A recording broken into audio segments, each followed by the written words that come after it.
One monstrous superhuman shattered his entire world, leaving his family in ashes. Since that tragedy, he's been a ghost haunting his own apartment. Then the system intervened with a twisted gift. He no longer risks his own life. Instead, he deploys powerful avatars into deadly realms. Every puppet evolves, amassing godlike influence across the dimensions. As the public marvels at these rising legends, they remain oblivious that every hero, monster, and king is just a mask for one shut-in. An entire army all controlled by a single mind. Let's witness the absolute chaos one player can unleash when he becomes his own squad. In a desolate wasteland, a terrifying immortal king clashed with a righteous holy knight. After a brutal exchange, the undead monarch smirked, admitting the warrior was finally a worthy rival. The knight gripped his blade, noting that the dark rumors were terrifyingly accurate. That title, Nightmare of the Continent, fit the king perfectly. Yet, as long as the light flickered in his soul, surrender was never an option. Radiant wings erupted from his back as he soared high, leveling his divine steel at the heavens. His courageous allies charged into the fray. Meanwhile, the real mastermind Han Sung-yoon watched the entire spectacle from his bedroom. He worried the choreography was getting a bit too extra. Sure, it was a staged flex, but how did his life turn into this movie? Both the Dreadlord and the saintly hero were just Han Sung-yoon. Not long ago, agents from the Special Ability Control Bureau showed up at his door for an investigation. An official asked for Han Sung-yoon, and he answered with a hollow, sunken expression. The agent confirmed his identity, warning him to report immediately if he ever awakened a superpower. The man left with a polite goodbye, leaving the protagonist back in his silent sanctuary. That was his first human interaction in over 6 months, and it was already over, which meant another half-year of blissful isolation behind a locked door. He scavenged through the kitchen for a snack, but everything in his cabinets had rotted ages ago. It had been 2 full years since he last stepped onto a sidewalk. People might call him pathetic or a weak-willed loser, but he's just a broken victim of this twisted reality. Suddenly, a breaking news alert flashed on his television. Firefighters were losing the battle against an inferno at a local mall. Some awakened psycho started the fire before vanishing into another world. Sung-yoon trembled at the mention of the awakened. It started out of nowhere, people suddenly gaining special abilities and losing their humanity. Once you awaken, the world literally spits you out into a dangerous foreign dimension. You've only got 24 hours to hit specific targets or die trying. Very few ever make it back to Earth alive. Driven by pure despair, many newly awakened go on a final violent rampage before their forced relocation. 2 years ago, a mindless prank by one of those idiots cost Sung-yoon his family and his leg. He tried to stay strong, but the trauma was a weight he couldn't lift. He spent his days holed up, attempting to train his broken body, but it was all for nothing. He was just a coward, afraid of the sunlight. If only he had the guts to move forward. If only he could escape this prison and go somewhere new. Suddenly, a holographic system window flickered into existence. Dimensional distortion detected, linking to the Akasha system. Unique skill awakening in progress. He stared at the glowing interface in pure shock, his heart racing. So this was the terrifying moment of awakening. The system announced that his unique skill, Avatar, was now active. He had 24 minutes before the world shift began. Panic surged through him. This wasn't a dream, it was a death sentence he wasn't ready for. The system warned that if he didn't enter the portal willingly, he'd be dragged through by force. He scrambled to gear up. Rumor said a single year in that world equaled 10 years of Earth time. That meant a decade-long struggle for survival just to see his apartment again. Could a guy like him even last a week? Preparing for the worst, he limped toward the swirling vortex. Only 3 minutes remained on his countdown. His chest tightened, and his breath came in ragged gasps. He wanted to take that final step, but his legs were frozen. He couldn't even walk to the grocery store, so how could he conquer a literal hellscape? Then a desperate realization hit him. He was an awakened now, which meant he had a cheat code. He needed to see what he was truly capable of, and slammed his hand down to activate the avatar skill. When his eyes flew open, he gasped. A perfect physical clone of himself stood there, and a blinding migraine split his skull. His perspective fractured as he began seeing the room from 2 different sets of eyes simultaneously. He stumbled back from his double, his mind reeling at the impossible sight. He looked around his room, confirming that the avatar was mirroring his every thought and vision. The sensory overload made his stomach churn with nausea. He tried to synchronize his movements, but controlling 2 bodies felt like an impossible glitch. Then the system beeped. Time was up. 60 seconds left on the clock. If he didn't cross the threshold, the system would drag him in by force. He let out a jagged breath, realizing his avatar was a total dud. His ability was as trash as his own luck. If only someone could sub in for him. That would be a dream. Suddenly, his eyes locked onto his AA, wild, desperate idea sparking in his mind. He put the gamble into motion. Shoving the avatar into the glowing rift, a loud system chime echoed through the room. Identity of the awakened confirmed. Transfer commencing. Songyun squeezed his eyes shut, pouring every ounce of focus into the link. Blinding light swirled around the avatar as the dimensions began to shift. The moment the final alert flashed, he snapped his eyes open and collapsed. Pure shock hit him. The crazy cheat actually worked. The rift had accepted his proxy. His double vanished into thin air. The system announced the arrival. Transfer to the etheric dimension successful. In a heartbeat, his world flipped. The cold room was gone, replaced by the rustling leaves of a mysterious primal forest. Staring at his palms in disbelief, he panicked. The avatar was supposed to be the one taking the hit, not him. Why was he standing here? Just then, a window appeared. Return to Earth option is now available. Points were earned through blood and sweat in the karma store, but his current balance, a big fat 0. A white-hot migraine ripped through his skull. Suddenly, his vision split, allowing him to see his bedroom and the woods simultaneously. He was peering through the avatar's eyes like a high-tech drone, but living 2 lives at once was a total system overload. His stomach did a violent flip. Suddenly, he was back in his own flesh, the urge to puke hitting him like a freight train. Clamping a hand over his mouth, he bolted for the bathroom. After losing his lunch in the most unglamorous way possible, he finally caught his breath. Wiping the spit from his chin, he thanked his lucky stars. He was still alive. With a mental flick, he called his double back. It materialized instantly. He let out a long, weary sigh, cursing his own pathetic situation. He looked at the mindless clone, wondering what use this garbage skill actually had. Boom. A digital firework exploded in his face. A massive golden notification congratulated him on a secret achievement. Return to Earth without spending karma. For breaking the logic, he unlocked the ultimate interworld portal bonus. Now he could jump between worlds once a day for free. His jaw hit the floor as he read the system window. As his karma numbers began to skyrocket, he gasped. No way. He was officially the first awakened to ever return so fast. He was a pioneer. For pulling off the impossible homecoming, the system granted him nearly 2 million karma points. It was insane. By cheesing the system with his avatar, he'd just banked a decade's worth of points in seconds. Karma usually came from world-shaking deeds, heroism, slaughter, or tireless labor. It was the currency of fate. Method didn't matter, only the balance. This hoard could be used to buy god-tier stats or a permanent ticket home. Was this some kind of glitch? What if the other world came calling again? He shook his head, refusing to overthink it. A win is a win. Without wasting time, he pulled up the shop menu to see how to spend his newfound fortune. A trip back home cost 1 million, while unique skill boosts were 300,000. Then there was his status. Since he was already on Earth, the ticket was useless. But that status upgrade, that definitely piqued his interest. He dived into the status menu. To his shock, he could literally rewrite his own physical biology with points. High-speed regeneration caught his eye. Looking down at his crippled legs, his heart began to race with hope. He slammed the purchase button. Instantly, a strange warm electricity began to surge through his lower limbs. He flexed his feet. It was effortless. The phantom weight of his injury had vanished as if it never existed. That shattered leg had been his cage, the reason he'd cut himself off from the world and his own family. He stood up on steady feet. A notification chimed, healing factor has bypassed standard human limits. Level up super regeneration acquired. With his newfound wealth, he had literally bought himself a miracle. He traded karma for his freedom. Eager to test his recovery, he hopped onto the exercise bike with a grin. Power surged through his muscles. He was back. But even after the heal, his karma bank was still overflowing. What is next? The system offered a skill evolution. Once he acquired it, his potential reached a whole new level. He wondered what would happen if he upgraded the avatar. Peeking at the menu, a cocky smirk played on his lips. He looked like an absolute beast. The avatar commented on his physique, impressed by his supposed hard training. He joked that it was all hard work. Following the awakening, his consciousness was now split in two, allowing him to move freely between bodies. He also unlocked lethal new abilities by upgrading his weapon skills. This core mental skill acts as a master filter, letting him handpick every piece of incoming data. This means total immunity to disorientation, and even better, absolute protection from physical agony. Even as his avatar took a beating, he pushed it to the breaking point before scanning his real-life room. It was official he could conquer another world while cozying up in a blanket at home. He hit the couch and grabbed his controller, ready to pilot his avatar with pro-gamer precision. But there was a twist. He now had 3 clones and his curiosity was peaking. With more avatars coming as he leveled up, he realized naming them was crucial to avoid total chaos.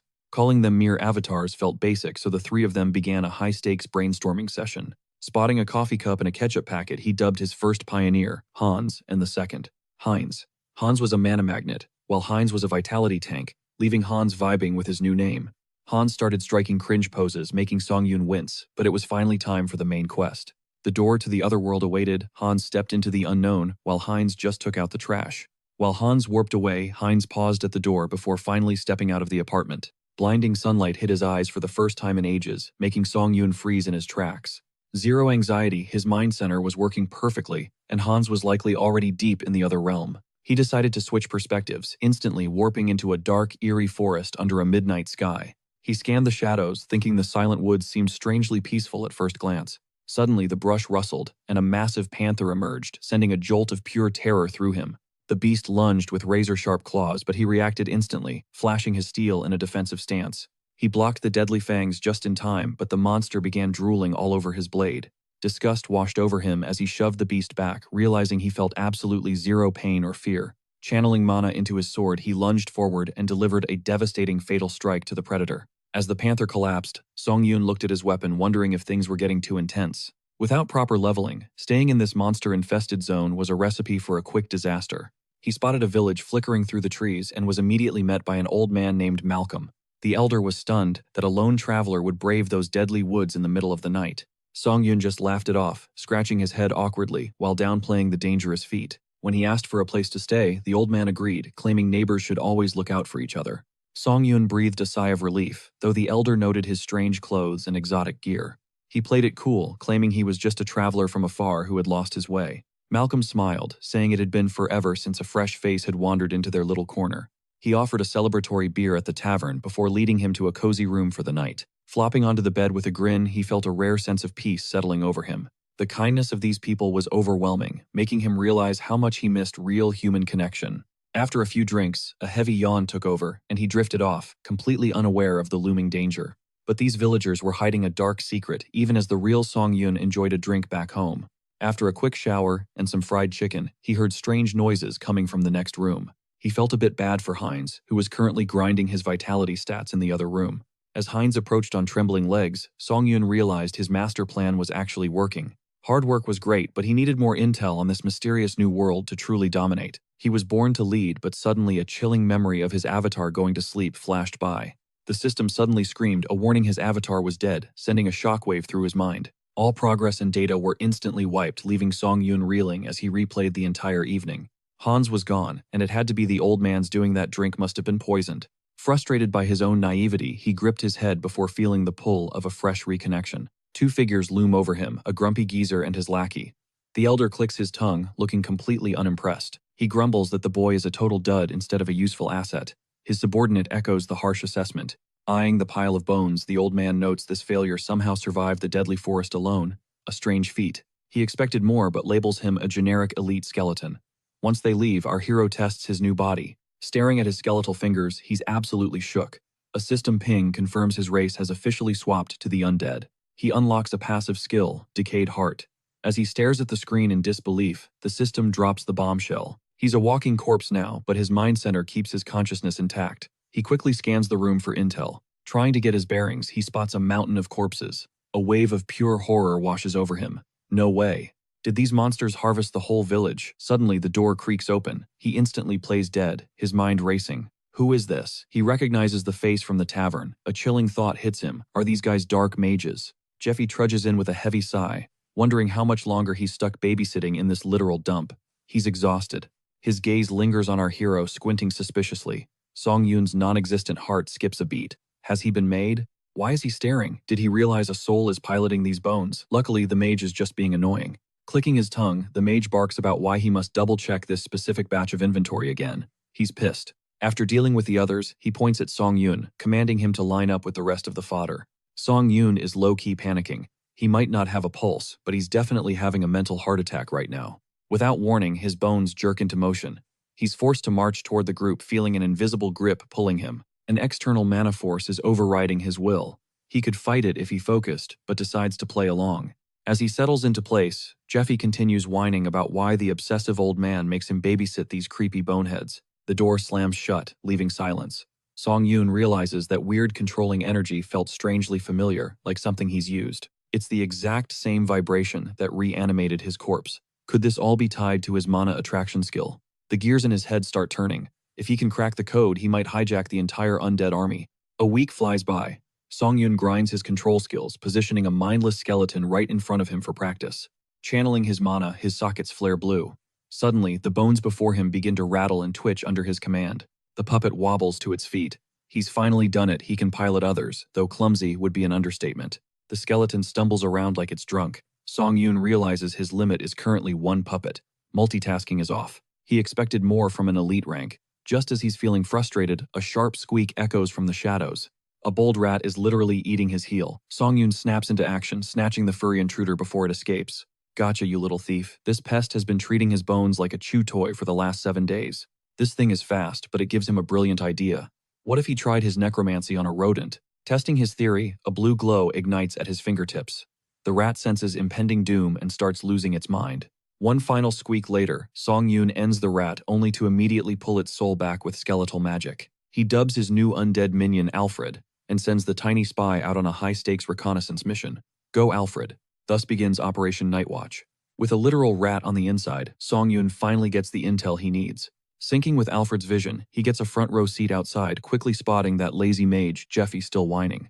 Jeffy is doing what he does best, complaining. As the mage unlocks a restricted door, Song Yoon's curiosity peaks. What's hidden in the other warehouse? He commands Alfred to tail him, but a crushing dark aura suddenly hits. A wave of pure malice leaks from the building. Even with his emotions suppressed, his instincts scream this is lethal. Jeffy eventually trudges out, meeting a colleague. The mage lets out another exhausted groan, looking completely drained of life. He asks when the maturation process ends.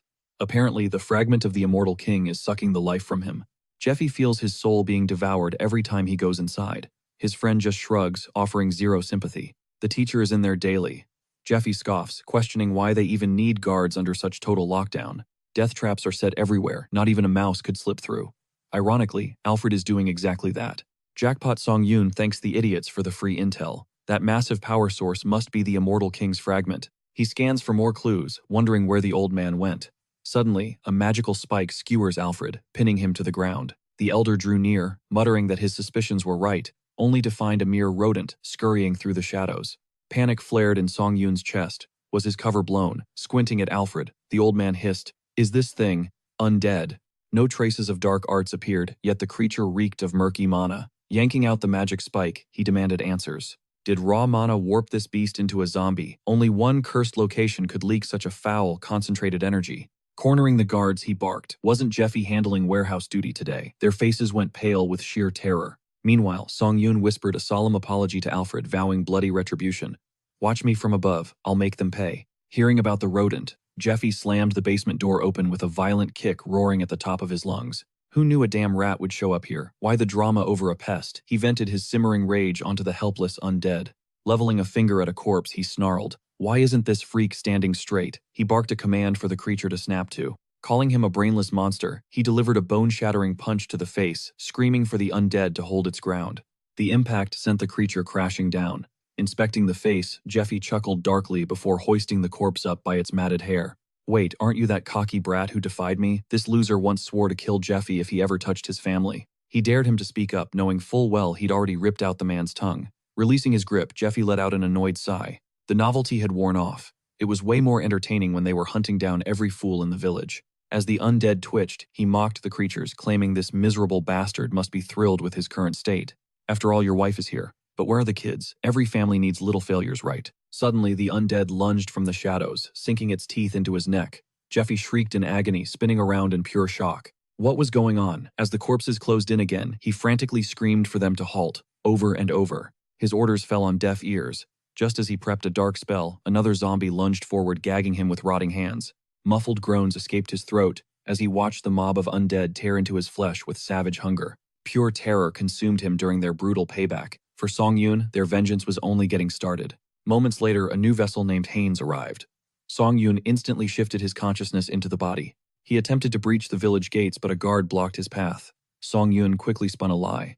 He claimed his brother resided nearby, but the sentry scoffed, saying the man had vanished ages ago. Way back, why would we let a random stranger through? Thinking fast, Song Yoon shifted his strategy immediately. Song Yoon demanded an audience with the village elder. As the heated argument escalated, a shadow approached. The village chief stepped forward, demanding to know the cause of the ruckus. He was the one in charge here. Song Yoon offered a nod. Upon seeing his face, the elder froze in confusion, stammering, Who are you?" He claimed he was searching for his twin Hans. Little did the elder know, Hans was already infiltrating the warehouse. Controlling two bodies was proving to be a game changer.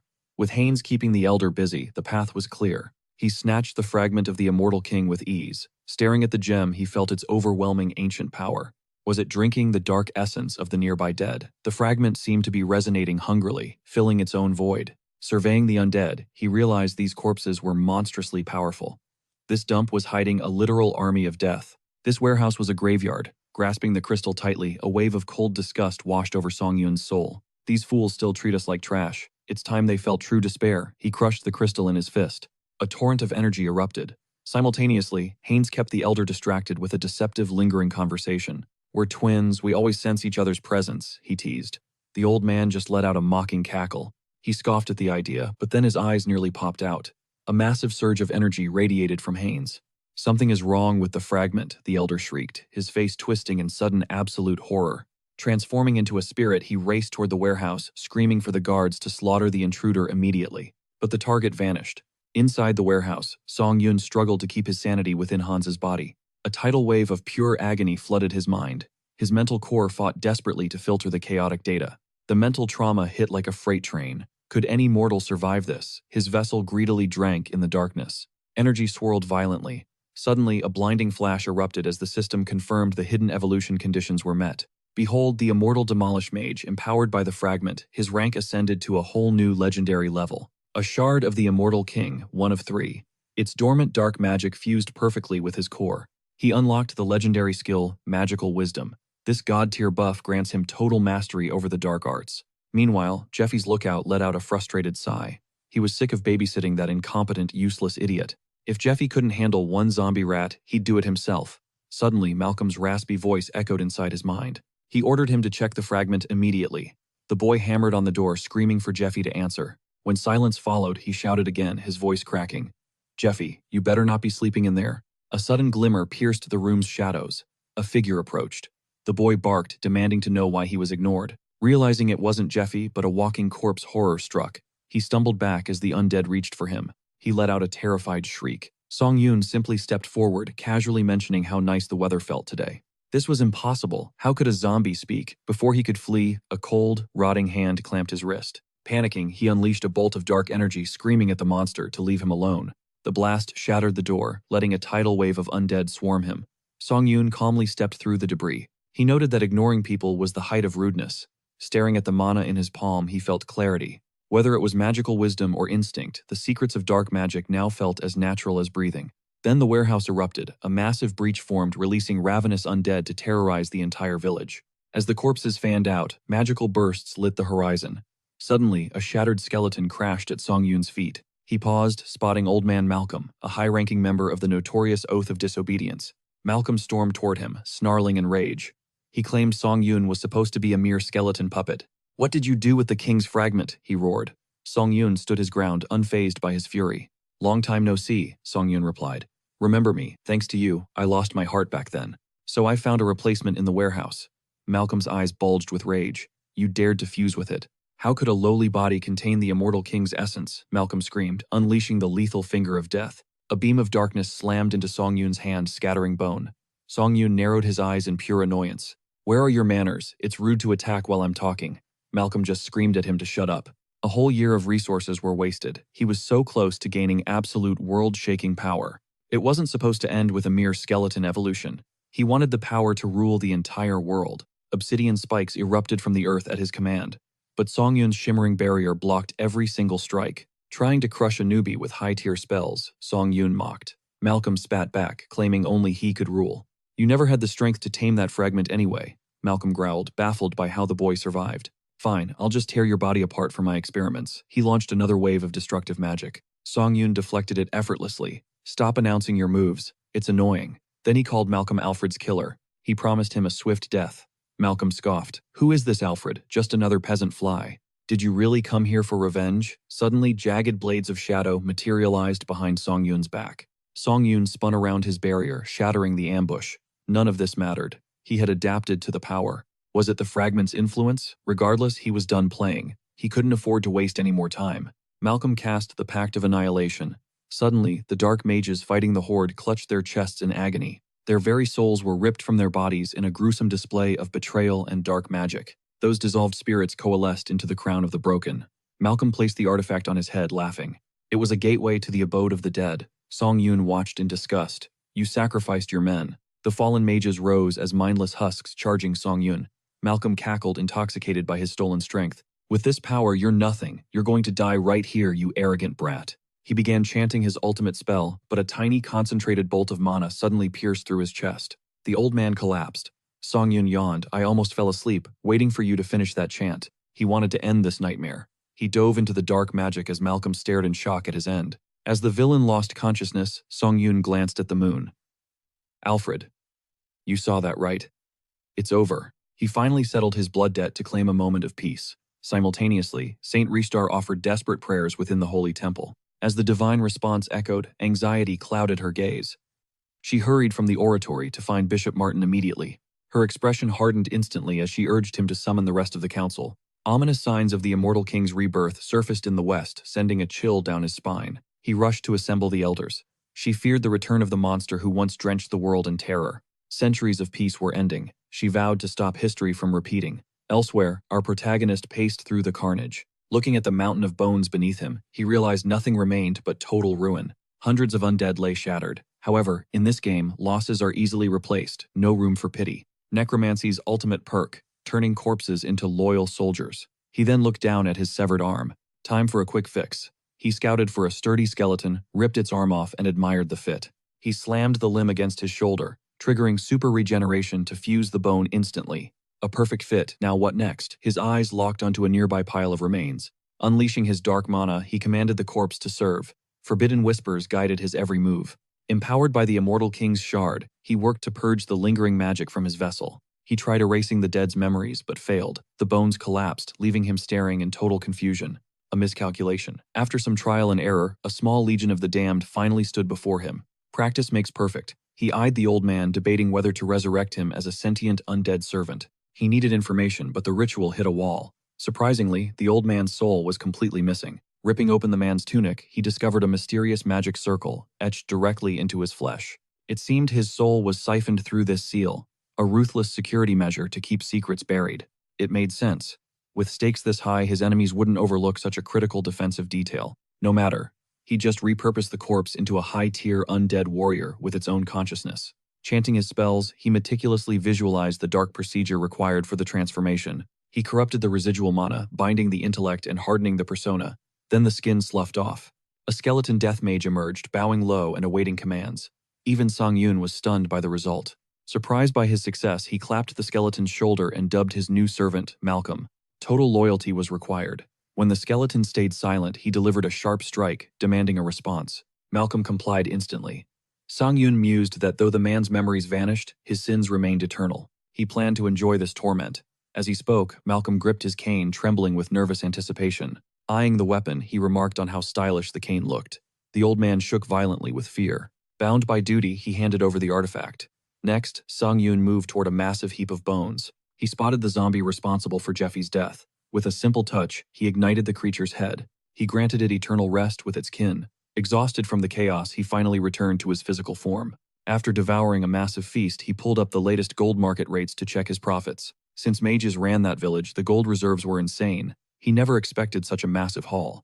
Inspecting the mountain of loot, he summoned Hans, who materialized right on the table in front of him. Hans knocked over the food, scaring Song Yun half to death.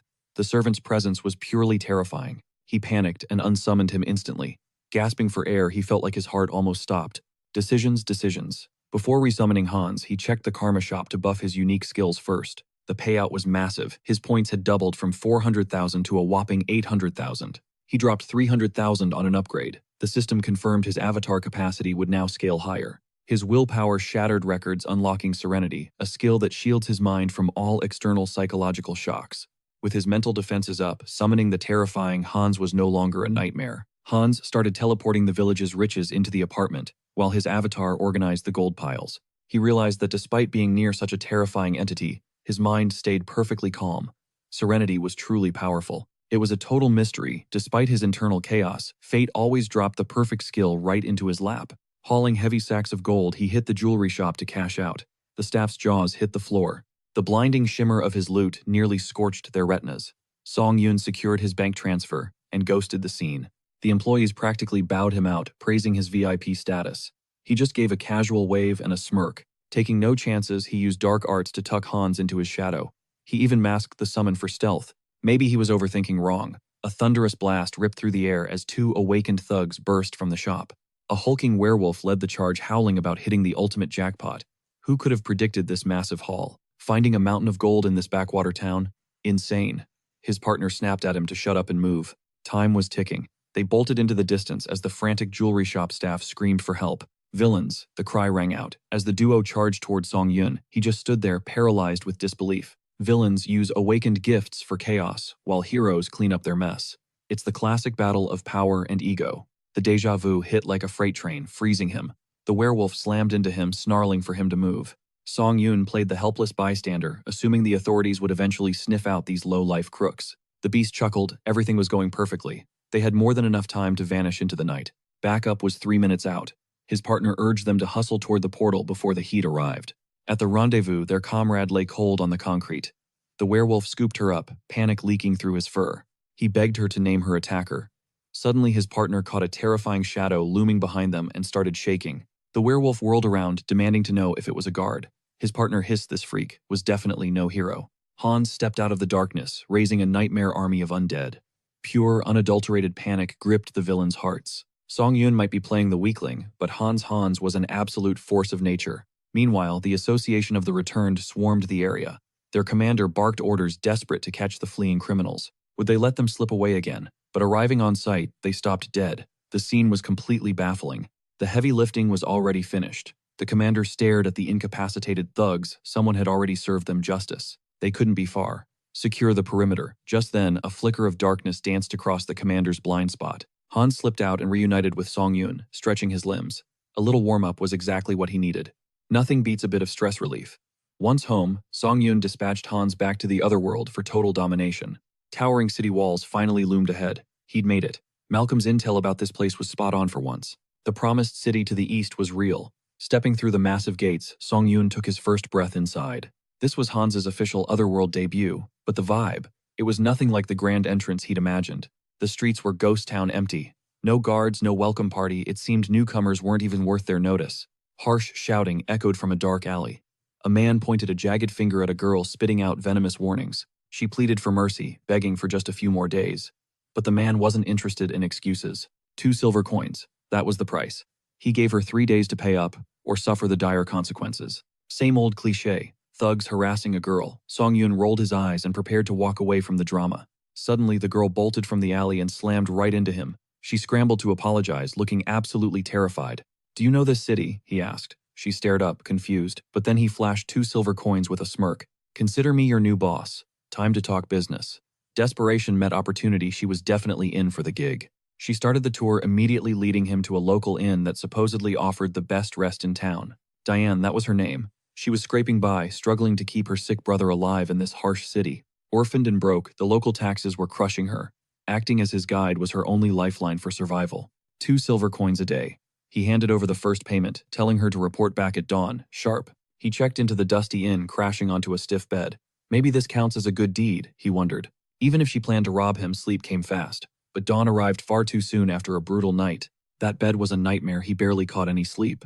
Suddenly, a sharp sneeze echoed from right outside his window. Peering out, he saw Diane perched on a crate, shivering. The poor girl was already half frozen, waiting for her boss. "Yo, why are you just standing out there?" he asked, ushering her inside for a quick morning meal. He told her to stop pulling up so early and wait until lunch, but she just grinned and called him uncle. "Stop with the uncle stuff," he snapped, clearly annoyed, while her eyes drifted toward his plate. That leftover crust caught her eye instantly. He told her she could have it if she was that hungry. She stashed the bread away with a quick thanks before they headed out into the city of Azantu. This tiny settlement was tucked away on the western edge of the Talia kingdom. As they walked, Song Yun felt like he'd been dropped into a medieval sim. Suddenly, a strange mark on the wall caught his eye. He'd definitely seen that symbol before. Leaning in closer, he figured it was just some old red paint. "That's blood," Diane whispered. He sniffed it, skeptical, until she asked if he'd had venison soup last night. His jaw dropped. How did she know that? She just smirked, bragging about her insane sense of smell. That's wild, he thought. A nose that sharp had to be some kind of overpowered hidden skill. When he asked about the mark, she revealed it was the crest of the Varkalak Guild, the local shot callers. She started to spill the tea on the guild, but suddenly froze dead in her tracks before an alley. "You good?" he asked. She didn't move, claiming a specific scent was wafting out from the darkness. He asked what she caught this time. She took a deep breath and excitedly yelled freshly baked bread. She insisted he try it. He was confused since they just ate, but she claimed she was already starving. She pulled him forward, but there was a dark twist that wasn't bread. It was the metallic tang of blood. Days later, Song-yoon waited in the alley for Diane, but she was a total no-show. Panic set in, she was never late. Then two sketchy thugs stepped out of the shadows to corner him. His heart raced. Was it finally going down? "We need a word," they growled menacingly. He nervously handed over some silver, hoping this donation would keep the peace in the neighborhood. The goons smirked, totally satisfied. They joked about how quickly they'd found a common language. He'd brought that cash for exactly this kind of mess. Then he spotted the guild mark on the big guy's neck. Diane's warning echoed in his head. He knew he shouldn't be lingering in these sketchy back alleys. He needed to bounce from this city, as soon as possible. He frowned, wondering how much these guys had traumatized the girl. As the thugs walked off, one questioned why they'd even bothered snatching that little brat. "Orders are orders," the other shrugged. Song-yoon's blood ran cold as he overheard them. Did they just say they grabbed her? Heart pounding, he shouted out to them, desperate for answers. He tightened his fist, knowing timing was everything. One wrong move and things would get ugly. If things went south, he'd just despawn his avatar. "Wait up, I need to know something," he demanded. Suddenly, Diane's voice rang out behind him. He spun around, but the thugs were already losing their cool. They cracked their knuckles looking for a fight. "What's with the sudden curiosity, pal?" they sneered. "I just wanted to make sure that silver was enough," he stammered. They took the bait and robbed him. Once they left, Song-yoon hurled his empty pouch aside. "Where have you been?" he barked at Diane. "You're late. Do you have any idea how much I just paid those guys? No dinner for us tonight?" But dinner was the last thing on her mind. Through her tears, she cried that her brother was missing. She wiped her eyes, explaining he'd finally started recovering. But now he was just gone. Then it clicked. Song-yoon remembered the twisted conversation those two thugs were having. "Was it the Varkalak?" he asked. "They were just bragging about kidnapping some little kid." The second he said it, Diane went pale and clutched her head in absolute terror. He tried to calm her, offering to pay whatever ransom they wanted to bring him back. "Money won't save Aaron," she screamed. "They don't want cash. They just want his blood." He stood frozen as she revealed the horror this city was just a living blood bank for vampires. Meanwhile, the vampire lord Virak arrived at a dark mage village, the stench of mana filling the air. He stood there in chilling silence, his cold gaze falling upon the piles of the dead. He pondered if they'd truly slaughtered one another over that immortal king shard. Such a waste, he'd been itching to pulverize that relic himself. The moment it reached full maturity, some shadow swiper snatched it. He didn't know the thief, but he definitely knew their destination. Tracking that bandit would be a breeze. Back at base, Diane spilled every dark secret to Song-yoon, Varkalak included. Bloodsuckers pull the strings of every syndicate. Escape the city walls. It doesn't matter. No one makes it out alive. They're desperately fighting just to see tomorrow. Day after day, the struggle continues. Diane collapsed, sobbing as her strength finally failed. Her brother was destined to be a vampire's snack. Song-yoon snapped her back to reality with a sharp slap. Time was bleeding out. "Where's your brother's location?" Stunned, she looked at him with wide eyes. Was this stranger actually stepping up to save him? Flying solo is a death wish. With a confident smirk, he promised to handle these low-level thugs with ease. The rescue op is a go. Meanwhile, over at the local dive, a gang of goons gambled away while whispering about their haul. How did a broke loser like him suddenly hit the jackpot? With a cocky laugh, the thug bragged. He'd rolled some weakling that morning for a massive payday. Suddenly the tavern doors slammed open. Our hero had arrived. "Who's this clown?" one thug growled. His buddies just grinned, telling him to hold on for the show. "It's the victim from earlier." Mockingly patting Song-yoon's head, the leader asked if he'd brought a second donation. Was he feeling generous again? And how'd he bypass the guards? Did he bribe them with loose change or what? Song-yoon's voice turned cold as ice. "I won't repeat myself. Where is the boy?" The thug bristled. "You lost your mind, kid. Know who you're messing with." But Song-yoon was officially done playing nice. Drawing a blade in a flash, he plunged it into the thug's throat. He knew exactly who he was, dealing with a corpse. Scumbags who tear families apart for a quick buck don't deserve mercy. He ripped the steel free from the man's neck. One down, two to go. Seeing their comrade fall, the remaining thugs lunged at him with murderous intent. He charged ahead, trusting his insane durability and high-speed regeneration to tank whatever they threw his way. His initial slash missed, leaving an opening. A thug buried a blade into his side, but the steel failed to pierce his skin. The attacker froze in confusion. Capitalizing on the shock, Song-yoon smashed the hilt into his skull with a grin. "Compliments of a Korean-made tactical vest," he quipped. Suddenly, the third goon struck from the shadows behind him. A shimmering magic barrier intercepted the blow. The thug gasped. "How does a loser like you have magic gear?" Song-yoon silenced him with a lethal strike, glancing at his tactical belt. Bringing these artifacts was the right call. He'd packed a literal arsenal of magic tools. As the body hit the floor, he exhaled. Wait, is that it? He'd clearly overprepared, barely using half his stash. But the party was far from over. Fresh reinforcements swarmed down from the balcony. Song Yoon tightened his grip. This was starting to look like a problem. Numbers didn't matter. He tore through them all. Panting after the carnage, he wondered why the hell there were so many. He'd lost count of the bodies. Yanking a blade from his own shoulder, his passive skills instantly sealed the wound. Pinning the leader's head to the floor with his boot, he demanded, "Where's the kid you snatched?" The thug spat back. "Think I'll talk that easy? You're just a clueless outsider. You have no idea the monster you've crossed. My boss is coming and he'll tear you apart." Song Yoon just chuckled, thanking the idiot for the heads up. "Worry about your own neck first," he muttered, knocking him cold. He immediately began scouring the tavern for the boy. He kicked a door open to find a trembling child. "You, Aaron," the boy whimpered, pleading for his life. "Relax, kid. Your sister Diane sent me to get you back." Aaron's eyes widened. "Wait, you know my sister?" He nodded. "I'll give you the full story once we're out of this hellhole.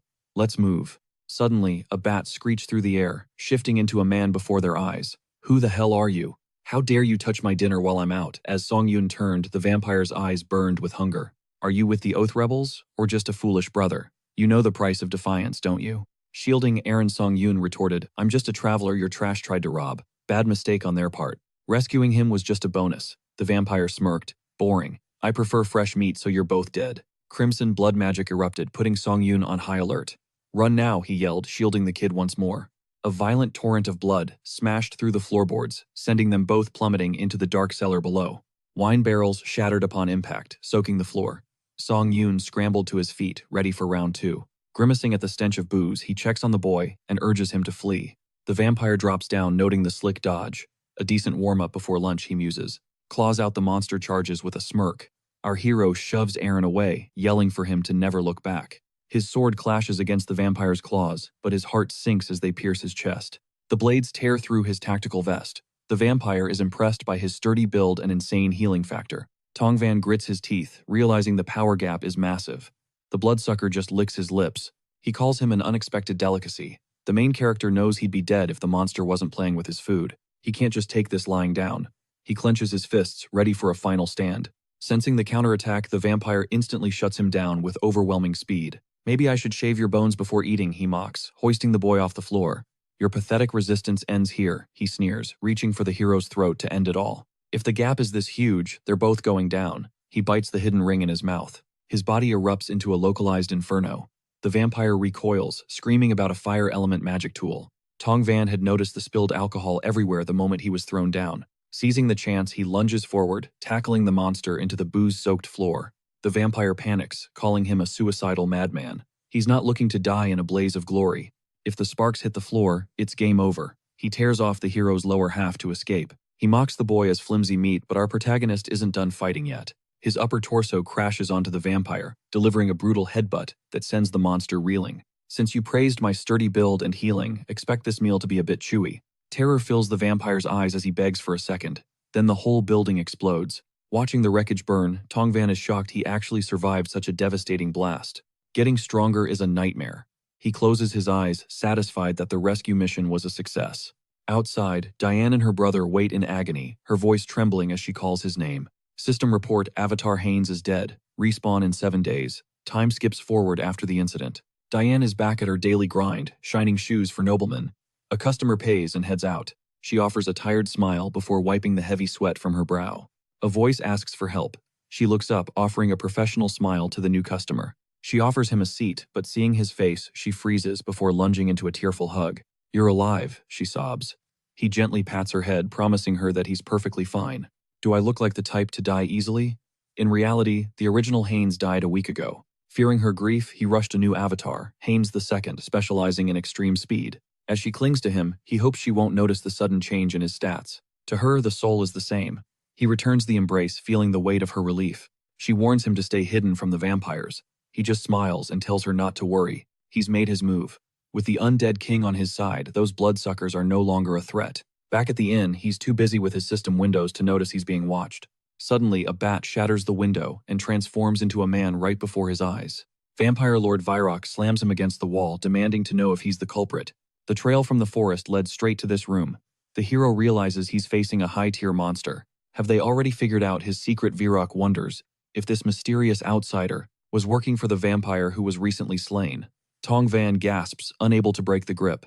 Virok sniffs him, sensing no dark mana or the distinct scent of the undead king. I have no idea what you're talking about, the hero lies. The Lord's fury only intensifies. He sinks his fangs deep into the hero's neck. I'll ask again after I've finished my meal. But the lethal bite was a slow death sentence, as the dark infection surged through his veins. His mental core buckled under the agony. Fangs elongated and razor-sharp talons tore through his skin. Amidst the chaotic evolution, he cursed his recurring fate.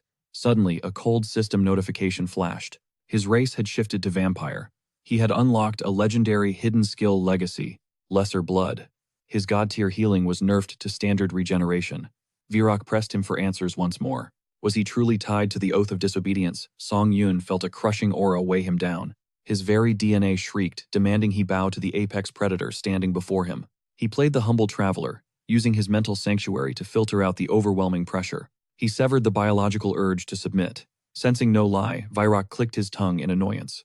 Convinced he was wrong, the Lord ordered him to follow. Song Yun hid his relief. This was his chance to gather intel. Virok led him straight to the Varkalak clan's headquarters. They stepped into a hall filled with night stalkers, all bowing in reverence to their master. Cold glares met the newcomer, questioning why such trash was allowed inside. Yet one person approached. A girl named Rosalika grabbed his hand, her smile devious as she teased the fresh meat. She demanded his name, her face flushed. Song Yun wondered if she was just a total drunk. He introduced himself and she shoved a glass toward him, reminding him they were both low bloods. She offered a drink of freshly squeezed crimson. To maintain his cover, he had no choice. The scent of iron filled his nose. Even with his mental shield, a primal thirst surged. Fearing the side effects, he numbed his senses before gulping down the entire glass. He claimed it was tasty. She grazed his chin, whispering that he would be her type as a snack. She would have drained him dry if he were human. Song Yun forced a laugh, curious about her labels. She looked puzzled, explaining the hierarchy.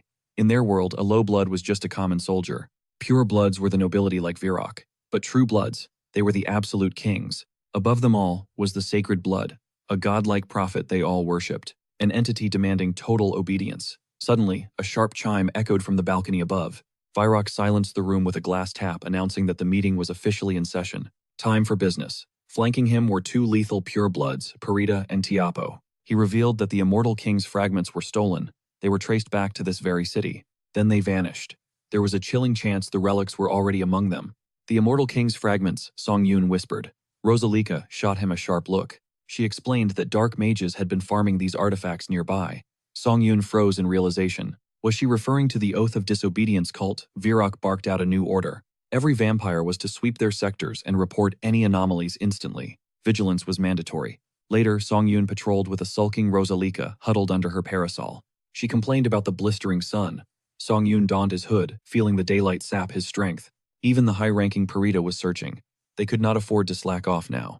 Their sudden disappearance was baffling. Why move them here just to lose them? He pressed for details. Wait, the clan has fragments, he asked. She nodded, confirming the mages were their suppliers. They planned to fuse the pieces. Song Yun's pulse quickened. This was the breakthrough he needed. A pure blood was likely guarding the prize. He gripped her shoulders, his eyes burning with intensity. He spun her around, demanding to know exactly where the fragments were hidden. She laughed it off. She was too low-ranked to know. But when he briefed Diane, she nonchalantly claimed she knew the location. Song Yun's jaw nearly hit the floor. It could not be that easy. She warned that her intel was a year old, but still solid. She used to maintain the tomb. Every Friday, the Varkolak elites would descend into the stone chamber. A putrid stench wafted from the depths, prompting Song Yun to search. Aaron finally understood the gravity of her warning. The danger was clear now. After expressing his gratitude, he rose and declared his next move. He would spearhead the mission alone while they stayed hidden. But as he turned to leave, Diane clutched his sleeve. She whispered that his scent had shifted. Baring his lethal fangs, he confirmed her instincts were dead on. He had transformed into a creature of the night. Her safety wasn't at risk, though. She froze in sheer disbelief. Despite her trembling, she offered her own veins to quench his thirst. Her fear was visible, yet she didn't waver. Offering her wrist, she stammered that he could take a sip, just a tiny drop to keep him sane. He delivered a playful bonk to her head, telling her to chill. All he needed was the location of that place. Under the veil of night, Tiapol cornered his prey. He commanded the man to freeze, questioning his will to live. One final chance was granted. A single strike would earn the man a swift trip to the afterlife. White-knuckling his blade, the man lunged with a desperate roar. But the vampire unleashed his crimson sorcery. With a sadistic grin, Tiapol mocked his struggle. Crimson threads erupted, ensnaring the victim in a gory web. The spider-like silk dragged the terrified boy closer. He realized his fate as the threads pierced his flesh. A final scream echoed as his life force was siphoned away. Casting aside the husk, Tiapol scoffed in disappointment. Total boredom. He ordered his lackey to clear the trash and hunt down a worthier sacrifice for the next round. The servant disentangled the corpse from the web, but a sudden movement in the shadows caught his eye. A terrified shriek left his lips. Suddenly, a swarm of skeletons erupted from the void, swarming the vampire. Tiapol recoiled in disgust at the rotting undead. Infuriated, he leveled a finger at the intruders. He commanded his minions to purge the filth. Amidst the chaos, a shadow slithered beneath the bone warriors. Massive obsidian spikes burst from the ground, though Tiapol barely parried. His face twisted in sheer annoyance. He demanded to know if the oath was responsible. Hans offered only silence, fueling the vampire's rage. Tiapol realized the hard way was necessary. Not that he minded a little bit of torture. He promised to interrogate Hans's decapitated head. Crushing a vial of blood, he unleashed a devastating shockwave. Bones shattered as the skeletons were blasted back. The main character smirked, wondering if his head would truly suffice. Manifesting dark energy, he honed the fallen bones into lethal spears, launching them with a flick of his wrist. He dared Tiapol to resist.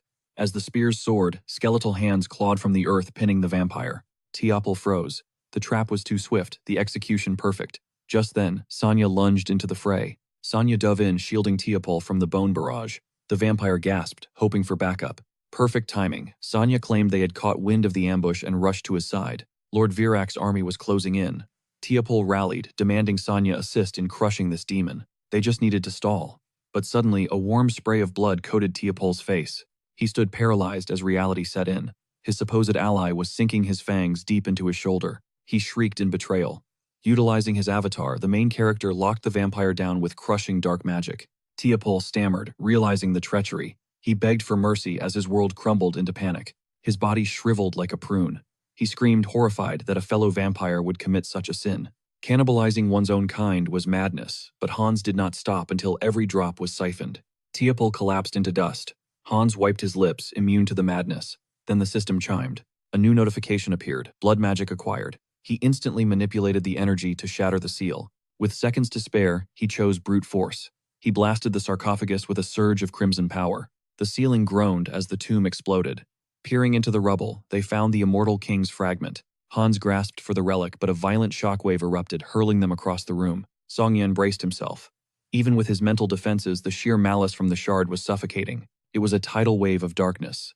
Channeling the collective will of his clones, Hans focused his power. A pillar of obsidian lightning and mist erupted through the roof, piercing the night sky. Virak watched in terror, fearing he was too late. Suddenly Hans emerged from the ruins reborn. The vampire lord barked a command, and his kin unleashed a torrent of lethal blood magic. But the assault was useless.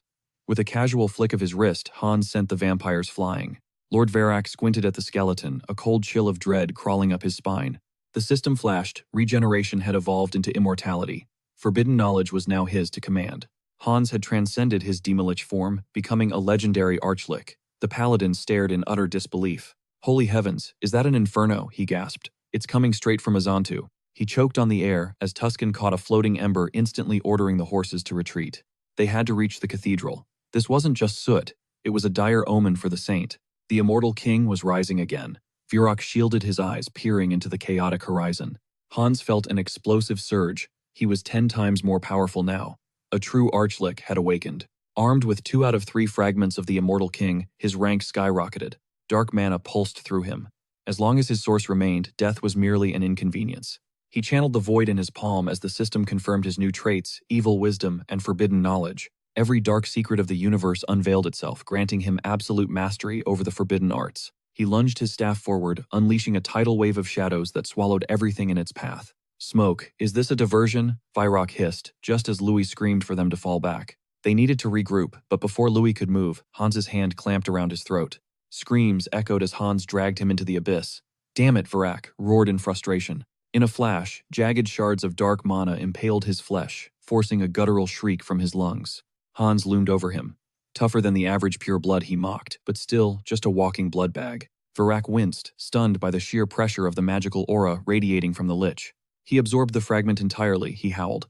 How can one soul withstand that much corruption? "Curious, aren't we?" Hans whispered from behind him, stepping over the fallen like they were trash. He gripped his fist and grinned. The system chimed. Growth conditions had finally been satisfied. A new skill, blood inheritance, surged through him. He wiped a crimson smear from his lip. Perfect. He was a pure blood now. Hunting vampires was the ultimate shortcut, but he had to save some for later. Rusilica turned to Lady Pyrite, her voice trembling. What's our next move? We can't just give up. Pyrite's gaze remained cold. Virok has fallen. This monster is on a completely different level. The fragments contained enough mana to level a kingdom.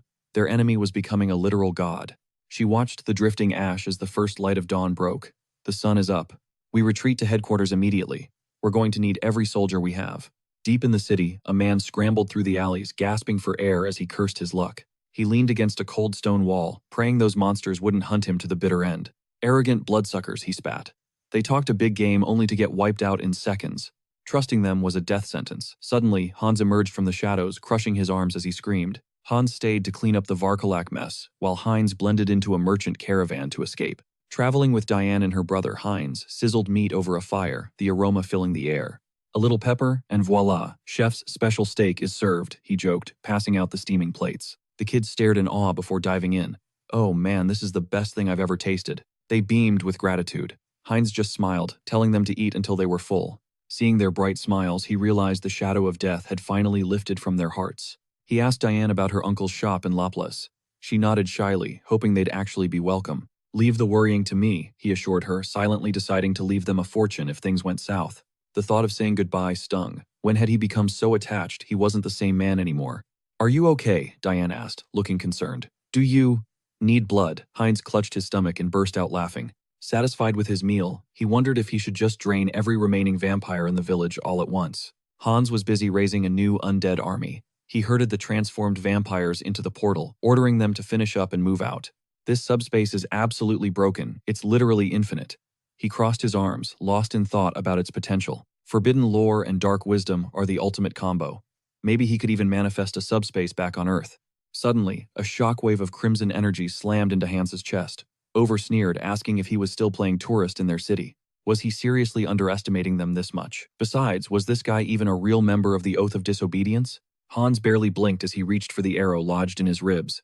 Is that really all he thought of him? Then a smirk played on his lips. He introduced himself formally, Hans, an honorary member of the Oath of Disobedience. Over dismissed the claim with a wave manifesting a lethal blood spear. He called out the lie about their sanctuary being destroyed. And what about the Immortal King's fragments? Did he really think he could just steal them and vanish? Those details are irrelevant now. Over conjured a massive scythe, leaped down and screamed that death was his only option. The strike was lethal, nearly cleaving Hans in two. He narrowly sidestepped the blow, stunned by such overwhelming physical pressure. A purebred vampire is definitely no pushover. He tried to retreat, but slammed hard into a shimmering barrier as Over taunted him. Did he really think escape was that easy? The clan's elite blood mages had locked this entire zone down. The Lich pressed his palm against the seal. He could shatter it with effort, but he desperately needed more time.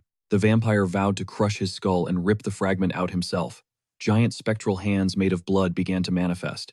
As the hands closed in, Hans realized he had only one card left to play. Mark my words, he declared. I am Hans, the one sworn to disobedience. I might be retreating today, but I'm definitely coming back for your head. Talk about a classic villain's dramatic exit. Hans triggered the skill, and in the next heartbeat, he vanished into thin air. The remaining vampires stood there in shock. What just happened? Over roared in fury, demanding to know how he bypassed the barrier. He spun around only to see one of his soldiers collapse. A weapon was buried deep in the subordinate's back. Those are the holy silver arrows of the paladins. Suddenly, another subordinate stationed on the floor above screamed out in terror. Lord Over, we have a massive problem. He pointed frantically toward the entrance. The Paladin Order of the Supreme God has the entire tomb surrounded. The Lord grit his teeth as the realization hit him. That damn Lich, he stayed just to stall them, cunning bastard. No matter where he hides, I'll find him and kill him. Meanwhile, back at safety, the protagonist beamed with relief. Seeing Hans on the floor, he cheered. He's alive. He gave a solid thumbs up, laughing that the recall skill is a total cheat code. But then reality set in. Remembering Hans's edgy parting words, the protagonist turned bright red and buried his face in his hands. He let out a muffled scream and dove onto the bed, hiding under the covers. What kind of cringe villain line was that? I'm literally going to die of embarrassment. Hans detached his skull while the protagonist kept shrieking into his pillow. Why did I say that? Am I losing it? Then he paused, asking if he was actually just proud of his own power. Hans's skull chimed in, noting he'd soloed a pack of high-tier vampires and even rescued a helpless girl. The protagonist smiled, feeling like a genuine hero for a moment. He hopped out of bed, feeling energized. All that work must have farmed some serious karma, right? He opened the karma store to check the system notifications. His jaw dropped. 700,000. The UI showed a staggering balance of 731,002 points. He thought he'd blown it all on upgrades. How did the numbers get this high? Maybe beefing with high-level vampires and dark mages paid out a massive bonus. Alright, time to level up. Let's see if the special skill can be evolved again. He tapped the glowing system window expectantly. The system confirmed that the avatar summoning limit had been boosted. He noted the increased number of active avatars available. There had to be more hidden perks. Suddenly, a notification popped up. You have acquired the special skill Persona. He smirked, realizing his hunch was right. A character with the Mind Center skill. This should be interesting, he chuckled. The Persona skill allowed him to use his avatars as vessels for specific emotions. He realized his skill growth was evolving. It was following his original intent, but the complexity was far more profound than he ever intended. The system's design was finally clear. The cold truth had finally clicked. A 2-year shut-in, now hunting monsters with strangers. Talk about a glow-up. He survived by treating life like a game while rotting in his room. But reality was finally calling. Loneliness and sorrow came crashing back in. Years of suppressed rage bubbled up. He whispered, one name Hans. He poured his trauma into the vessel. Dark mana exploded. Refreshing, he exhaled.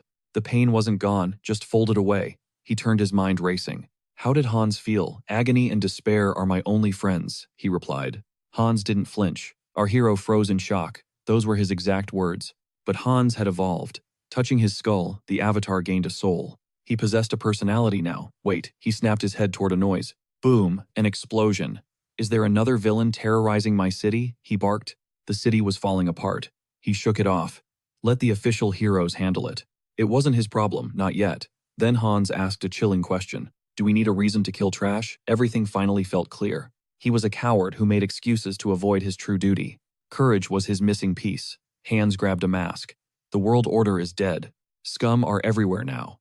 I will become the only law they fear. He vanished into the night. Below, thugs were whining about the chaos.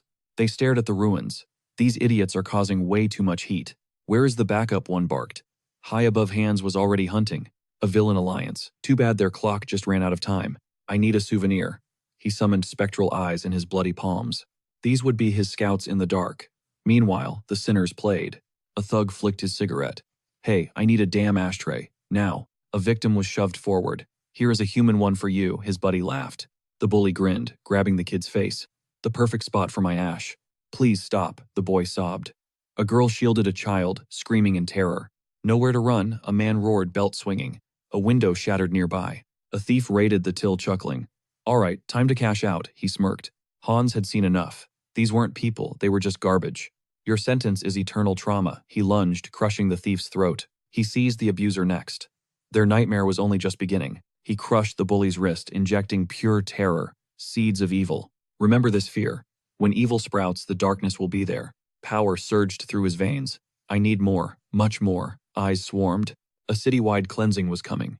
He sent his scouts flying in every direction. Hours later, Hans stretched. Taking out the trash all night is exhausting work, but satisfying. He examined the eye in his hand. Peak utility. But it had a glaring weakness. One touch of light, and it vanished.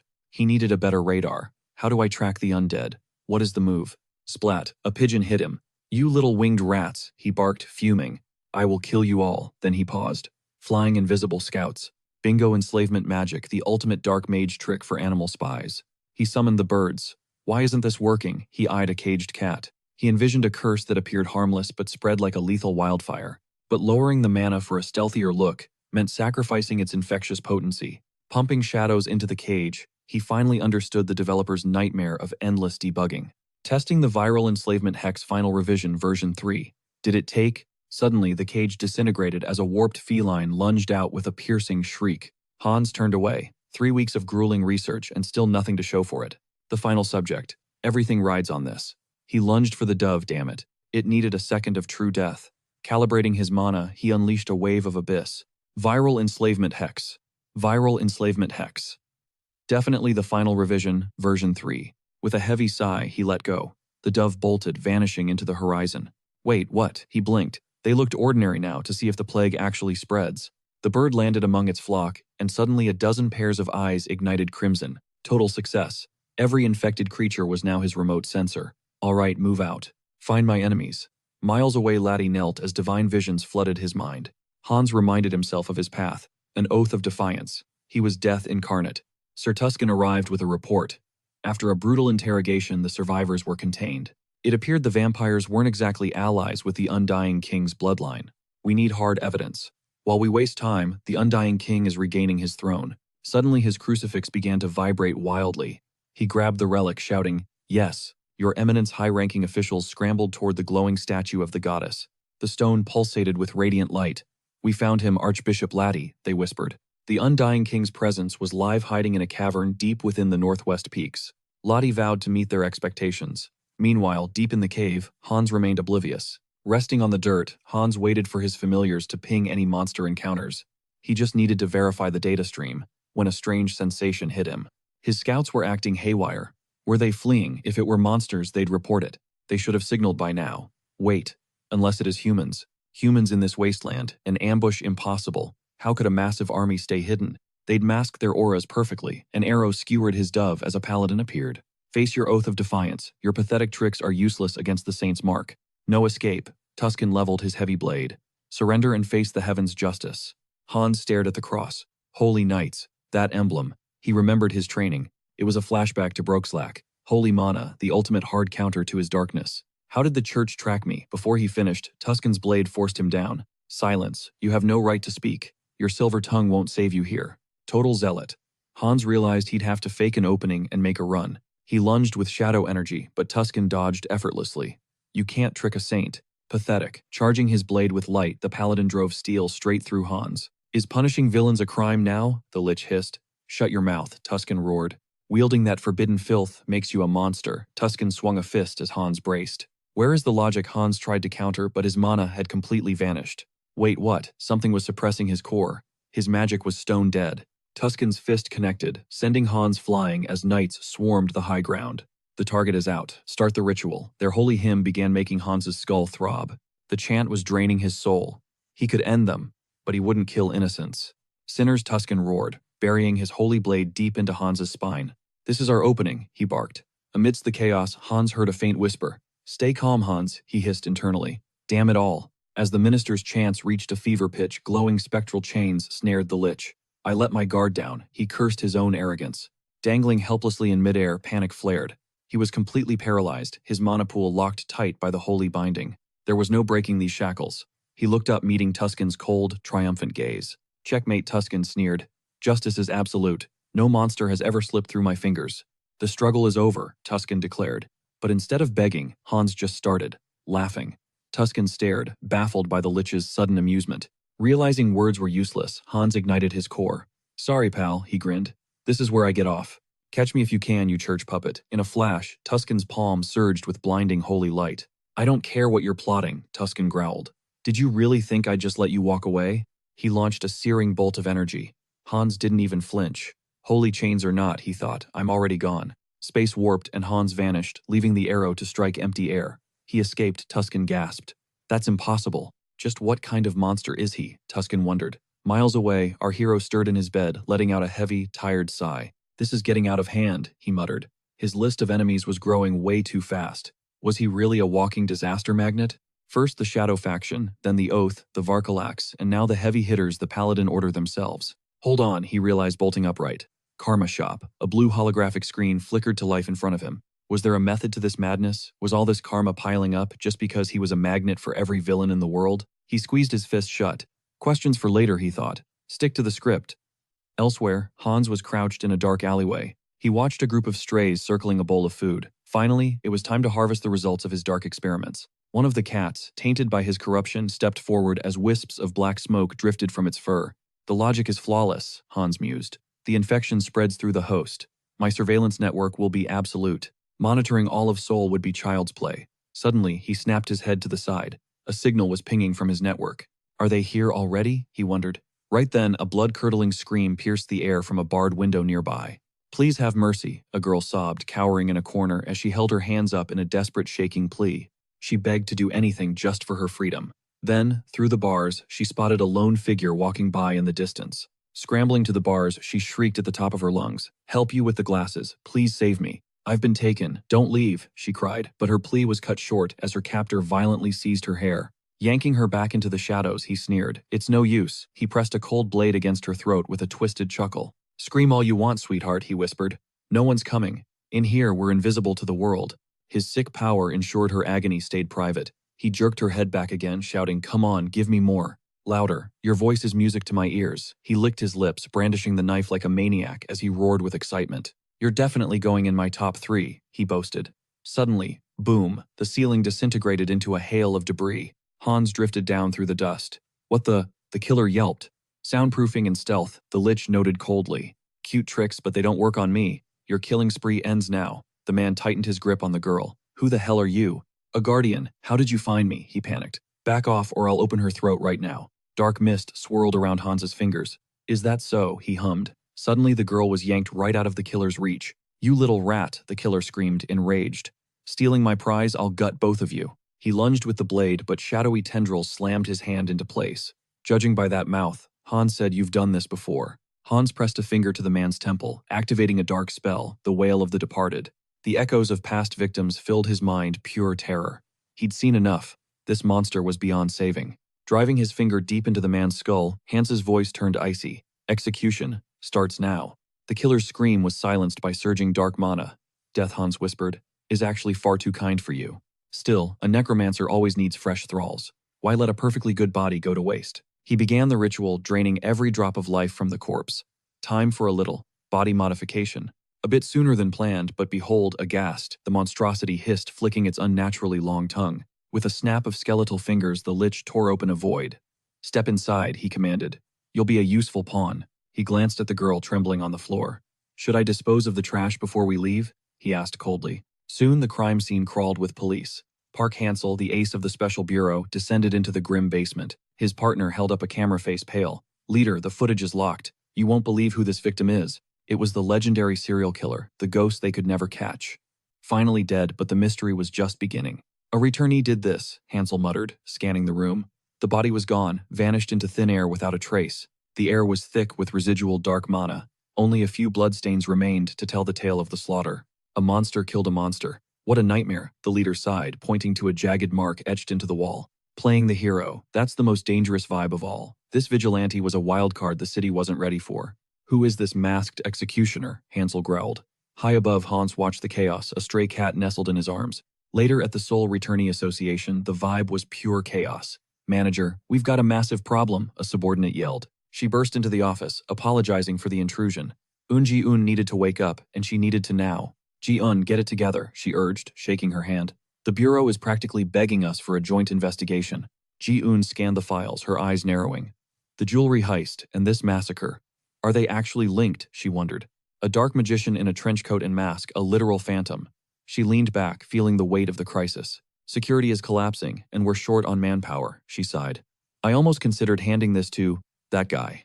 Her subordinate's jaw dropped. That psycho killer. You're kidding, he's the last person we should trust with this. Ji-un snapped back. He's got the skills. If we tame him, he'll be the most loyal dog in our arsenal. Imagine him as our guardian, she mused, stretching back.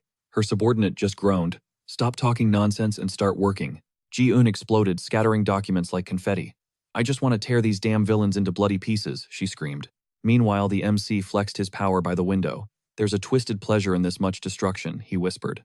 If they weren't killers, he'd just curse them. But for these scumbags, only absolute annihilation would suffice for justice. The villain syndicates were out of control. With things settled here, it was time to move his pieces across the world.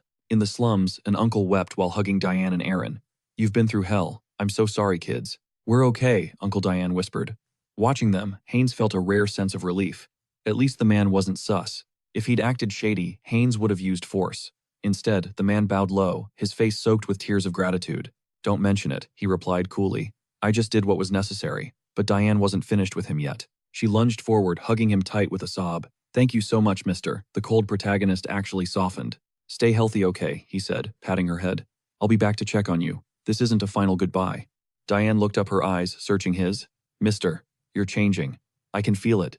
It's almost like you're becoming someone else. Her words hit home.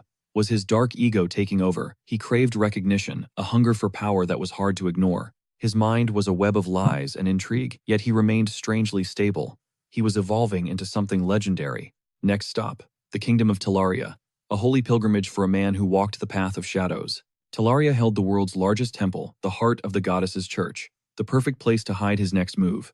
In a secluded spot, he gathered his energy. No eyes on me. Good. Time to reveal my fourth trump card. Summon Avatar Heinrich. A new figure emerged as the system confirmed high regeneration, absolute calm. The hunt begins. Gazing up, she whispered. Mr. A wave of anxiety hit her, sensing he was becoming a completely different person. Still, she clung to the belief that he was truly good. Suddenly, Haynes pointed to his own chest. He asked if she felt he'd changed, wondering if his inner darkness was leaking out. He just wanted to be seen. Basically, he was chasing clout. While Heinz lived for mind games and deception, his core remained eerily composed and steady. With his spirit balanced, she asked about his next destination. He revealed he was heading out on a holy pilgrimage. Before long, they stood before the gates of Talaria's capital. This was his one and only goal in this land. As the goddess's sanctuary, it boasted the planet's largest temple. Stopping dead in his tracks, he glanced up and muttered, "All right. In this place the shadows will hide me." Gathering his massive energy, he shouted, "Awaken my fourth avatar." Summon Heinrich as Haynes manifested the system pinged. Mental traits, persona, super regeneration, and absolute calm. Passive skill, warrior spirit. Now, every brutal training session pumps his stats and XP to the moon. Heinrich tosses him a heavy sack. Wandering the holy city as a vampire is a literal death sentence. Time to step into the light. Suddenly a monk yells, "Next," and Heinrich nearly jumps out of his skin. Gold coins spill across the desk, glittering. The registrar stares at Heinrich in total shock. "Wait, what? Is this enough?" Heinrich asks coolly. He clutches his chest, acting like the most humble soul alive. He vows to serve the goddess, hiding a dark secret. His past avatars were all vile undead monsters. Once a dark mage and a blood-drinking vampire, he was a child of the abyss. But now, he's becoming a legendary paladin of light. Marco slams the counter, hyped up by the kid's resolve. Incredible, what a righteous soul. As the head instructor, Marco is ready to build a new legend. But a colleague hesitates. "Sir Marco, we can't just admit a total stranger because of some gold." Marco laughs it off. "Relax. Under the pressure of training, villains always show their true ugly colors. Think you have the guts to show us your real self?" Recruit Heinrich just grins. "Absolutely." Soon Heinrich is drenched in sweat and gasping. Suddenly, a massive iron ball comes hurtling at him. "Are you insane? This is torture." He catches the heavy iron, his muscles screaming under the weight. 1 month of this hellish routine has passed. He's starting to regret every single life choice. He thought paladins were noble and elegant. Instead, he's trapped in a gym full of muscle-obsessed weirdos. The air is thick with grunts and screams of, "One more rep, brother. It's a holy CrossFit cult." Number 12, focus, an instructor bellows. "Don't you dare stop praying while you're lifting that iron. Concentrate, recite the holy words." Heinrich heaves the ball up, shouting, "For the goddess. Purify your weak flesh." He hoists the sphere high, his lungs burning as the instructor beams with pride. "That's it, keep going." Heinrich realizes that chanting under stress actually supercharges his divine monoflow. His power is spiking. Then he spots a recruit getting absolutely thrashed from behind with a club. "Yes, my back feels amazing today. Hit me harder. These guys aren't just holy, they're completely unhinged." "For the goddess," they roar. Heinrich just stares in disbelief. Is all this really necessary? This training is getting way too weird. An officer nudges Marco. "That kid, he's something else, right?" Marco crosses his massive arms with a smirk. Even before his baptism, he's moving legendary weight. His physique is turning into pure steel. Everyone's dying to see the power his baptism will unlock. Heinrich cringes as the giant men drool over his gains. This is getting extremely uncomfortable. He just wants to lay low, but in this temple of muscles there is nowhere to hide. He shoves a spiked boulder aside, his body steaming. 3 months of non-stop grinding have changed him. Without his warrior spirit and broken regeneration, he would be a pile of broken bones by now. He wipes the grime away. His stamina is god tier, but he has got a much bigger problem. Suddenly, Marco's heavy hand lands on his shoulder. "Hey Heinrich, since leg day is over, let's hit chest." Heinrich's soul leaves his body. Marco flexes his massive pecs, and then changes his mind. "Actually, it is a gorgeous day for a back session. Let's go." Heinrich did not even get to say no. Total muscle freaks. He collapses onto a bench, feeling like his sanity is finally snapping. He grips his head in despair. Not a single day goes by without them forcing him to lift. It is an endless cycle of pumping iron. Max Veron sits down, offering a small bit of bread. Max chuckles, taking a bite. "Tough luck, man. It is because the elders have massive expectations for you. He is the new golden boy." Suddenly, the crowd erupts. They are back. The expedition has returned. The gates fly open as the elite paladins march in, led by Archbishop Laddie and Sir Tuscan. Max looks stunned. The Grand Crusade is back already. They were not supposed to return this soon. Heinrich freezes. He recognizes that face, the same paladin who tried to execute poor Hans. They have been out there hunting this whole time. Could they still be on Hans's trail? The high priest steps forward, his eyes cold. Listen up, recruits. Your real test begins now. Today you've been summoned to crown the elite through the sacred baptism ceremony. Unrolling an ancient scroll, he announced, we're moving ahead of schedule. Emergency shifts force this change. Your immediate cooperation is mandatory. New blood stepped forward when called. Max's gaze instantly locked onto Heinrich. Why break the 6-month tradition now? Something felt dangerously off. He realized the truth. The Paladin Order was desperate for reinforcements. To hunt the immortal king's heir, they needed power, and they needed it now. This was the perfect shortcut. Was it time to test his new limits? Mastering persona skills and his mind's center, he waited. New recruit Max forward. Max knelt as the priest demanded a lifetime of absolute divine devotion. Will you serve as a paladin? Max didn't blink. I will, High Priest. Baptism douses your mana entirely, sealing away every trace of mortal magic. In exchange, the heavens grant overwhelming pure, sacred energy to the chosen. The power's scale was simple. It directly mirrored the depth of one's faith. Only pure, unadulterated belief free from doubt could unlock the true potential. Only the most faithful become legends. Next up, recruit Heinrich. Heinrich stepped out, masking his true intentions behind a stoic, determined face. He centered his focus, erecting a mental barrier. He was going beyond. Until now, his mind center was merely a shield to suppress raw emotions. Kneeling, he had a breakthrough. He could flip the script on this skill. Using his persona skill, he'd fabricate the image of a perfect devout believer. As the high priest drew his mana, he'd use his mind to filter it. He would purge every drop of skepticism, leaving only crystal clear, pious energy. Zero doubt meant maxing out the divine buff to its absolute peak potential. He funneled every ounce of his avatar's spiritual power directly into Heinrich. Suddenly, blinding radiance erupted, forcing the priest to recoil in total shock. The sheer volume of sacred power was insane. A massive pillar of light exploded. It surged from Heinrich's body, piercing the heavens as the crowd gasped. No one could believe their eyes. The energy reached the statue's very head. The priest trembled, placing a hand on his shoulder. Lord Heinrich. He crossed himself in awe. This kid was already on a legendary level. His rank was practically priestly. Such profound faith was simply unheard of. Train hard, the priest urged. Heinrich just gave a polite, chilling smile. System alert. You have successfully acquired the skill, Holy Baptism. Holy Baptism allows for flawless distribution of spiritual power across all avatars. He stared at his shimmering hand. Was this really his true power ceiling? What a relief. He doubted a fake faith built on lies would actually work. Yet it felt like the skill hadn't even reached its full potential. The church's deity felt less like a god and more like the system. Opening his mind felt clinical, more like a cold curiosity than human emotion. He locked eyes with the statue. So, you're watching me, aren't you? Such power required responsibility. Meanwhile, Letty fumed over the useless maps. A month of searching and still no sign of the immortal king's heir. Tuscan leaned in grimly. Support from Talia has completely dried up. Vampires were pulling strings, political heat was rising, and the squad was finished. As Tuscan left, he saw Heinrich dominate Max in a duel, triggering a massive system enlightenment. A legendary crusader art. Instantly, Heinrich's brutal gashes began to knit shut. High-speed healing plus holy energy. Quite the combo. He reached out toward Max. Grabbing his hand, Max whispered, "Did you take that hit on purpose?" Heinrich just smirked. Totally worth it. Classic Heinkel tactics. But this wasn't enough. To truly level up, he needed a total evolution. Tuscan spoke up. Your holy output is insane.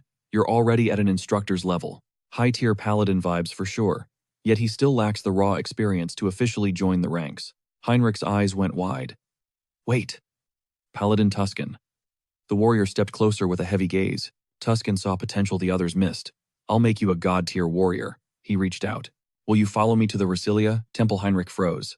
The great Rasilia me. Problem? Tuscan asked, hands still extended. Heinrich quickly shook his head. None at all. He was down for the mission, but Tuscan was already moving. Keep up, kid. No time to waste. They rushed toward the teleportation circle, Heinrich scrambling to stay close. Can I grab my gear first? Heinrich panted. Tuscan waved it off. Let someone else handle it. Mid-circle Tuscan gripped his shoulder. I know this is sudden, kid. Just trust the process. I'll explain everything once we arrive. Heinrich nodded. Moments later, the massive temple loomed ahead. Heinrich's jaw dropped. The legendary Temple of Rosalia, the absolute pinnacle of the church's power. Built at the continent's dead center, they knelt before the divine statue. This is it. The Pope's seat. The goddess's home. The church's beating heart. Suddenly, Riastar appeared with a smile. Welcome home, Tuscan. And welcome, Heinrich. You must be exhausted from the journey. Tuscan gave a respectful nod. Heinrich couldn't believe it. He was actually inside the great temple. The goddess's domain. The ultimate training ground for massive gains. Heinrich smirked to himself. He'd finally become a true paladin. Heinrich's evolution started today. High above a construction site, Hans plotted his next shadow move. Then he checked the news. Headlines screamed, "Hahu Mask wipes out trafficking ring." They were calling him the modern Dark Knight. "Guess I'm a celebrity now," he mused. The trafficker's entire operation was officially toast, but something on his phone felt off. Divine Retribution Society. What kind of cult was this? The villains kept barking that name. He remembered their threats. "Kill this idiot before he ruins everything. If I mess up, the society will end me," he recalled. They weren't the forgiving type. The web ran deep through multiple syndicates. Hans stretched his stiff joints. Challenge accepted. Time to keep dismantling them and collect the loot. Haynes strolled down the street, mask adjusted. If Hahu Mask suddenly dumped high-value gear onto the market, he'd be the prime suspect. Those black market sources were too hot. He needed a low-key spot for a discreet deal. He entered a shop. "Welcome." Haynes slammed a heavy bag down. "I've got goods to move." The clerk didn't even look up. "This looked like a pawn shop. Take your junk elsewhere." "Beat it," Haynes smirked, dumping a pile of rare coins on the desk. "Really now? Heard you guys were into high-stakes loot." The clerk grabbed a coin, recognizing the syndicate symbol. The trading syndicate. Rumor had it some masked psycho had absolutely demolished their entire operation. "Interested yet?" Haynes asked. The clerk's eyes gleamed. "The back door. Don't even think about leaving." Haynes slipped inside. A new worker greeted him. "Welcome. So you're looking to liquidate some assets?" Haynes nodded, sliding the bag across. "Can I get paid in something?" "A bit less traceable. Something besides cash." The worker examined the coin. "You, looking for physical assets or something else?" "What's the play?" Haynes raised one finger. "A grand prize lottery ticket. Make it happen. Fast as possible." Pure cash was a liability. He couldn't spend it without flagging the authorities. He needed clean money for Song Yun. A winning ticket meant untraceable legal wealth. The worker paused. "A jackpot ticket. That fee's gonna be massive." Haynes didn't blink. "Fine. What's the buyout?" Haynes snagged the tickets for 6.11, with a 4-month window flashing a satisfied smirk. "Perfect," he muttered. When he suggested prepping 2 more, the worker's jaw hit the floor. With the cash he dropped, that was practically impossible. Haynes told him to chill. He had loot for days. A split second later, the atmosphere shifted. He thrust his hand into a newly formed rift, slamming down legendary items. "Is this enough for you?" he challenged. The guy grabbed his wrist, eyes bugging out at the storage bracelet. Who was this freak? These materials were straight up mythical. Where'd you even score? Haynes's brow furrowed. He wasn't there for a therapy session or to trade gossip. They needed to finalize this deal as soon as possible. The worker finally let go, his hands trembling slightly. Mumbling an apology, the man picked up the pace. Meanwhile, Haynes caught a lingering metallic scent of blood in the air, so his senses weren't tripping. Haynes clamped a firm hand on the guy's shoulder and gave a sharp nod. Good. This wasn't just a one-off deal. They'd be seeing a lot more of each other. Moments later, he stepped out. Clutching those lottery tickets, a smug grin spread across his face. Just imagining his dreams coming true was a total rush. What should he splurge on first? Honestly, he really needed some high-tier lackeys to handle this grunt work. Running errands back and forth was becoming a massive drag. Still, he figured he'd vibe with the cool night air. He scanned the bustling crowd, remembering how these streets were ghost towns just months ago due to human trafficking. Now the city was pulsing with life again. Knowing he played a part in restoring this peace felt pretty damn good. Suddenly, Gamma's voice hissed right in his ear, asking his origin. Haynes recoiled instantly, eyes narrowing at the intruder. Who the hell was this guy? How did he sneak up so silently? Gamma just raised his hands, telling him to chill. He just wanted to vibe and chat, requesting it with a weirdly offended tone. What was this dude's deal? This absolute weirdo actually leaned in and sniffed him. Then came the bombshell. "You're a vampire, aren't you?" "Bingo. Level 6, straight from the mirror dimension." Gamma demanded his name and exactly when he'd returned to Earth. A dimension-hopping vampire, Haynes's mind raced. He needed to feed this guy some BS and get out of there. As energy rippled through the air, he revealed his name was Haynes, claiming he'd been off-world for a long time. He grit, his teeth stunned. Why did he blurt that out so easily? It had to be some high-level mind control. Gamma just waved it off. Clearly, a fresh returnee like him deserved a proper introduction to the local power players. He slid over a sleek business card. "I'm Gamma," he stated coolly, representing the Blood Clan. It's the shadow government for every vampire on Earth tasked with rounding up all the newcomers like him. Haynes eyed the card skeptical. Such an organization actually existed. Gamma just sighed, spreading his arms wide. "Look, if you want to survive, we've got to stick together," Gamma insisted. "There's really no other choice." Then Haynes threw a curveball, asking what that level talk from earlier was all about. Gamma's eyes lit up. Finally, some interest. Instead of talking on a street corner, let's visit the headquarters. He jiggled his car keys toward a high-end ride nearby with the door open. Haynes figured, why not? As they moved out, Jin Soran watched from the shadows, pressing a finger to her tactical earpiece. Command, the target is on the move, she whispered into the comms. I'm staying on his tail. They pulled up to a massive facility, and Gamma ushered him inside. Hines followed as the heavy doors swung open. What is this place? Every vampire has a unique core element, Gamma explained, which dictates their total power level. They measure and classify every returnee here. That glowing magic circle on the floor, that was their power gauge. Gamma motioned him toward the center. Several vampires were already stationed at the star's points, ready for the ritual. A magic circle. Hines felt his gut tighten. This felt sus. If things went south, he'd just cancel the summon. Don't just stand there, Gamma urged. Step inside. Hines hesitated, mentally prepping for a potential ambush. Suddenly, his senses screamed. Wait, Skull. He could feel the unmistakable oily residue of dark magic everywhere. It was a chaotic cocktail of alchemy curses and sorcery. How was such a complex mixture even possible? It had been 20 years since returnees appeared, yet magical tech was still rare because every dimension had different rules. Fusing these different dimensional powers into one unit was a feat of pure genius. This organization was seriously impressive. The Blood Clan was way more dangerous than he'd imagined. Just then, a vampire stepped forward with a cold gaze. Give me your hand, he commanded. This might sting. Before Hines could react, a blade sliced into his palm. Haynes gasped as crimson droplets sprayed from the jagged gash on his palm. 5. Blood orbs. A level 5. I see, the vampire mused, his eyes narrowing. He noted the tight orb connections. This guy's healing factor was definitely top tier. Etheric purebloods usually hit level 5 or 6. Gamma crossed his arms, acting all anxious. He'd acted humble, a rare trait, but at just level 5 he wasn't worth the stress. No need for dismemberment at level 5. Begin, Gamma ordered. Yes, sir, the lackeys barked. As spells ignited the air, Haynes panicked. This wasn't a test. They had a darker agenda. This ritual was way too intricate for a simple power check. He had to summon Hans. Now, suddenly the door exploded inward. Soran stormed in, screaming, Freeze, right there, Gamma. A level 6 blood pack officer. She was here to bust him for the murders. He looked up, unfazed. Miss Soran, isn't it rude to crash a party? Meanwhile, Haynes, kneeling, he felt a spark of recognition. Who was she? She reached out, detailing her intel. Rumors of vampire abductions seemed fake at first, but the grisly reality was right here. Release him and surrender, Gamma just smirked. Classic talk from a brainwashed, naive slave. The blood pack never questions their chains, he mocked, spreading his arms wide in defiance. We're superior to humans. Why crawl in the shadows and follow some pathetic restrictive pact? Total nonsense, she screamed. It's warmongers like you who force us into the underground. Gamma grinned coldly. Is that the official lie? I wonder if your partner agrees. Wait, what? Before she could react, her partner was slammed by a brutal elbow strike. Minion, stop. Why are you doing this? She shrieked, reeling from the sudden icy betrayal. He bared his claws, looking down at her with pure disdain. The reason? It was simple. Back home, he was a legendary lord. Here, he's just a basement-dwelling club bouncer. Get it now, mistress. Not all of us are comfortable like you. Gamma leaned in, looming close. What's your endgame? Creating some low-tier vampire army for a pathetic little rebellion, she spat. A rebellion with lesser vamps. Please. How many centuries do you think that would take? This world is a dead end. No karma points means no way to level up. Energy swirled in his palm. But we found a shortcut, a foolproof way to gain massive power. Her unconscious partner began to levitate. Soran stared in horror. What have you done? Did you break the ultimate taboo? She whispered. He grabbed her.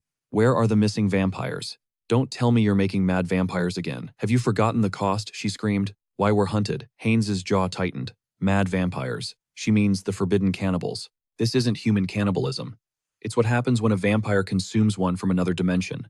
Their blood factors fuse, granting insane power, but the price is your very soul. It shatters the mind. Fail the transition, and you're just a thirst-crazed monster forever. These mad vampires became global threats instantly, but Gamma told them to just relax. We've perfected it. No more bloodlust side effects. He slammed his palm onto his captive. Energy erupted. You'll be the perfect test subjects for my masterpiece, he roared. A magic circle. Haynes realized this wasn't just for isolating blood factors. It was refining vampires into a side effect-free pill. Minion reached out, demanding his reward. I risked everything for you, naturally, Gamma replied, tossing a dark pill into his palm. Our deal is sealed. Minion swallowed it whole. His eyes flared as his body began to warp. A wicked grin spread as he doubled in size. Incredible. The power. It's actually real. He snatched Soran by the throat. More. You promised me more. Don't you dare hold back. Downboy Gamma commanded, halting him. I get the hype, but let's not get ahead of ourselves. Patience. Our first guest is still waiting after all. He walked towards Soran wearing a devilish grin. He told her to stay put. As she begged him to stop, Haynes gave her a cold, empty stare. 2 purebloods and 4 half-breeds. Cannibalizing them was the ultimate shortcut to god-tier power. He couldn't wait to evolve. After consuming every last one, he ripped a portal open. Minhyun staggered back, shouting in absolute shock. What the hell is this? Haynes stepped out of the rift, mocking them for their pathetic attempt at hiding. Safety. A total myth. Nobody leaves this place without his say-so. Suddenly, a pack of undead surged from the portal. What are those things? Minhyun shrieked. Gamma glared at him, barking in order to stay calm and focused. They had to hold the line. If the formation broke, they were dead. Minhyun gritted his teeth and charged the ghouls. He targeted Haynes, screaming for his head, but he realized Haynes' physical form was shifting into something monstrous. Do vampires look different in every dimension? He didn't care, slamming his heavy staff into the cracked earth. Jagged bolts of energy blasted through Minhyun's chest. Haynes smirked, admitting he wanted to capture them with 0 damage. Efficiency was key. Haynes leaped into the air, laughing at the idea that they actually had a chance. He gripped Minhyun's shoulders tight. Is this the downside of natural growth? Well, it's no big deal. He sank his fangs deep into Minhyun's neck. This was just the appetizer. Emma watched her heart hammering in fear. Is this freak insane? Is he actually eating his own kind? Minhyun's mind spiraled as his life began to fade. How could he be this cold-blooded, to betray them all so easily? Minhyun refused to die, but Haynes just chuckled.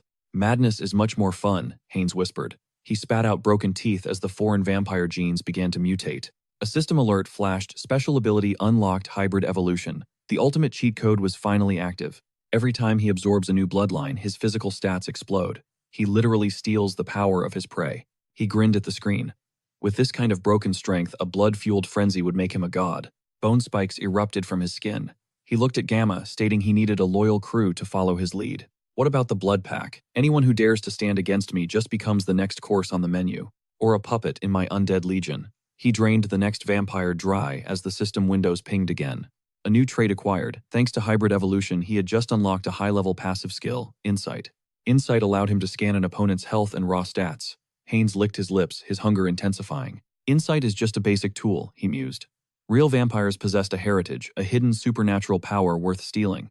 A power rooted in their bloodline. With hybrid evolution, he could strip them of everything they ever were. Meanwhile, Gamma was pinned to a blood-soaked cross, gasping in total disbelief. What the hell are you? Who feasts on their own kind and stays sane? Haynes walked over mockingly, lifting Gamma's chin with his fingers. Curious, aren't you? He demanded to know the secret to stopping the mental decay caused by the blood. The voices he heard while feeding were getting too loud. Gamma screamed, calling him a total lunatic. In a heartbeat, Haynes attacked. The system confirmed the evolution was already integrating Gamma's unique essence. He unlocked camouflage, a skill that erased his very presence. A stealth skill. Now things are getting interesting. This would be incredibly useful. He placed a hand on Gamma's head, deciding to rip the memories from his brain. Visions flooded his mind. Secret research labs, high-tech gear, and the shadowy Divine Retribution Society. Mr. Beta. I promise. Haynes frowned. Was this Beta the puppet master pulling all the strings? The Divine Influence Society was mentioned again. This entire ritual was their handiwork. What was their real endgame? Why help the blood cargo? Later, Sauron finally woke up, finding Haynes coolly sitting behind the steering wheel. Back with us, Sleeping Beauty, he asked. She immediately lunged for his throat, screaming like a madwoman. You traitor! You sold us out! She shrieked.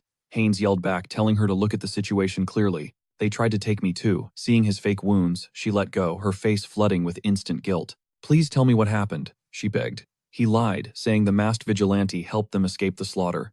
Vigilantes stormed the place, he explained. She looked at him with soft eyes, moved by his fake heroism. He'd gone through hell to save her. I'm Sauron, she whispered. Haynes stared at her, feeling a strange déjà vu. He couldn't shake the feeling he'd seen her before. So why were your people fighting each other, he asked. They were all part of the blood cargo, yet they were in a civil war.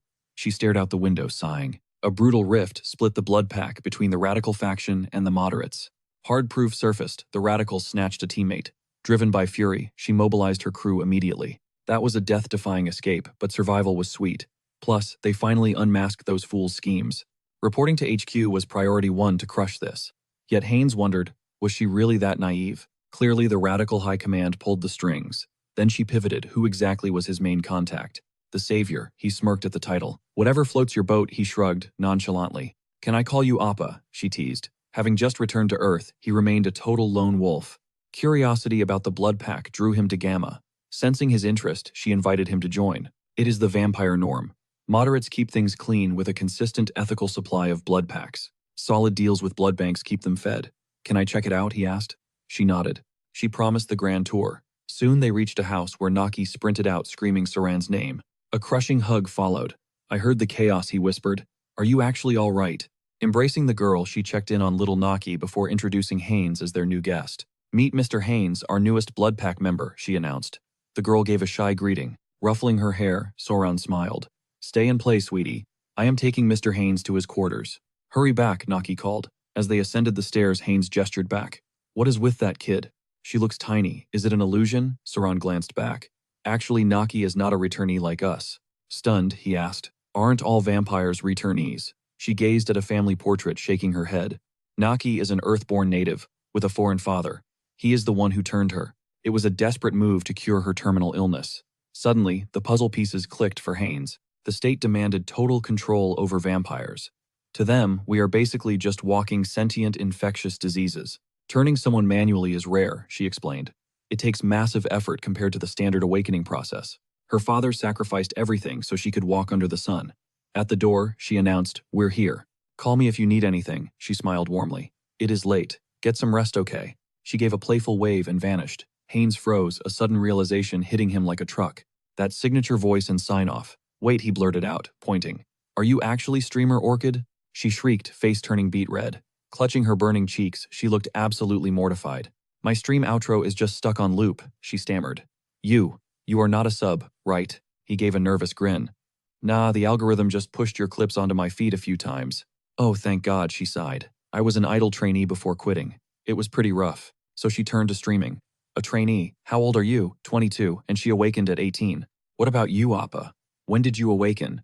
Haynes shifted his gaze, looking incredibly uncomfortable. He slammed the door, shouting later, through the wood.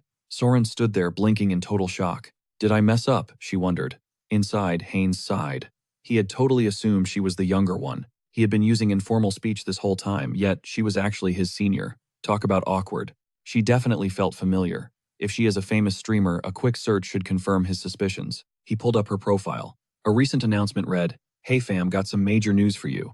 She was taking a week-long hiatus for work stuff, promising to grind hard and return as soon as possible. She vowed to wrap things up fast. See you all in 1 week, her post concluded cheerfully.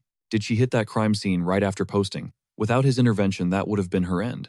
A near miss for sure, but at sunrise, a piercing scream shattered the peace. What do you mean nothing? Haynes bolted upright, clutching his throbbing head. Who was making this much noise at the crack of dawn? Heading downstairs, he heard Saran's fury. No evidence left. How could an entire scene be scrubbed clean? What is the emergency? Haynes asked. Soran spun around momentarily, pausing to ask if he had even slept. My team swept the crime scene yesterday, she explained, her voice trembling with frustration. Everything was reduced to ash, leaving zero evidence behind. The radicals had slipped through their fingers once again. Haynes frowned, realizing they went overkill, erasing Hans's trail. He pivoted, voicing a grim but necessary question. He demanded the location of the radical base. Terrified, Sora gripped his arm and begged him to stay silent. He wasn't exactly vibing with the blood bags. Awkwardly smirking, he told her to chill. Those guys were just dangerous clowns. Better to know their turf so we can dodge them right. Sora paused, realizing his logic actually hit home. She flashed a smile at her phone, telling him to hold on. Meanwhile, Heinz's mind began to race. He was currently towing the line of pure blood territory, roughly level 6 or 7 by earthly standards. Reaching full potential would require his parents' help. Suddenly, Sora shoved the phone toward him with urgency. Take it, she insisted. Avoiding the marked red zones was his only hope. Then she offered to cook. He glanced at the screen, raising a hand to decline the offer. He was grateful, but she shouldn't stress. He'd rather scout the local spots for a quick bite instead. He licked his lips. Moments later, he was wiping fresh blood from his mouth. Absolutely delicious. Another restaurant conquered. Amidst a graveyard of vampire corpses, a lone survivor gasped in total shock. The survivor spat threats the clan would pick his bones clean. Heinz just looked on with cold indifference. Was this meant for me? Thanks to his stolen disguise, these fools were essentially walking around blind. No big deal. He hauled the guy up by his collar, demanding he start talking immediately. Where's the rest of your squad? A radio chirped. Attention all Gamma units Villa meeting tomorrow. Heinz tapped his temple. The radical leadership was actually gathering in one single spot. It was the perfect chance to wipe them all out. Time to move, but first, let's scrub this scene. Blood flower. The artifact manifested in his palm as the system hummed with lethal energy. The blood flower siphons surrounding gore into a soul-burning blaze that only the caster can extinguish. It incinerates only the intended targets. As petals drifted, Heinz prepared his devastating new technique. Total erasure. He'd masked the magical residue with camouflage and gripped his fist tight with resolve. Untraceable. Suddenly, his heart thundered against his ribs. He stared at his hand, feeling a strange surge. His biology was shifting again. The system flashed, "Pure blood legacy is evolving into true blood legacy." Hybrid evolution triggered a massive breakthrough. He had finally mastered the art of blood flow acceleration. His restoration powers had shattered their natural limits. He let out a long, satisfied breath. Finally, the system confirmed the regeneration skill has officially peaked into hyper-regeneration. He was now a true blood vampire with a god-tier toolkit. Time to test his newfound lethality. He slashed his own wrist. Blood sprayed, but the flesh began knitting back together in a literal heartbeat. An arterial slice healed in a second. The synergy of true blood control and regeneration was terrifyingly efficient. If he could siphon blood mid-combat to fuel this healing, he'd be practically invincible on the battlefield. If true bloods were this cracked, how insane were the legendary sacred blood vampires? Later, a notification pinged. A fan dropped 1 million cheese points for Orchid's big return. They swarmed her stream like hungry dogs. Sora beamed at the camera, totally floored by the support. She was overwhelmed with gratitude. 1 million points. Mentally, she started calculating the massive payout. That was a full month's supply of premium blood bags secured. Just then, Heinz opened the door, catching her off guard. He joked about the hustle and apologized for the intrusion. "Don't mind me," he said. Sora's face turned scarlet as she screamed at him to learn how to knock. Cooling down, she sighed and asked for the news. Heinz knelt and presented a mysterious letter. A letter addressed to her. She wondered if this was the smoking gun against the radicals' crimes. The anonymous intel was incredibly detailed. It felt oddly familiar, almost like the Hahu mask's handiwork. But she only told Heinz about the location. The clues started flowing right after their conversation. Was it a secret partnership, or just luck? Moments later, Heinz and Hans stood atop a moonlit roof. Heinz narrowed his eyes at the building. "So this is where the rats are hiding, huh?" The Lich convened a high-stakes council to forge a counter-strategy against the elusive Hahu's mask. Instantly, the vampire triggered his perception, identifying a shimmering, invisible blood ward sealing the entire building. They were pinned on the ground floor, and the raw power radiating from the Gamma-level elites was absolutely terrifying. Deciding to stash Hans within the shadows, he leaped from the rooftop, envisioning a total massacre as they swarmed. Glass shattered as he burst through the window. Touching down, he roared for the bandits to prepare for their end. He scanned the hall, stunned. The intel was solid, so where was everyone? The room was ghost town empty. Suddenly, the barrier behind him splintered. A voice hissed from the void they were hunting Hahu's mask, not him. Instead, a lone vampire emerged as reality itself fractured, with Sebastian stepping calmly through the dimensional debris. Sebastian challenged his tracking skills before gesturing toward his lieutenants, identifying them as Beta Vaughn and Beta Shin. "Do they recognize this intruder?" Vaughn shook his head, noting the target was at least level 7. Yet the face was a total mystery. Shin noted that this warrior must have crawled out from some forgotten shadow. Heinz clenched his jaw as pieces fell into place. This matched the radicals' intel the Alpha was pulling the strings. With 2 betas and 13 gammas under his command, the board was set. But those masked figures were the real threat. They belonged to the Divine Retribution Society. Their energy was dead silent, masked by some impossible high-level trickery. Sebastian barked an order to bring him that fool's head along with whatever was lurking in his shadow. He singled out the darkness behind Heinz.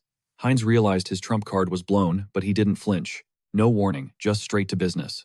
If they wanted to fight so badly, he'd end this in a heartbeat. Activating enhanced blood flow, he became a blur of violence, shredding through vampires with supernatural acceleration. A panicked vampire shrieked in horror, accusing him of cannibalizing his own kind right before their eyes. It was madness, but as he turned to flee, Hans materialized from the shadows, like a literal nightmare. "Don't blink now because the real carnage is just getting started." Right then, the atmosphere shifted. The shell-shocked vampire bolted for the exit, shoving everyone aside while screaming for them to move. Survival was his only instinct, but the moment he touched the handle, a tidal wave of dark energy blasted him back. Hans stood there mocking them for thinking they were the only ones capable of casting a deadly seal. This was a slaughterhouse now. The Lich declared coldly that none of them would leave this room alive. Seconds later, limbs and viscera painted the walls.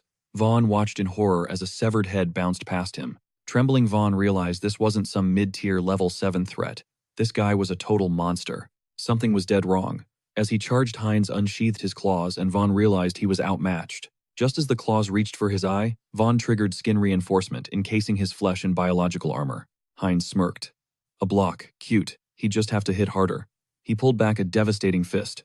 Funneling pure energy, he slammed a punch into Vaughn's chest, causing the supposedly unbreakable armor to spiderweb and shatter. Vaughn couldn't believe it. His ultimate defense was failing against someone who was faster and stronger in every way.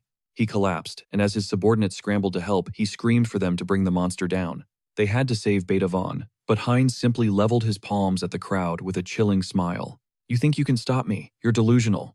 Suddenly, lethal jets of pressurized blood erupted from his hands.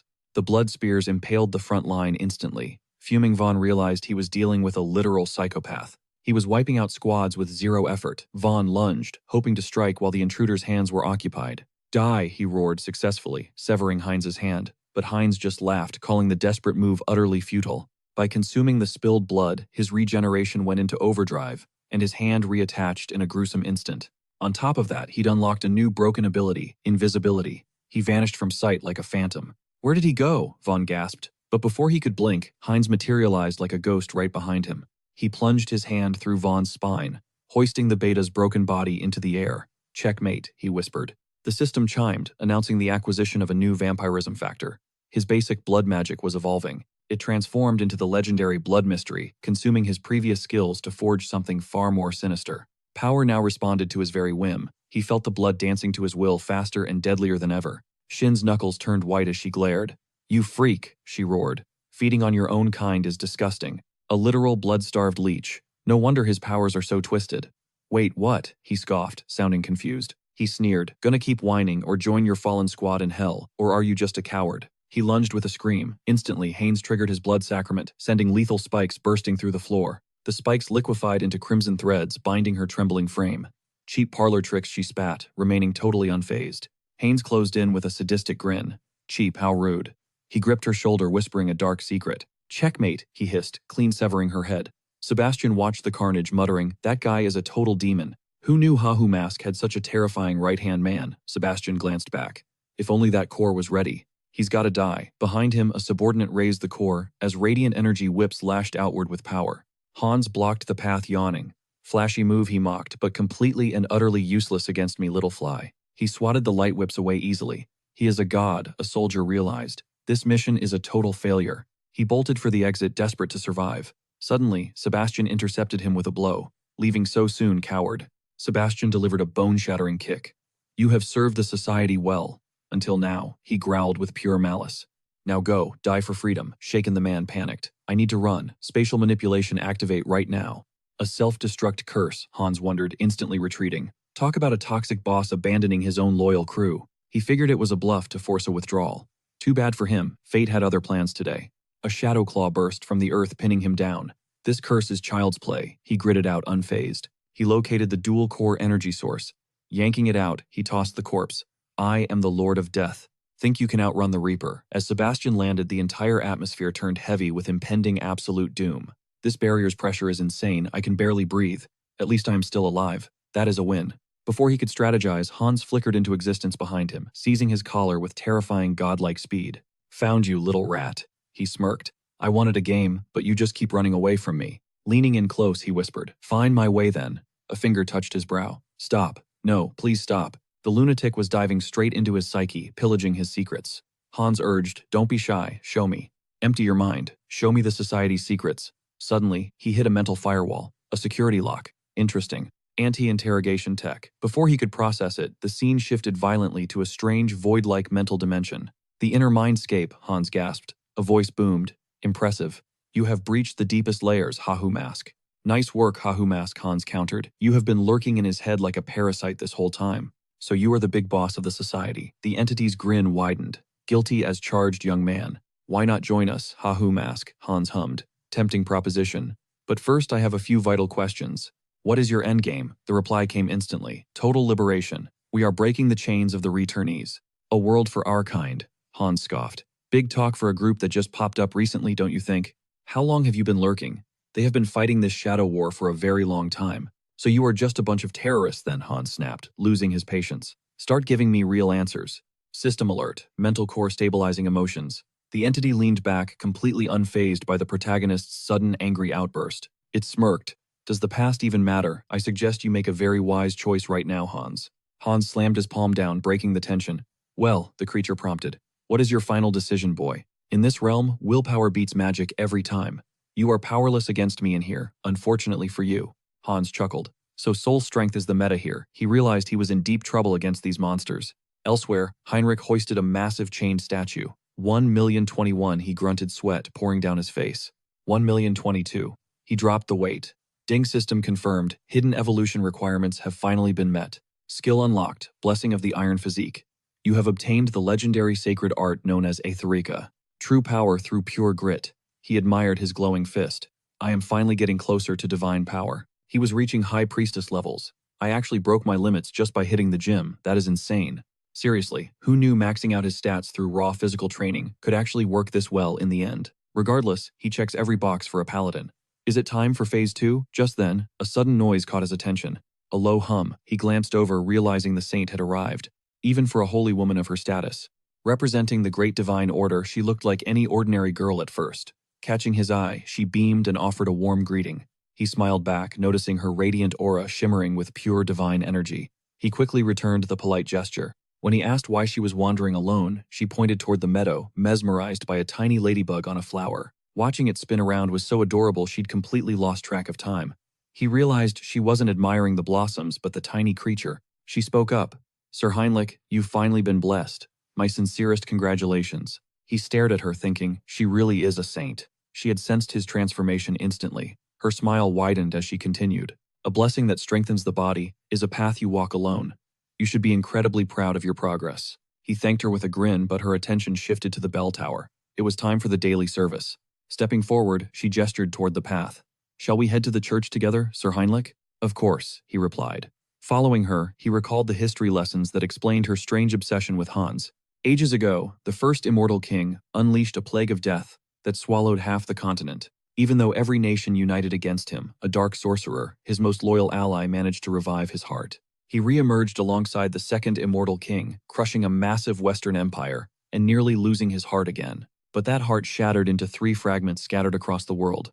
Whenever whispers of the king's return surfaced, the divine order mobilized. Countless lives were sacrificed for a saint who viewed every follower as her own family. Their deep-seated hatred for the immortal king made perfect sense, even if it felt a bit overkill now. Surprisingly, this guy is actually pretty chill and kind-hearted.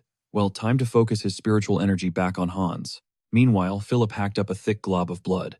His panicked subordinate rushed over, screaming, "Your Excellency, the judge." "Is he okay?" Philip shoved him away, roaring, "Get back." He couldn't believe he was actually being overpowered. His mind raced. "I'm losing." To him, in a spiritual duel, this shouldn't even be possible. Suddenly, Hans landed a devastating blow on Philip's essence. Cracks spiderwebbed across his soul as he was sent flying. Philip thought he had the upper hand, but now Hans' power was surging, spiraling into something monstrous and uncontrollable. It felt like facing an entire army at once. With the next impact, his very essence began to crumble into dust. He couldn't grasp why he was failing. It wasn't just raw spiritual pressure. The skill gap was terrifying. His own abilities were supposed to be peak. There was no time to think. In his physical form, he issued a frantic command. Contacting the Soul Branch, he barked at his subordinate, "Abort all missions, wipe the servers, and get everyone out of there. Especially the branches in Korea. This is top priority. Inform the commander immediately. A monster has awakened in Korea." Meanwhile, Hans stepped toward the broken body and harvested a small piece of essence. Even with his mind center and serenity active, that was a tough fight. He'd have to analyze this guy later. He hated that the main target escaped, but suddenly the system pinged. The entity was devouring someone else's karma heart. His dark magic began evolving into a specialized path of sorcery ability. Dark energy swirled around his palm. He realized this fragment was just a leftover piece scattered throughout the spiritual realm. So absorbing his karma meant his own power would skyrocket at the enemy's expense. Not bad at all. By sifting through the memories in this fragment, he'd find the Divine Retribution Society. He glared at the pulsing energy. A vision of a building flashed before his eyes. Found you. The Korean headquarters of the Divine Retribution Society. Hidden deep within the forest, he wouldn't let a single soul escape until every dark secret was dragged into the light. Suddenly, a worker collapsed to the dirt, teeth gnashing as he hissed. What kind of nightmare is this? They were told to get out, but nobody warned them about a literal monster closing in. Hans loomed over him like a shadow. "Started the evacuation already. At least you're quick," Hans muttered, his fist tightening with lethal intent. He yanked the man up by his collar, noting that most of the critical data had already been cleared out. Trying to be a hero, Hans snatched the documents, attempting to save even a shred of data. Too late for that. He forced the man to surrender it all. Looking back, these people had stopped at nothing to get what they wanted. That specific incident, he'd never let them forget it. Without hesitation, he launched a brutal mental assault on the worker. Those scum from the Divine Retribution Society stole everything. Now, they're all dead men walking. To him, mercy was never an option. He initially brushed it off as a freak accident, but fate had other plans. Finally, he unmasked the monsters lurking in the shadows. It was them, the Divine Retribution Society, the bastards who wiped his family and his future off the face of the earth. These guys were built different, way beyond any threat he'd faced. If he wanted to win, he needed to level up his influence fast. It didn't matter how much blood or gold it cost. The society was going to burn for what they did. Haynes fueled his fist with raw energy, his mind racing. Victory wouldn't come from brute force alone. He needed a masterstroke. Step 1. Unleash a forbidden technique, the purified blood crystal. He'd strip the impurities from his own system until only power remained.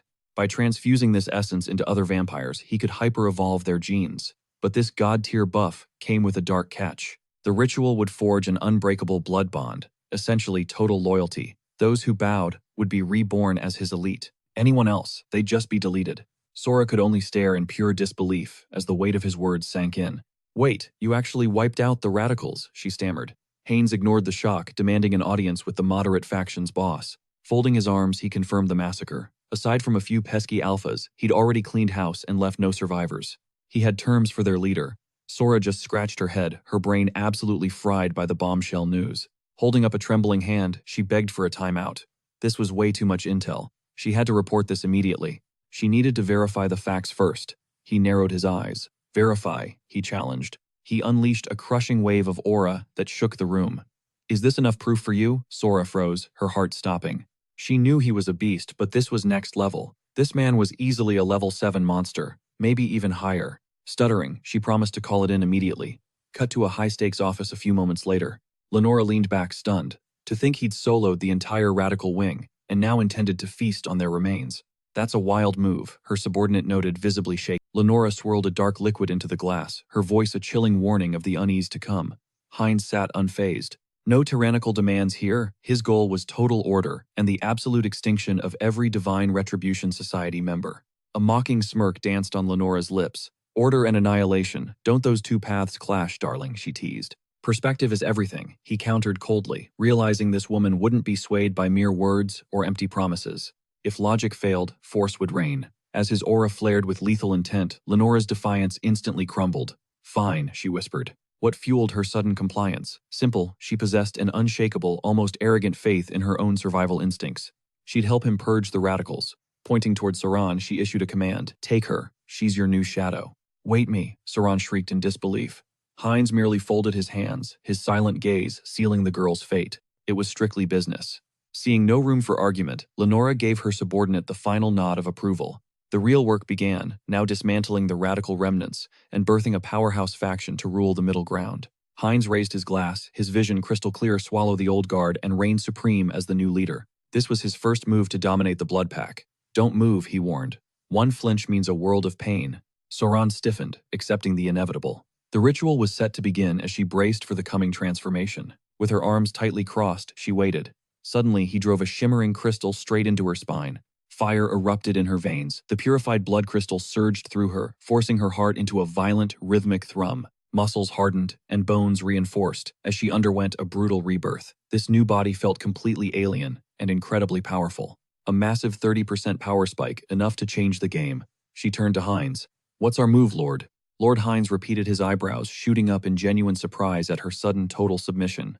"Absolutely," she smirked. A new bloodline had been forged on Earth, and every legacy needs a master to follow. A new era demanded a fitting name. Hines leaned back, the weight of his new authority pressing down on him. He needed his clan to be legendary. Every vampire touched by his purified blood was now evolving bound to him. To think his hybrid blood could rewrite their very DNA. It was a terrifying evolution that defied all natural laws. Heterosis, he declared. From this moment on, they would strike fear into the world as the elite hybrid force. A cold smile touched his lips. He would nurture these remnants until they became the apex predators of the night.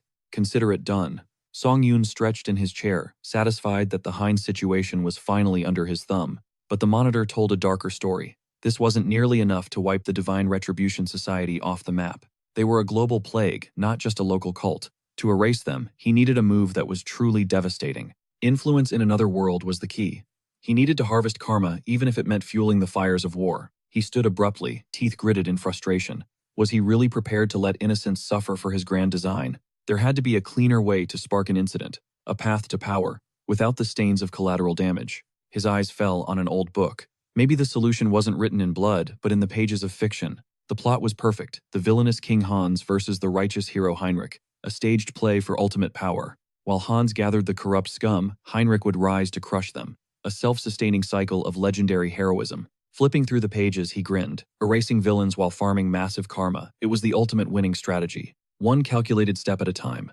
The path to victory was being paved with the souls of manufactured monsters. Harley, he called out.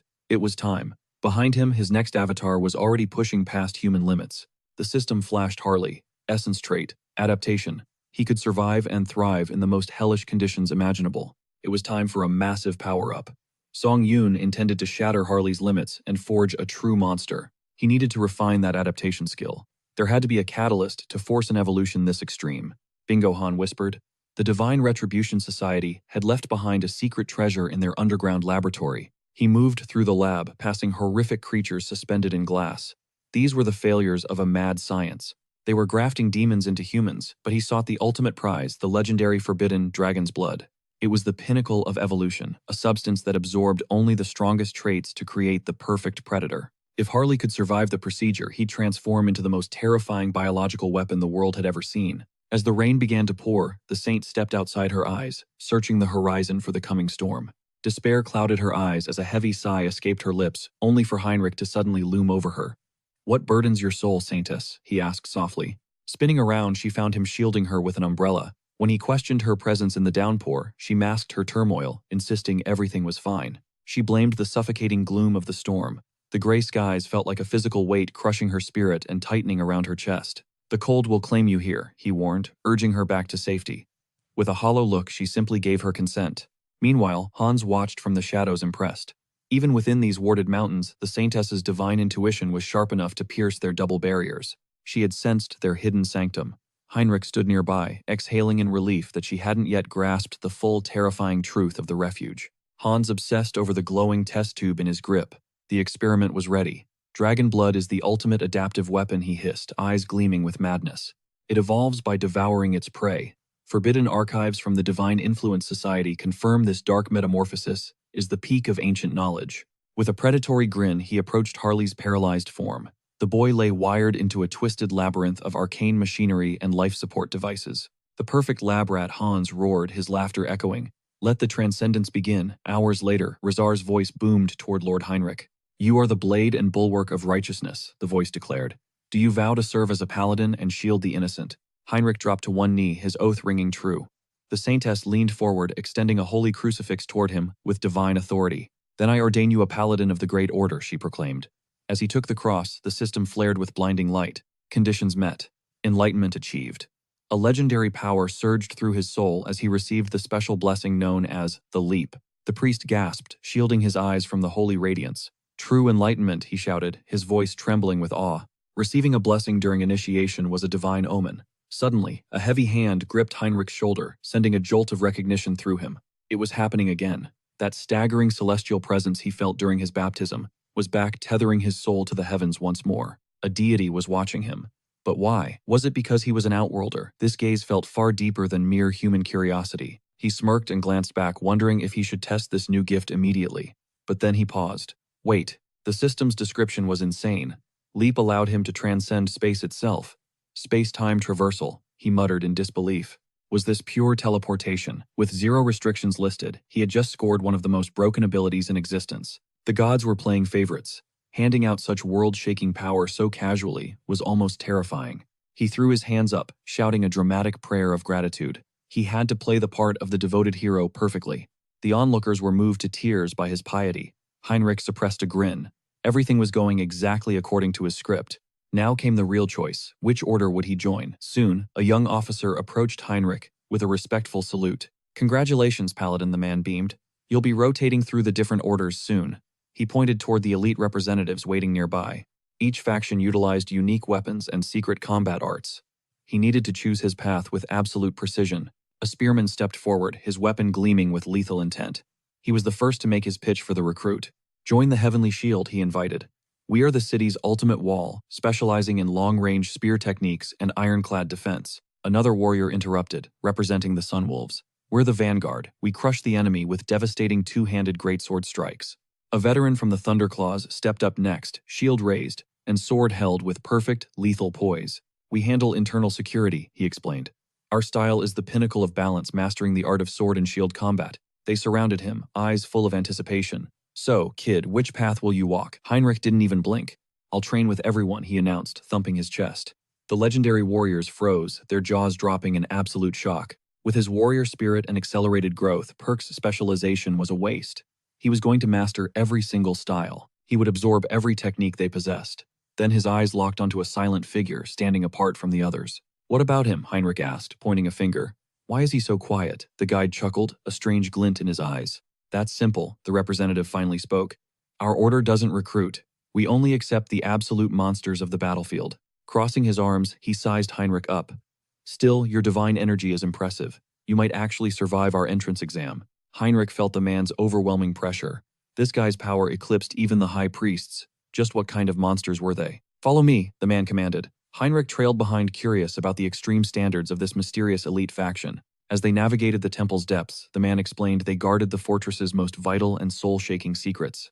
The most important fortress, Heinrich questioned. What's hidden there? The man reached for a heavy iron-bound door. Pass the test and you'll find out, he grunted. Inside, a masked figure sat shrouded in an aura of pure death. That mask and cape were unmistakable, the gear of a heresy inquisitor. Now, the man said, read the text. Carved on the slab, he had to speak with enough conviction to reach the heavens. Panic started to set in. Was this a trap to weed out infiltrators? If they sensed his true nature, he was finished. What is this? He feigned outrage that his piety was being tested. The guard just shrugged. Standard procedure, kid. Could he not read the script? He cursed under his breath. Then he focused on the ancient scroll. He declared himself the god's herald and divine blade. He swore a blood oath of eternal silence. For the faith, he'd brave any fire. Suddenly, a glowing sigil seared itself directly onto his tongue. Clutching his jaw, he howled in agony. The Inquisitor nodded coldly. You're in.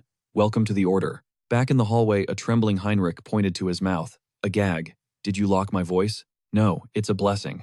The gift of silence will keep our deepest secrets from ever being leaked. He thought it was a curse until they explained. We are the Order of the Radiant Count.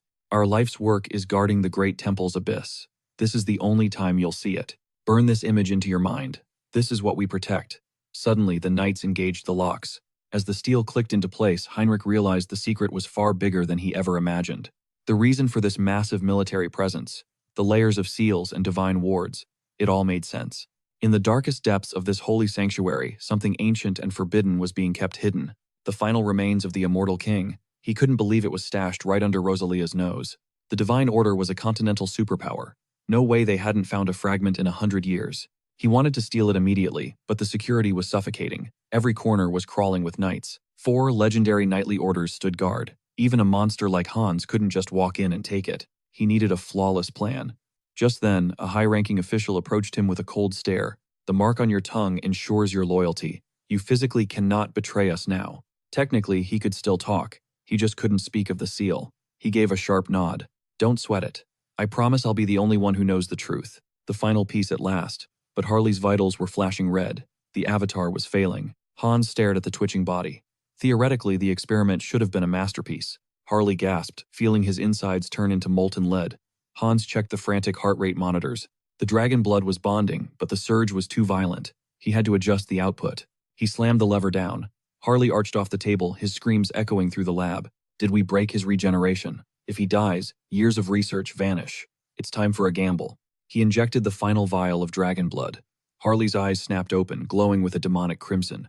Is this a failure? Hans cursed, turning to leave the room in total disappointment. Suddenly, a holographic window flickered into existence. What the hell? What is this? Unique skill growth. New tiers unlocked. The number of available avatars has reached a new peak. Growth evolution. How is this possible? Behind him, Harley began to rise like a ghost. The system chimed, new special skill, obtained physical mutation. The restraints began to groan. Regeneration limits shattered. The old skill evolved into something far more divine and terrifying. Harley let out a primal roar, snapping the heavy steel chains like they were brittle twigs. Adaptation reached its absolute limit, transforming into special mutation. Hans stared in pure awe. The bet was paying off. Harley patted his shoulder with a grin. Feel that I'm different now. He had evolved into an entirely new species. Hans scribbled notes like a man possessed. The good news just keeps coming, an unprecedented surge in avatar capacity. Absolute perfection. I'll master the new avatar later. For now, let's see what this body can really do. He stood deep in the woods, lungs burning with fresh air. This is true mutation. Every sense was heightened to a razor's edge. The world felt vibrant and terrifyingly clear. He glanced into the shadows. Even the faint heartbeat of a hidden beast couldn't escape him. In a flash, a shadow pounced from the brush, bearing lethal talons right at his throat. Harley stared confused. This beast, it was the exact same species he'd clashed with during his first isekai days. A smirk played on his lips. He snatched the predator's throat mid-air, whispering, "Sorry, pal, but I've evolved." With a bone-shattering strike, he unleashed his fury, following up with a brutal sweep that finished the job. He grinned at the glowing core nestled within the beast's remains. To push his mutation to the next level, he had to consume these cores. Devouring magic stones was the ultimate shortcut to absolute power. Tossing the stone in his palm, he chuckled, "Found you." He swallowed it whole. "Is that all? Shall we begin?" Suddenly, the system chimed he'd achieved enlightenment through sheer repetitive combat mastery. "Let's evolve," he muttered, checking his hands. A god-tier physique was the only way to dominate this world. Ready for war, the system echoed his thoughts, granting him a terrifying new skill, Gluttonous Feast. This broken ability let him digest anything instantly, turning massive amounts of monster meat into pure energy. He knelt over the carcass, ripping off a piece. "This mutation is making me absolutely famished," he groaned. Gluttonous Feast is fire, right. The raw flesh tasted sweet, and the blood felt like a refreshing energy drink. "Is this the mutation?" He burst out laughing. Anyone watching would think he'd gone full feral, a total psycho. Feral, why not he? Remembered tales of the southern barbarian tribes' warriors who lived by the jungle's law. Time for a job change. Soon in the kingdom of Tuliktara, the locals couldn't believe their eyes. "Holy crap, is that a barbarian?" they whispered. "What's a savage like him doing in the civilized East?" The receptionist trembled, stammering a weak, "Welcome." Harley just figured his new aura was too much for them. "Yeah, I look pretty badass," he mused. Harley's goal was becoming a hero the entire continent would respect. He wanted to carve his name into history so deeply that nobody would ever dare forget him. Shaking like a leaf, the worker asked for his business. Harley gave a sharp, terrifying grin. "Isn't it obvious?" He slammed the counter, roaring that he was here to purge every monster in the northern mountains. Near the steel fortress, the worker nodded frantically, offering a ship immediately. A rookie mercenary, Perfect Harley smirked. They were moving. Rain poured down as a spear from the knightly order was swatted away like a twig. "Winner Mr. Heinrich," the judge bellowed. His opponent reached out, sighing. "You're one stubborn monster, aren't you?" He'd actually mastered every single secret technique the order had to offer. Right then, the system pinged again. Enlightenment achieved through grueling training. He had finally unlocked a legendary skill, complex weapon mastery. Stepping out, he felt the difference. His swordplay was flawless now, a massive buff for all his other avatars. Suddenly, he spotted someone. The Saint Y was she decked out in her most formal high-tier gear. What was she planning? He walked over, offering a casual greeting. She turned a mysterious smile, lighting up. "Ah, we meet again," she chirped. Then, pointing toward the horizon, she asked, "Can you see that?" "Rain always brings out the worms," she whispered, flooding the ground with holy power to encourage them. "Blessed worms. Please tell me they aren't going to turn into giant sci-fi movie monsters," he thought, sweating. "You're all dressed up," he noted. "Is there some big world event about to drop today?" She confirmed it with a smile. "An elite guest is arriving, someone capable of hunting down the immortal king." Immortal King Heinrich rubbed his chin. If this guest was that OP, could they finally track down Hans? Hans was hiding behind impenetrable barriers. Restar sighed. "It's a bit too complicated to explain right now. But since you're curious, why not join us as an honorary guardian knight for this special event?" "Count me in," Heinrich agreed. Moments later, a herald shouted, "Lord Rafori Granwood is entering the hall." Heinrich stood with the paladins, scanning the room. Who here was actually strong enough to sniff out Hans? He'd believed the hype when he saw it. Then the doors swung open as Rafori and his elves emerged. As he bowed to the Saint, Heinrich's eyes widened. Those ears. Rafori placed a hand over his heart. "I am a high elf from the Elwyn Kingdom," he announced. So this was the VIP they expected. "Rafori," Heinrich muttered. "Not just any elf, a high elf. This just got way more interesting." Later, a clerk looked at Hubert holding a bronze piece. "Sir, I know you're thorough, but it's been 2 hours. Is he going to pull the trigger or walk away?" Hubert gripped the artifact tightly. "My bad, shopkeeper," he muttered. His brain wasn't hacking it yet. As Song Yun's 6th avatar, Hubert knew he had a long way to go. Harley's grind unlocked this 6th form. Its starter kit, Analysis, the ultimate cheat code to scan any item's secrets. The system flagged it as 12 grams of ruby. But the reality, pure basic bronze, total scam. It actually weighed 480 grams. Hubert figured his low skill level only let him see surface level stats. Give it time, though. With enough grinding, becoming the continent's GOAT merchant, was practically a lock. First, he had to crush the competition. To smoke those greedy old merchants, Harley's heroic rep needed a massive buff. He needed more power. Harley tossed his axe over his shoulder, eyes locked on the horizon. Is that the guy? The mountain's final boss. He stared down the massive, hulking bear, blocking his path. The beast roared, swinging razor-sharp claws. Harley just smirked, bracing his steel to tank the heavy impact. He countered with a flurry of strikes. "Let's get it," he yelled, launching skyward for a devastating overhead smash. Crack, his axe shattered against the bear's skull. No way, he cursed as a massive paw sent him flying. He skidded back, clutching his head. Standard weapons won't cut it. He watched the beast charge, eyes filled with rage. Fine, let's do this the hard way. His hand mutated, sprouting thick scales as he threw a haymaker at the bear. The bear went airborne. Harley realized his bare knuckles felt way more natural than any puny blade.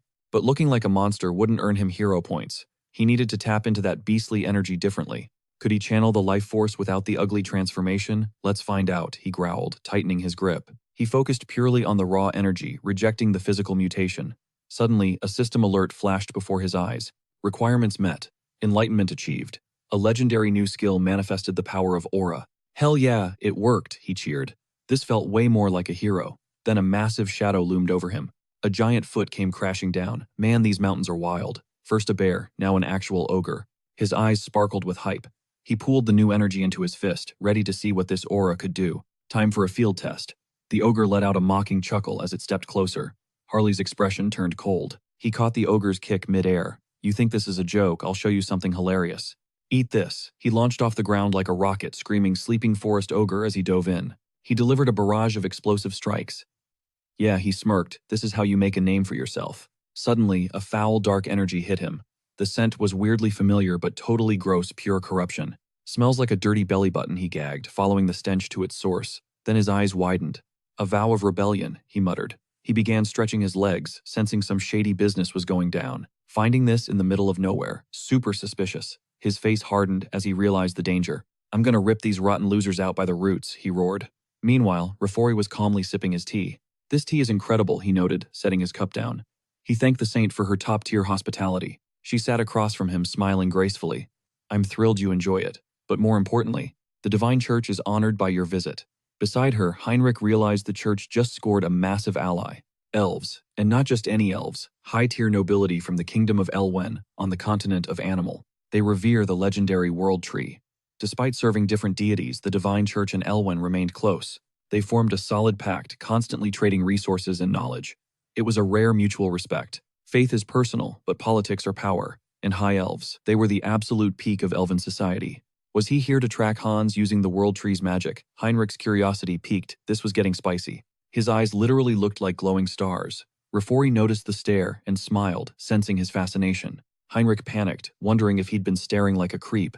The saint bowed quickly, offering a soft apology. She claimed she hadn't even noticed. Heinrich just nodded awkwardly before Rafori gestured toward his own eyes. "Actually, these eyes are quite a story," Rafori began. "They were the mark of a priest-born high elf. They act as the bridge between the World Tree and its people, a gift given to only 2 or 3 per generation. With the old guard fading, the world is desperately waiting for a new high elf to be born." Rystra leaned in, her eyes narrowing with concern. "So is this sudden plea for help linked to the current crisis?" "Precisely," he confirmed. "A divine revelation just announced the birth of a miracle child on the Aeon continent. But tragedy struck. Slave hunters snatched her away, selling her as a blood sacrifice to a depraved, dark sorcerer. They're begging the Holy Church to track her down." The saintess gasped. "How barbaric. Are there any leads?" Clasping his hands, he spoke solemnly. "The northern peaks. They managed to track the kidnappers into that frozen wasteland. Those mountains are a death trap," she whispered.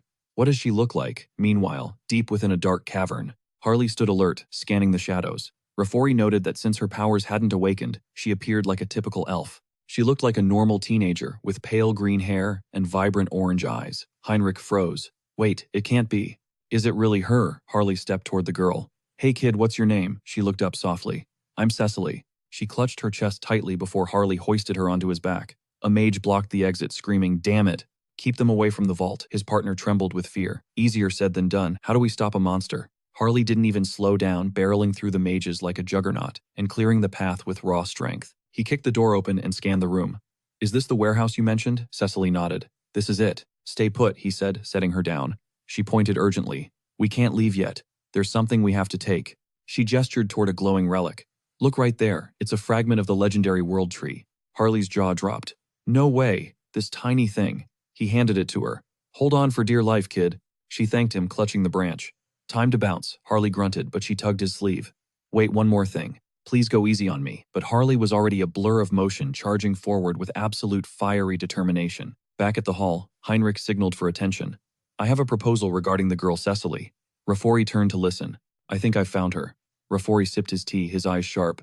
Really? Were you blessed with a tracking spell? No magic, Heinrich muttered. Just a gut feeling. A nearby paladin scoffed at the vague answer, clearly unimpressed. We're in a total crisis. We can't act on mere hunches. Rystra silenced him with a sharp wave of her hand. Quiet, she commanded, turning back to the knight. Sir Heinrich, give us the details. What exactly do you know? Meanwhile, Harley roared as he spotted the exit. Behind him, the mages were losing it.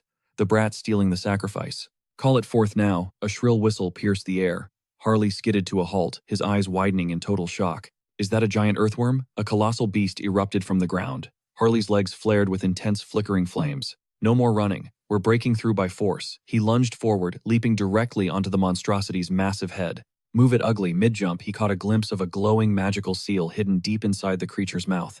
Wait, a control sigil. It all made sense now. This desert dweller didn't belong in the cold northern mountains. They're using it as a puppet. Fine, then I'll just have to save her like a true hero. He snatched the beast by its massive, jagged fang. Time for you to fly back to your native land.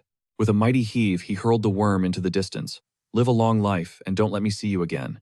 Suddenly, a low growl echoed. He turned to find a pack of wolves closing in. Seriously, this place is infested. Those idiots from the Oath of Defiance, what are they planning? A savage, confident grin spread across his face. Doesn't matter. I'll just turn them all to dust. High on the cliffs, shadowy figures watched the battle unfold. The cultists glared down at the carnage. Who is this freak? Nurab stepped forward, his expression cold and calculating. Tomorrow the ritual begins. A half-elf and the world tree fragment. He adjusted his shimmering ceiling artifact. Our location should be hidden. How did they find us? No matter. This is where they die. Harley stayed in the fray, tearing through the wolf pack. You guys really don't know when to quit, do you? He's finished, a mage laughed. Suddenly, a wolf bit Harley's arm, only to snap its teeth against iron-hard dragon scales. The beast whined in agony. You're outmatched, Harley grunted, unleashing a shockwave that sent the pack flying backward. He snatched a fallen mana stone, popping it into his mouth. With this, my stamina will be absolutely limitless. Another growl came from behind. His body reacted instantly. My instincts are taking over. My body is moving itself. His features warped into a terrifying lupine form. Fine. If you're hungry, let's see who's the real predator here. His features warped into a savage wolf's visage. He realized then, it lives for itself, hunting and surviving alone. The system pinged requirements met. True enlightenment unlocked.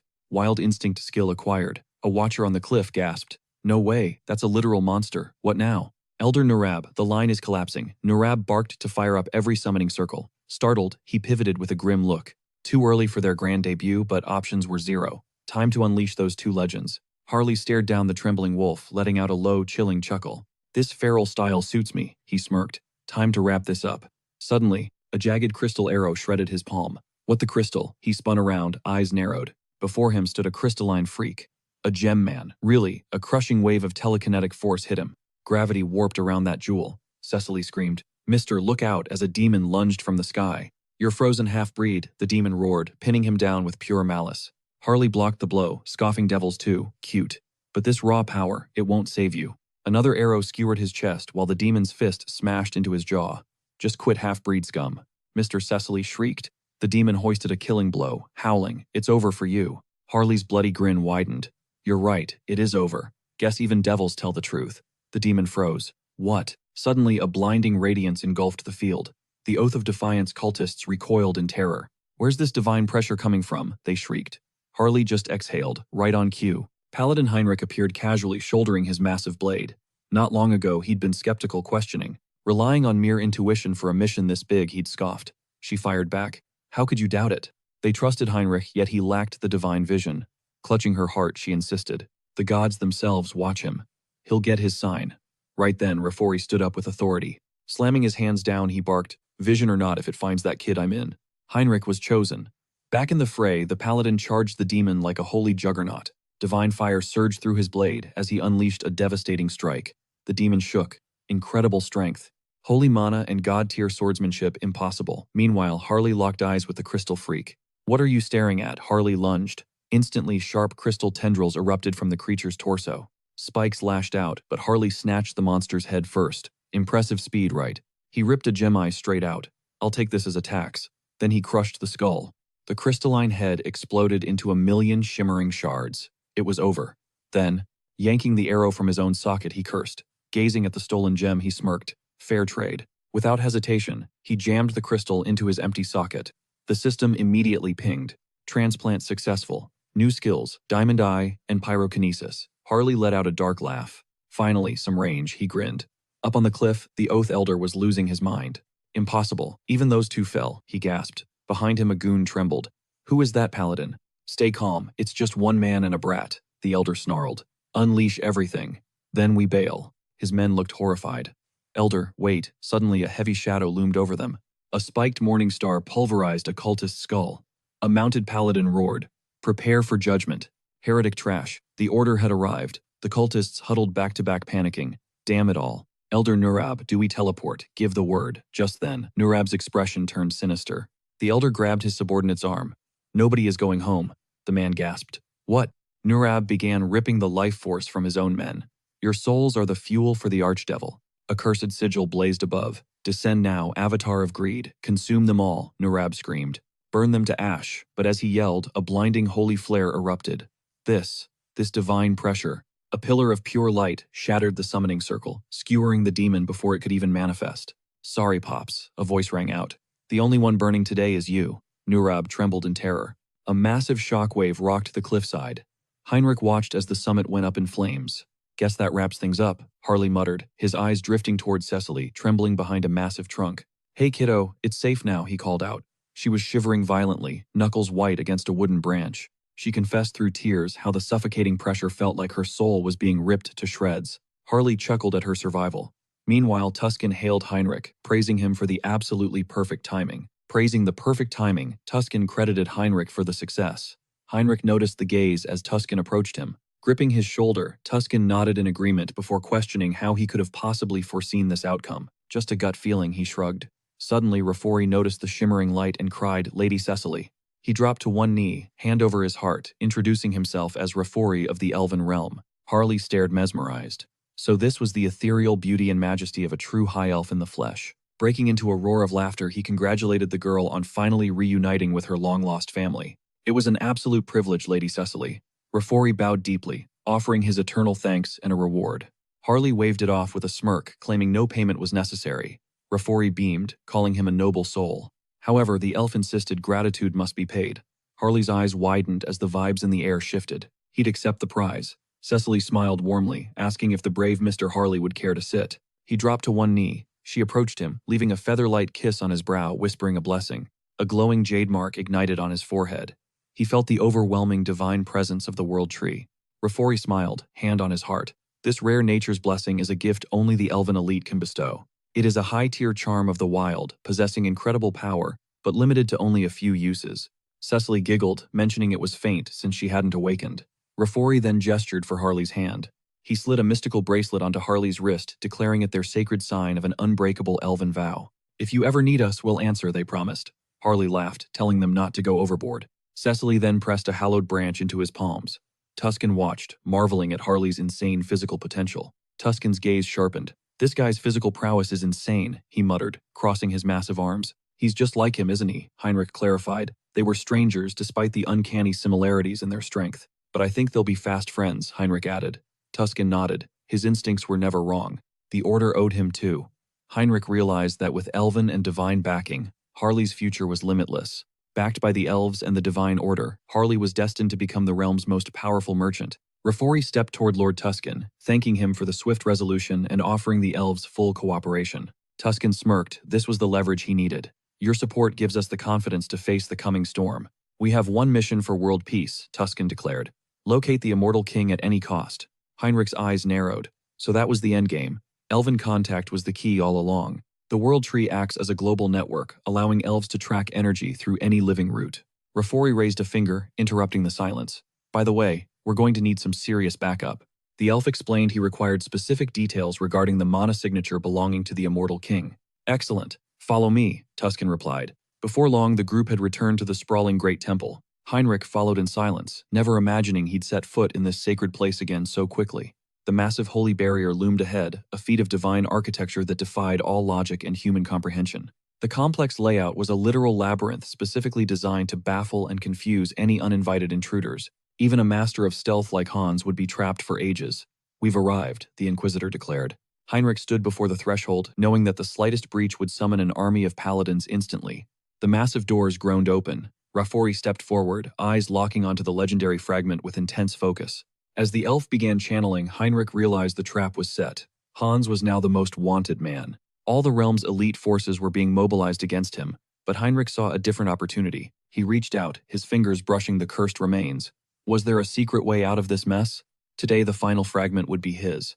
Moments later, the group gathered inside the main war room. The hour is upon us, a voice boomed through the hall. Is the council assembled? One figure signaled for attention. Empire and East are present. But regarding Nureb, silence hung heavy in the air. He's dead. The Eastern envoy confirmed the grim news. The Order's methods remain a terrifying mystery. High Elves in the Order hunted him down. First Marcus, then the fragment, now Nureb falls too. Are we slipping? The envoy hissed. The Order's rebirth signifies something far darker. The immortal king's heir has returned. A colleague smirked. Wait, can't we just use this kid? A weapon for us. You're suggesting we team up with that fraudulent brat, he laughed coldly. Intriguing. Meanwhile, Rhea Star grew frantic. No barrier felt strong enough to keep them out anymore. Mountain peaks offered no sanctuary. They were closing in. Elsewhere, Hans clutched the forbidden fragment tight. The Saintess's senses were tingling. Damn, she's locked onto the fragment's energy. I need to bury this fast. He tore open a subspace portal, tossing the artifact inside. To his horror, it tumbled right back out. Failure. This cursed thing won't stay in a standard dimension, he gritted his teeth.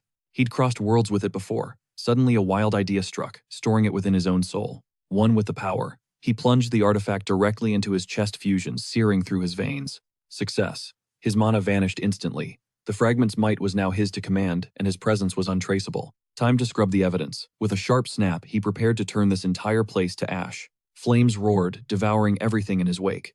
Perfect. The stage is set for the grand finale. He lowered his guard, dropping every barrier. Let my scent drift. Let them catch the bait. Come and get me. Dark energy erupted from him. He wanted the divine order to find him. He'd finished the set himself. Deep in the forest, Rafori tapped into the world tree's ancient pulse. Found you. He clutched his brow, the resonance of the forbidden power burning in his mind. The monster forest in the west. He's there, the paladin roared, signaling the mobilization. Mobilize the paladins, summon the archbishops. Amidst the chaos, Cardinal Pyre emerged, a mocking smile present. Flanked by steel-clad knights, he sighed. Honestly, I'm starting to feel a bit left out here. Planning a party without me, how rude. He smirked, already knowing exactly what was going down. The legend from Jiren Temple was joining the fray. Letty froze. The most powerful man in faith. The dream team was assembled. Rhea Star stepped up. Archbishop, I'm leading this charge by your side. Absolutely not, Saintess. But even the Cardinal is going. Why can't I? She protested. You are our foundation, he countered. The Order cannot risk its light on the battlefield. Letty turned to Heinrich. Command accepted, Archbishop, the warrior replied, bowing his head in loyalty. Protect the temple. Protect the Saintess. Later he leaned in, his voice dropping to a whisper. If things get ugly, she's your only priority. Heinrich watched him leave a strange glint in his eyes. He smirked. Don't worry. I'll make sure our Saintess stays perfectly safe. The army marched out. Standing atop the magic circle, Letty raised his blade. The continent's nightmare awakens once more. But fear not, under God's gaze this nightmare will crumble like a forgotten dream. For salvation and eternal peace, the Saintess gazed upward, her silent prayers reaching for the heavens. Heinrich caught her eye. Don't sweat it. They'll all come back in one piece, he promised. Is that a divine revelation? She whispered. Nah, just a gut feeling, he replied with a wink. Outside, Hans lurked in the shadows, his dark mana vibrating at the church's threshold. He could practically taste the holy barriers. Gathering shadows in his palm, he prepared to strike. The outer walls are easy, but those inner seals, they're going to be a real pain. Time for a little distraction. He launched a volley of magical flares, turning the night sky into chaos. Midnight fireworks, he chuckled. Below, the knights panicked. What the hell? We're under siege. Undead incoming. Ring the bells. We need everyone on the front lines now. Elsewhere, Tuscan and the High Elf surveyed the horizon. This isn't good, Tuscan muttered grimly. They scoured the zone for his lingering aura, yet found only silence. Then they peered into the gaping maw of the cave. Impossible, Rafori hissed. He was certain of the coordinates. If the target had shifted, the world tree would have whispered the warning. The archbishop began to speak, but a sudden thought froze him. Wait, could he have sensed our gaze? A counterspell. He pivoted instantly, thrusting his hand forward as he bellowed. To arms, everyone. Fall back to the great temple. We've been played, it's a ruse. Little did they know, the temple was already a raging inferno. Hans strode forward, a cold smirk on his face. At last, the final fragment is within reach. His thorax cracked open as he declared, "Behold the immortal king's rebirth." The death knell rang out, triggering mass hysteria. Move, the rotting horde is upon us. Heinrich watched the knight's frantic desperation with a calculative cold gaze. He mused, they're in deep now. Good luck, suckers. Since he was stuck on garden duty, he'd just stay put and ghost. His plan was simple, wait it out, then vanish. Suddenly, a fresh squad of knights burst through the doors, shouting, "Fall in. No stopping. We've got to move." Heinrich blinked in total confusion, thinking, wait, what's going on now? The numbers were staggering, way more than expected. Most of these faces were completely unknown to him. This was getting messy. They remained oblivious that Hans had already reached the objective. The undead siege was the perfect distraction to keep them blind. Suddenly, the Inquisitor materialized, hand raised high. Listen up, the horde outside is nothing but a deadly feint. The immortal king's successor is at the finish line. All units pivot to the sealing chamber immediately. Heinrich's heart hammered.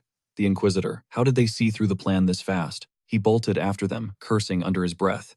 He had to intervene before this mission turned into a total disaster. Ristar gasped in disbelief. Impossible. How did an intruder bypass security and reach the inner sanctum? Zero alarms, zero traces, the knight beside her whispered. Her eyes widened. Are you saying he warped right past us? He couldn't confirm. The saint trembled, her mind racing. The great king is right there, and we were blind. Guilt consumed her. Her negligence was bringing about the resurrection. As the world teetered on the edge of ruin, Heinrich slid into the scene, panting. Sorry I'm late, the chaos outside was a mess. I'm taking command now. The goddess offered a hopeful smile. Please lend us your strength. Meanwhile, in the dark, Hans stood waiting. Surveying the carnage, Hans muttered, they actually wiped out an entire legion. Tougher than they look. Malcolm was a beast of an opponent. Let the warrior finally rest in peace. He fought long enough. The struggle was worth it. Now it was time to harvest the final relic of the immortal king. Then, shadowy miasma swirled, but Hans frowned. Something's off. Why do I feel so hollow? Where's the power spike? Maybe the sync takes time, he mused. Suddenly, he snapped his head toward the approaching paladins. Intruder, they shrieked. With a flick of his wrist, an abyssal blast sent them flying like ragdolls. Hold on, I'll mend your wounds, the archbishop cried, gathering holy light. Heinrich charged forward, yelling, screw that. I'm not sitting this out, Heinrich growled. But Ristar caught his arm. Stop. We need a tactical analysis first. We must monitor the king's surge from here. Hold your position, Heinrich nodded, though his eyes were sharp. Secretly, Heinrich was just buying time with a mock battle. Hans looked at them coldly. Surrender now. It's over. Dogs of the order, the fragment is mine, fused to my very soul, Lottie barked. Ignore his lies, keep pushing. Hans contemplated obliterating them instantly. But no. He couldn't bring himself to slaughter these innocent pawns. Radiant blades whistled through the air. A high-tier holy spell. If his regeneration hadn't been overclocked, that would have stung. That was a lethal opening. To keep them alive, he'd have to drag this fight out as long as possible. Target the command tower. He unleashed a surge of energy. Lottie reacted instantly, slamming a massive shield down. Impudent brat, Lottie roared. Hans was impressed. He's got reflexes. Not only did he block that instantly, but he's already retaliating. They're fighting like they know I won't go for the kill. Interesting. Had someone rumbled his plan and briefed the squad, maybe I should take a peek inside their minds. Lottie closed the distance, his voice dripping with venom. Checking out the scenery. Look at me when I'm killing you. Ristar realized the truth. The fusion is incomplete. Now's our chance, team. Take him down. She unleashed a nova of light. Hans braced himself, facing a dual threat of magical spells and cold steel. They were trying to overwhelm his senses with a pincer attack. He threw up an aura shield, scoffing. Too predictable. Shadow stepping behind him, the paladin taunted the enemy to defend against such a basic, predictable strike. The lich spun around, mocking whether that pathetic lukewarm jab was truly meant to be a provocation. Violent surges of abyssal energy ensnared the paladin, as he screamed in shock, binding magic. Curse it, how is he predicting every single motion? My mental defenses should have been impenetrable. Heinrich offered a desperate apology, admitting the enemy had read his mind. Lottie coldly replied, then so be it. Hans stepped forward with a chilling chuckle, declaring that the immortal king's shard had already taken root inside. The fusion was absolute. Flinging his arms wide, he erupted into a fit of maniacal laughter. Trembling, the saint gasps at the overwhelming pressure.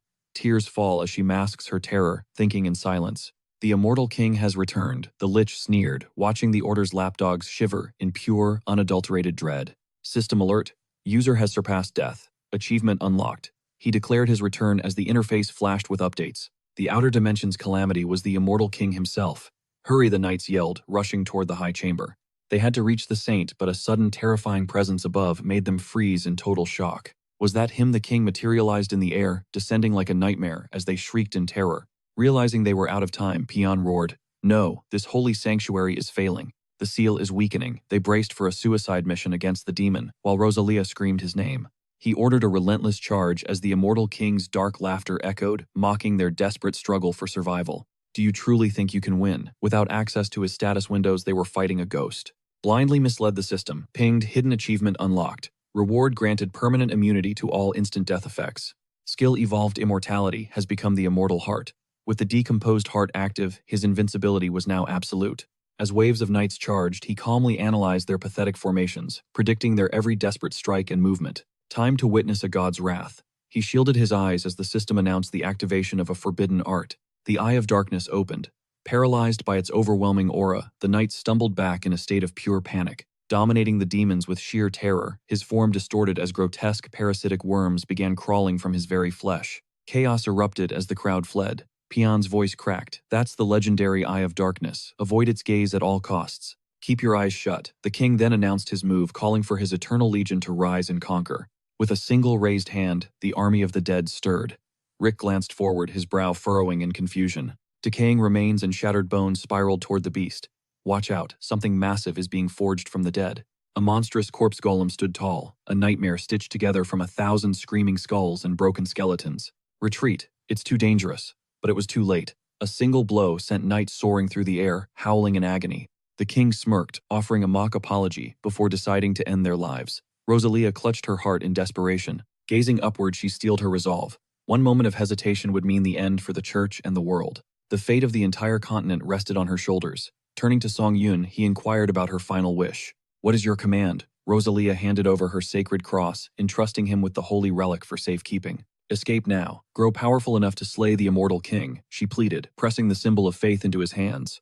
Stunned into silence, Song Yun watched as Rosalia spun toward the crowd, her voice echoing with newfound authority and fire. Open a path for Heinrich. Sacrifice everything to ensure his survival, she commanded with a gaze that broke no argument. Her unwavering resolve ignited the knights who roared their obedience, ready to face the king's overwhelming dark power. We'll stop him.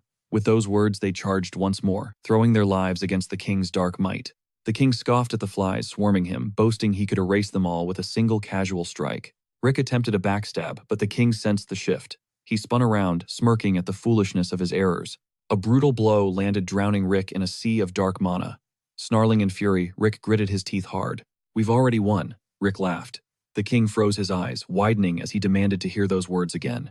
As long as Heinrich our hope lives, I'll gladly sacrifice this old broken body 1,000 times over, Rick spat back. How noble. And how moronic, the king sneered, deciding to grant Rick's death wish with a cruel, crushing blow. I'll start by crushing your skull. He lunged forward to finish the job, but then Song Yun suddenly moved.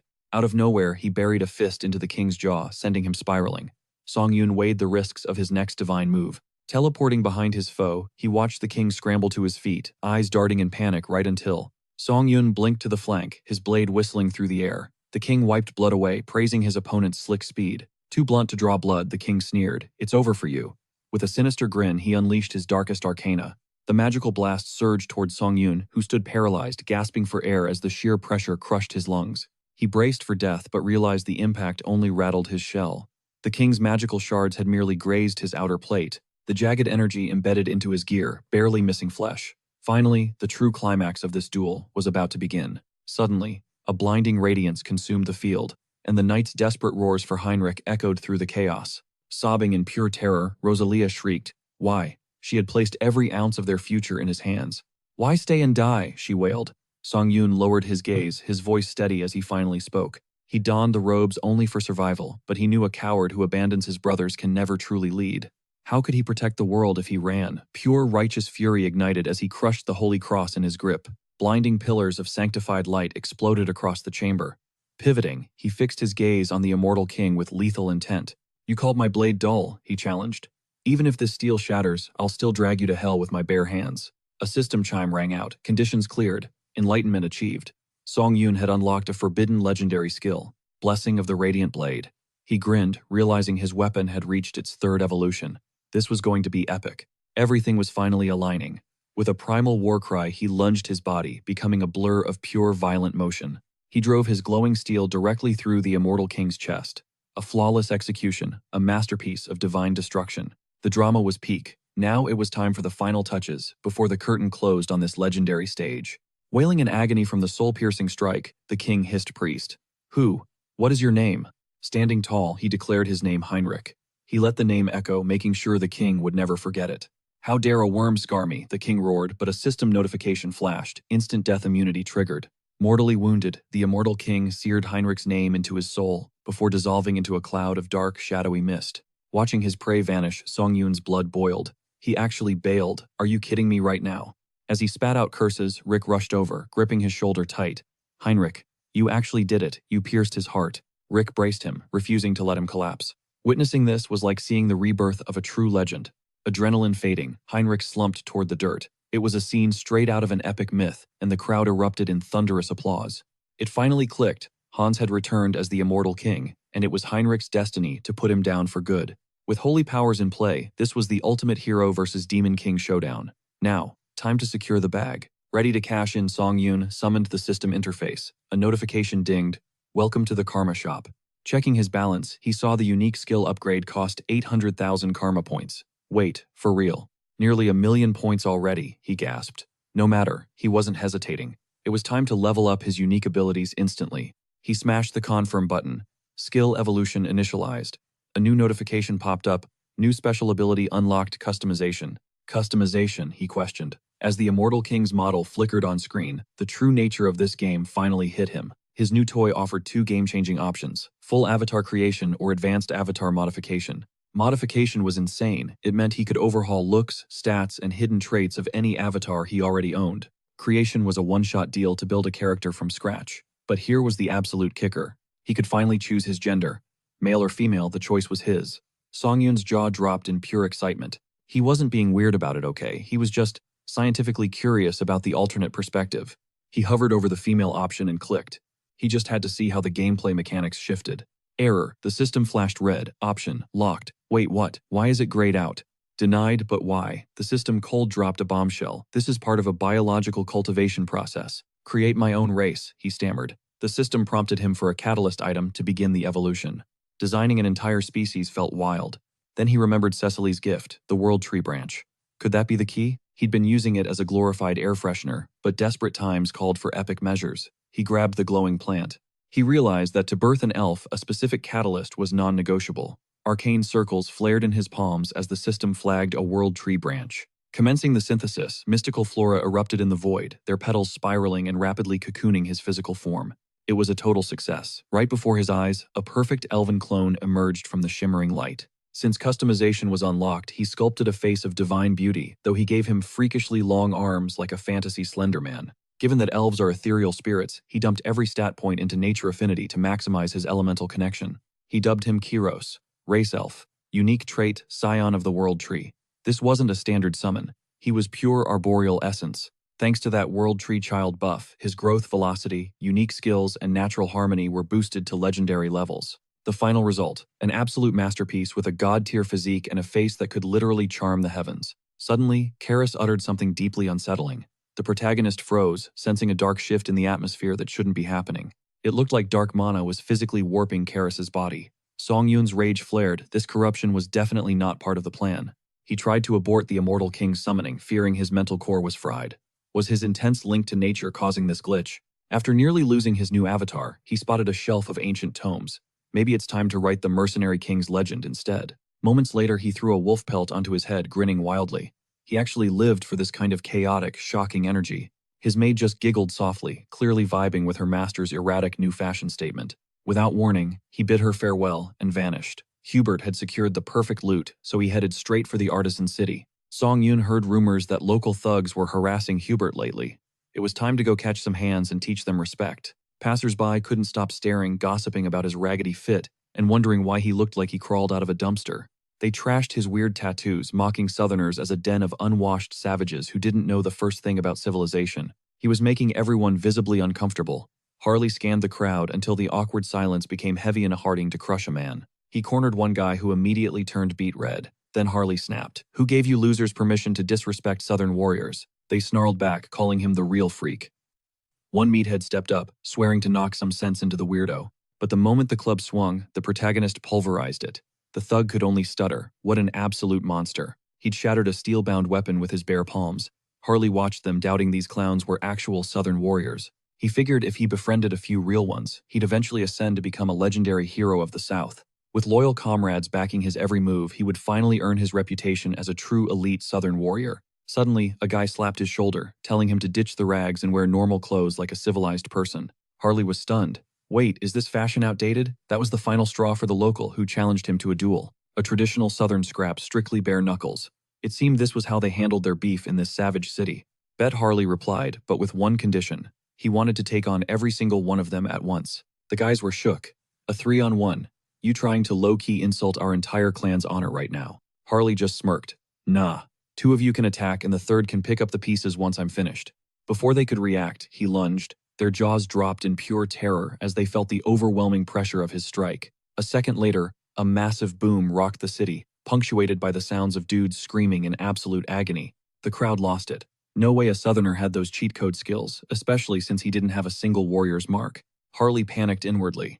Wait, I need a tattoo. He needed to cook up a convincing lie before they caught on. He addressed them as brothers, claiming he was indeed a Southern warrior, but there was a tragic reason his skin was clean. As they stared in confusion, Harley started weaving a wild tale about a tribal power struggle from 20 years ago. He told them about the day his father, the tribe's strongest unit, crushed a tournament to decide the next chieftain's successor. After his flawless victory, the elder warrior stepped forward to pay respects to his father's undeniable and terrifying strength. According to the old ways, he was granted one ultimate wish that no one could refuse. His father's request to marry the chieftain's own daughter. The entire tribe gasped, wondering if he'd lost his mind. The girl was fuming, calling him a delusional idiot. She demanded he explain himself to the people he had just insulted. He dropped the bombshell. They were actually blood relatives. Terrified and confused, the girl begged him to stop the madness. She turned to her father, screaming that this was all nonsense, but the chief just stared at the floor in shame. With a heavy heart, he finally admitted the truth. She wasn't his biological daughter after all. Her teeth ground together in fury as she demanded an answer. Without flinching, he pivoted toward the gathered warriors. "Slay this arrogant brat," he roared. Meanwhile, his father screamed for the family to run while he held the line. Since his mother was carrying him at the time, she was defenseless and unable to help his father fight. His father's solo stand against the tribe ended in a heroic death. His mother barely reached a hidden cave. She raised him against all odds before falling to sickness. It was a flawless lie Harley crafted for his agenda. That supposedly explained his missing mark. He glanced at the men, waiting to see if they bought the bait. The warriors began to shake, eventually breaking into uncontrollable sobs over his tragic, fabricated history. They begged for forgiveness and pulled him into a massive group hug, hailing him as a true Southern legend. The sheer tragedy of it devastated them. Internally, Harley was howling at how easily these guys were played. Soon, they were clinking mugs in Harley's honor. Suddenly, one of his new brothers leaned in with a question. "The South is leagues away, so how'd you get here?" Harley smirked. He had another tall tale locked and loaded. With his mother gone, he was a hollow shell. He wandered the world with no direction. He was at rock bottom until one man reached out instead of walking away. That man was Hubert, a young merchant who became his ride or die. He was the first to offer help. Hubert did everything to help him survive. He wasn't just a savior. He was his only true brother. But news came that Hubert was being hunted by ruthless bandits. There was no way Harley could stand by. He came to return the favor to the man who saved his life. One warrior slammed his fist down. "This is an outrage," he bellowed. Instantly, the entire group rallied, fueled by a new sense of brotherhood. They swore to do whatever it took to protect their friend's friend. The hype was real. Harley faked some misty eyes while thanking them. In that moment, he knew the trap was set. Once these muscleheads crushed Hubert's enemies, it would be time to launch his master business plan. He planned to dominate the market by importing massive amounts of rare, high-value pepper. In exchange, he'd flood the area with much-needed magical artifacts. It was the ultimate win-win scenario. The massive profits from this deal would serve as the fuel for his next explosive expansion. The warriors stood up, ready for action, and turned their focused gazes back toward Harley. They promised to turn his friend's shop into a fortress. Harley nodded, playing the part of the grateful leader. Having loyal pawns, comrades to handle the dirty work really made life a breeze.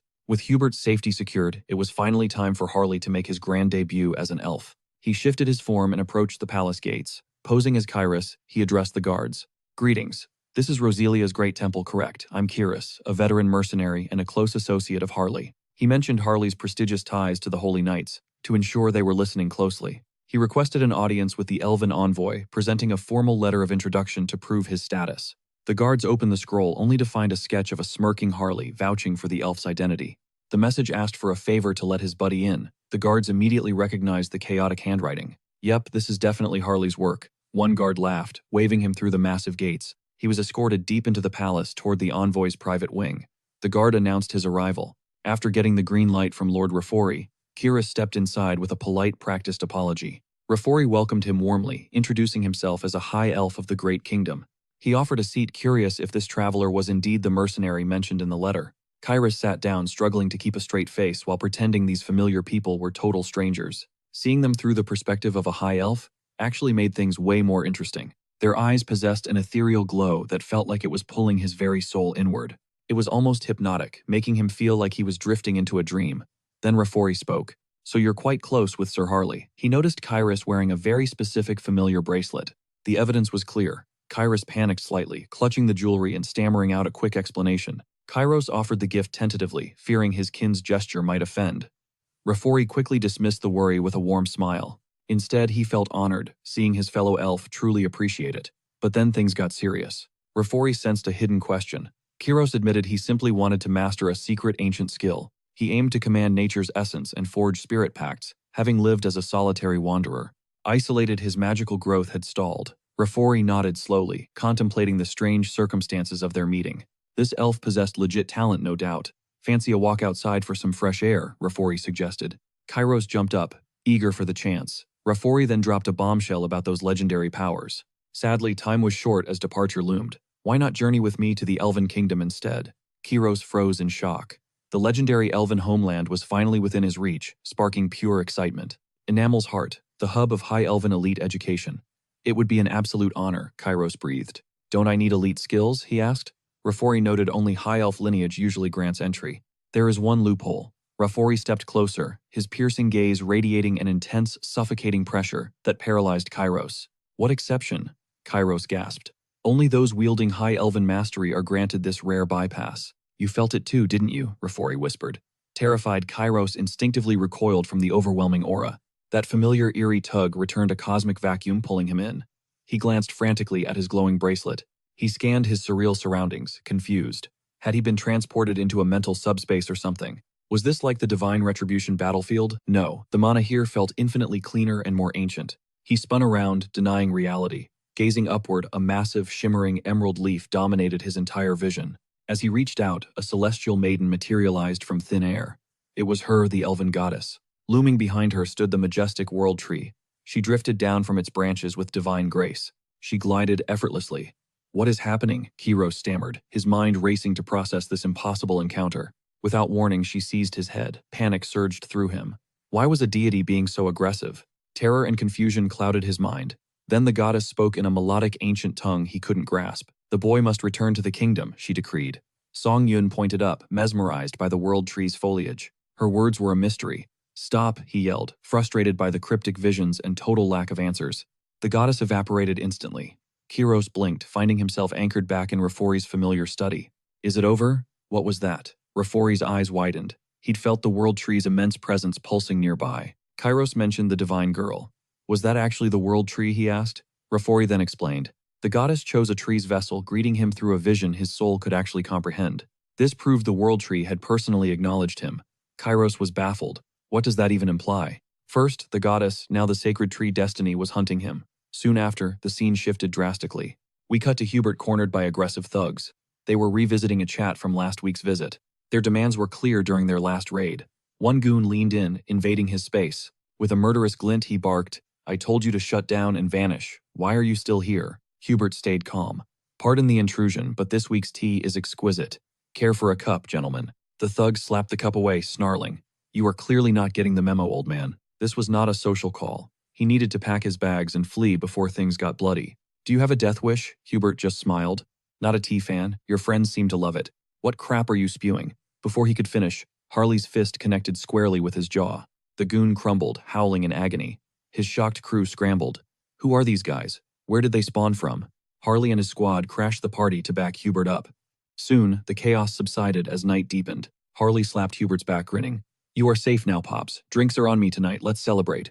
Dig in, do not be shy. A companion waved off the praise, noting Harley's savage combat style was impressive. Seeing that heat, he insisted Harley needed a mark. A mark, Harley blinked. The guy began stripping. A real warrior's crest just like mine, he boasted, revealing a badass tactical tattoo etched across his chest. Rumors of a southern shaman craftmaster hit his ears, but his reaction was a total blank. Why the hesitation? Before he could move, Harley's voice cut through the air, calling him out once more. What gives? Harley pressed. Why the lag? It was time to move, and they needed to move fast. Luan protested, still clutching his drink, but Harley snatched him up, dragging him off like a rag doll. Elsewhere, chaos erupted as those same thugs started trashing a potion stall, sparking a desperate cry for help.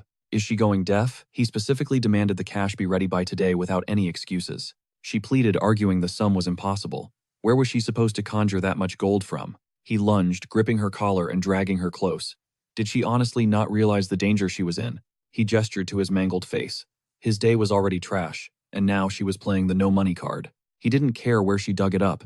He just needed that cash today, or things would get ugly. Out of nowhere, Harley materialized right in front of him. Panic instantly washed over the thug's face. Not him again. Harley blitzed forward, telling the shopkeeper she was lucky he arrived to leave a permanent scar. Luan's head spun from the insane velocity. Trembling, the woman asked what he planned for these losers. They'll decide their own fate when they wake up, he replied. Stepping into the shop, she asks if the warrior's mark is his goal. Harley nods, spot on. I can do that, she murmurs. She warns that this crest grants godlike power, but it drains massive amounts of life force. Harley shrugs. He's already heard the warnings. She stares in awe. It's been ages since she's seen such monstrous vitality. She's almost jealous, because with his stamina, the ultimate mark of the martial lord is possible. Harley's hyped. Martial lord. Then let's go, do it now. But she hesitates. She doesn't actually know how. It's a lost art forgotten for centuries. Besides, the agony would make him scream his ears off. Harley's mood sours instantly. Fine, he grunts, then just give me the great warrior's mark like Luan's. She sighs. Another problem. Harley's confused. She explains she's low on supplies and out of practice. But more importantly, a mark isn't just given, it's earned through blood and achievements. If he wants the great warrior's title, he needs a feat worthy of a legend. Go to the northern iron fortress, she commands. Destroy the ogre that reigns there. Luan pales. An ogre. He knows exactly how terrifying those beasts are. He slams the table. You want us to kill that thing? Its head is basically Luan's size. How could he survive? Harley casually holds up a massive skull. You mean this guy? Luan recoils while the woman freezes. Is that an ogre skull? She can't believe he took it down solo. Harley slams it down, laughing.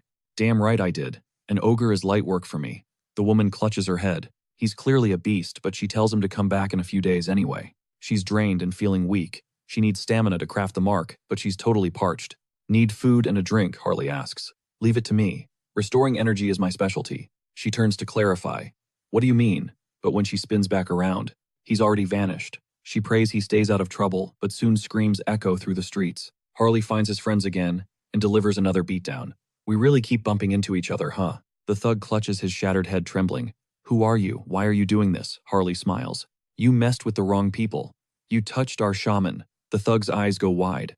The shaman. He begs for mercy. They didn't know she was a southern shaman. They thought she was just a healer. We'll leave her alone, I swear, he yells. But Harley keeps swinging one by one. Better keep that promise, he warns. Luan walks up, signaling that he's finished his part. So what's the plan now? Harley looks around. He knew this place was crawling with bandits. He tells Luan to grab the boxes. Help me carry these. We're having a barbecue tonight.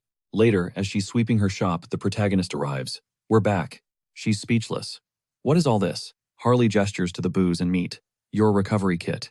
It's more than enough to get her back on her feet. She looks at him, remembering her son. If he were alive, he'd be Harley's age. Someone my age eating all this meat, she scoffs. Are you serious? This'll kill me? Harley asks if she's passing, but she admits she might try a bite. Since he went through the trouble, she digs in. Harley chuckles as she absolutely devours the feast. He knew southern women had appetites, but this was next level. Finally, she sighs in satisfaction. She actually finished it all. Stomach's full, she says, wiping her mouth. Time to get to work. This is gonna hurt, she warns, lighting a candle. Harley just laughs. I'm ready. Don't sweat it. I've been through worse procedures than this. He's pure confidence. Suddenly, she stuffs a stuffed animal in his mouth. My son used to hold this, she says. Bite down if it hurts. She brings the needle to his chest and Harley's confidence wavers. She pokes him, but his skin is like iron. The needle won't even penetrate his hide. Luann starts laughing. No way, now what? He knew Harley was a monster, but this is ridiculous. Don't worry, she growls. I'm getting my payment for that meat. She winds up a heavy strike. She slammed the needle deep into the MC's chest, roaring that it was time for a real demonstration. Witness the ancient power of a true tribal shaman. She hammered his torso with relentless heavy strikes. Our hero held firm as the system-pinged conditions met. The entity has reached a state of enlightenment. New skill unlocked Ha-Ho-style combat sense. Harley beamed absolutely hyped by the glow of the Great Warrior mark. He inspected the mark, genuinely shook by its potency. This was levels above a standard equipment enhancement. With bio-aura this cracked, he didn't even need mutations to crush anyone, using only his fists. It was the ultimate build for him. Suddenly, the shaman seized her head and collapsed toward the cold floor. As she faded out, the hero spun around, panic rising. Hey, what's happening? Is she gonna be okay? She gasped for him to relax. She just wasn't used to burning through that much mana. Total burnout. A quick nap would fix her right up. Meanwhile, Harley glanced at his buddy. Time to get back to work. Confused, his friend blinked. Harley barked, we need more meat. This woman can't handle the agony alone. If they wanted that mark finished, they needed fuel. The shaman fumed this shameless freak wouldn't let her rest. Elsewhere, in a different realm, a saintess hovered over our hero, desperately whispering sacred prayers for his recovery. Payon stepped forward, asking if she was still at it. She jumped, startled by his sudden presence. Payon warned her that this much strain would wreck her body. He begged her to stop. Don't overwork yourself. Riesta sighed, knowing the risks, but her heart was too heavy to find peace. That memory haunted her. He'd charged the immortal king, refusing to back down until his very last breath. Payon noted it felt like watching a legend being born. Then, out of nowhere, she gasped, realizing Sir Heinrich was their true savior. Payon muttered that his grace was being way too modest. When Heinrich actually stood up, they froze. Was he finally awake? Could he even move through that pain? Heinrich claimed the saintess's grace saved him. She gripped his hand officially, declaring him the chosen one. Champion of the Holy Order, one of Altarica's 7 heroes. A smirk crossed his face. It was finally time. The hero and Demon King had their roles. Now a toast to Hans, the man playing the ultimate villain. Our Demon King Hans stood tall atop a skyscraper, surveying the city beneath his feet. The hero is born, he whispered. Time for me to start acting like a real Demon King. Armed with the Ministry's twisted infectious magic, he prepared to let his dark reputation skyrocket. He spotted the scum below. I'll drag you all to hell. With that, he leaped into the abyss. Chaos erupted downtown. Move patient coming through medics frantically rushed a mangled body onto a stretcher. Loading the ambulance, they whispered in fear. That masked psycho was back on the streets again. Sang Jin touched down at the scene. His team looked lost, asking if anyone knew what happened. He scanned the area, his face darkening. One thing was certain, they were dealing with a high-level threat. A dark mage from the Special Opportunities Bureau. One wrong move and this place becomes a graveyard. That Ha-Ho masked clown isn't just some guy, he's a straight-up unhinged monster. That raw dark magic is nightmare fuel. This guy's body, it's just an empty shell now. His soul is already shackled. If that monster ever catches you, trust me, you'd pray for death. He held his head trembling. Was this really the top-tier dark mage Korea was so proud of? Sung-Jin hissed that he wasn't even in the same league. An enemy like that. Pure terror. The agent couldn't believe it. This level of power. From a guy in a Ha-Ho mask. Fine, let's see this curse up close. He stepped toward the lifeless body. He pressed 2 fingers to the victim's skull. Suddenly, Sang-Jin froze. The sensation was pure, unadulterated horror. He scrambled back, collapsing while clutching his throat. The agent yelled, "Hey, what did you see?" Did he find something? Sang-Jin just wheezed, desperately clawing at his neck for air. He looked at the leader and croaked, "I should just die." Then a ghastly smile appeared. The leader freaked. What are you saying? What did that monster do to your head?" Sang-Jin whispered that the Ha-Ho mask had marked him. One wrong move, and he was dead. Backed into a corner, he saw only one escape. The leader barked out, "Do you have any idea how to take down Hawaii Mask?" Song-Yoon sighed, "If I end it now, maybe I'll find some peace." Without a second thought, he scrambled onto the ledge, ready to plunge into the abyss. The leader roared at him, calling him a total moron. "Hawaii Mask only targets the scum of the earth. You're safe, so chill out." Stunned by the news, Song-Yoon hopped back inside, a sudden awkward grin spreading across his face. "Hearing that really lightens the mood," he chirped. The leader clutched his temples, letting out a massive sigh of relief. "Are you seriously that brain dead?" he groaned. Song-Yoon just chuckled, feeling a strange wave of calm wash over him. Suddenly, the leader froze. Wait, what's happening? In an instant, Song-Yoon's world went black as he crumpled to the ground. Panicked, the leader shrieked his name, desperately hollering for a medic. Meanwhile, shadows stirred above. Perched on the roof, Hans observed the chaos. Intriguing. That man radiates the aura of a high-tier warlock. Pure malice. Our paths will definitely cross again. Later, our hero was glued to the screen, scrolling through viral headlines. Hans was blowing up online. People were hailing him as a dark hero, but the label left a bitter taste in his mouth. This fame was a ticking time bomb. Pushing back from the desk, he slumped over his chair, lost in thought. He gritted his teeth, a splitting migraine, throbbing behind his eyes. "What's the move here?" he muttered. A sharp knock echoed. He cracked the door open, eyeing the stranger. A towering figure thrust a parcel into his hands. "Chicken delivery," the man announced. Song Yoon's jaw dropped. "Wait, Tae-san, is that actually you?" Grinning wide, Tae-san remarked on how long it had been. "How've you been holding up, man?" Song Yoon stepped aside, ushering him in. "You look solid," Song Yoon admitted. Tae-san just shook his head, marveling at the years that had slipped by. "Is that all the welcome I get?" Tae-san teased. Song Yoon let out a startled laugh, completely caught off guard by his friend's vibe. He loved the guy, but Tae-san was the last person he needed around right now. The visitor made himself at home. As a high-ranking special ops agent, he was dangerous, but he was also Song Yoon's only ride or die from childhood. Even while Song Yoon stayed off the grid, Tae-san never stopped searching. That's real loyalty. Suddenly, Tae-san cracked open a soda. "You look different," Tae-san observed. "Found a reason to live again." Song Yoon chewed some chicken, his voice barely a mumble. "Can't stay stuck in the past forever, right? My parents wouldn't want that." Tae-san's face lit up as he cheered. "For real, do you have any idea how much I've been sweating over you?" Song Yoon waved him off, feeling the heat. "Chill, I'm fine. I'm even going outside now." Tae-san's eyes nearly popped out of his head in disbelief. Jaw hitting the floor, he stammered. "Seriously," Song Yoon offered a quiet thanks, leaving Tae-san blinking in total confusion. "Wait, what?" Song Yoon smiled. "You always had a knack for showing up exactly when I was hitting rock bottom." Popping another tab, Tae-san sighed. "Seeing you like this, I think I can finally come clean about something." Song Yoon tilted his head, puzzled. Handing him a drink, Tae-san asked, "You know why I joined the Special Ops Bureau, right?" Song Yoon's expression softened as he listened. Tae-san leaned in his voice, dropping to a serious low tone. "Your parents were like family to me. After that accident took them, I knew I had to enlist. Everyone wrote it off as a random monster attack, a tragic catastrophe. That was the official story. The world believed it, but I've uncovered something dark. There's a shadow organization pulling the strings, the Divine Retribution Society. They've been lurking for years, ghosts in the system. They don't leave witnesses or evidence. We were chasing smoke until Hawaii Mask appeared. That vigilante just handed us our very first lead." Song Yoon smirked, thinking of his secret identity. Had he unintentionally baited the feds, maybe he was playing a dangerous game. "I'll keep you looped in," Tae-san whispered, "but keep your mouth shut. This is strictly off the books." "Unless you fancy a prison cell," Song Yoon let out a dry laugh. "Seriously, who would I even tell? Word is, this Hawaii Mask guy is a beast.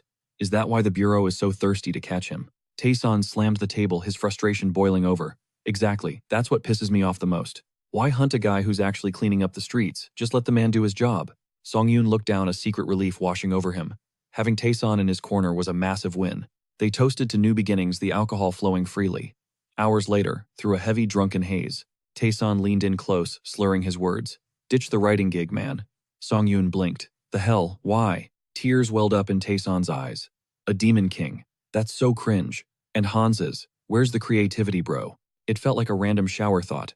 A baffled Song Yoon pressed him, a classic. "Are you for real?" "Zero issues here," Tyson shrugged.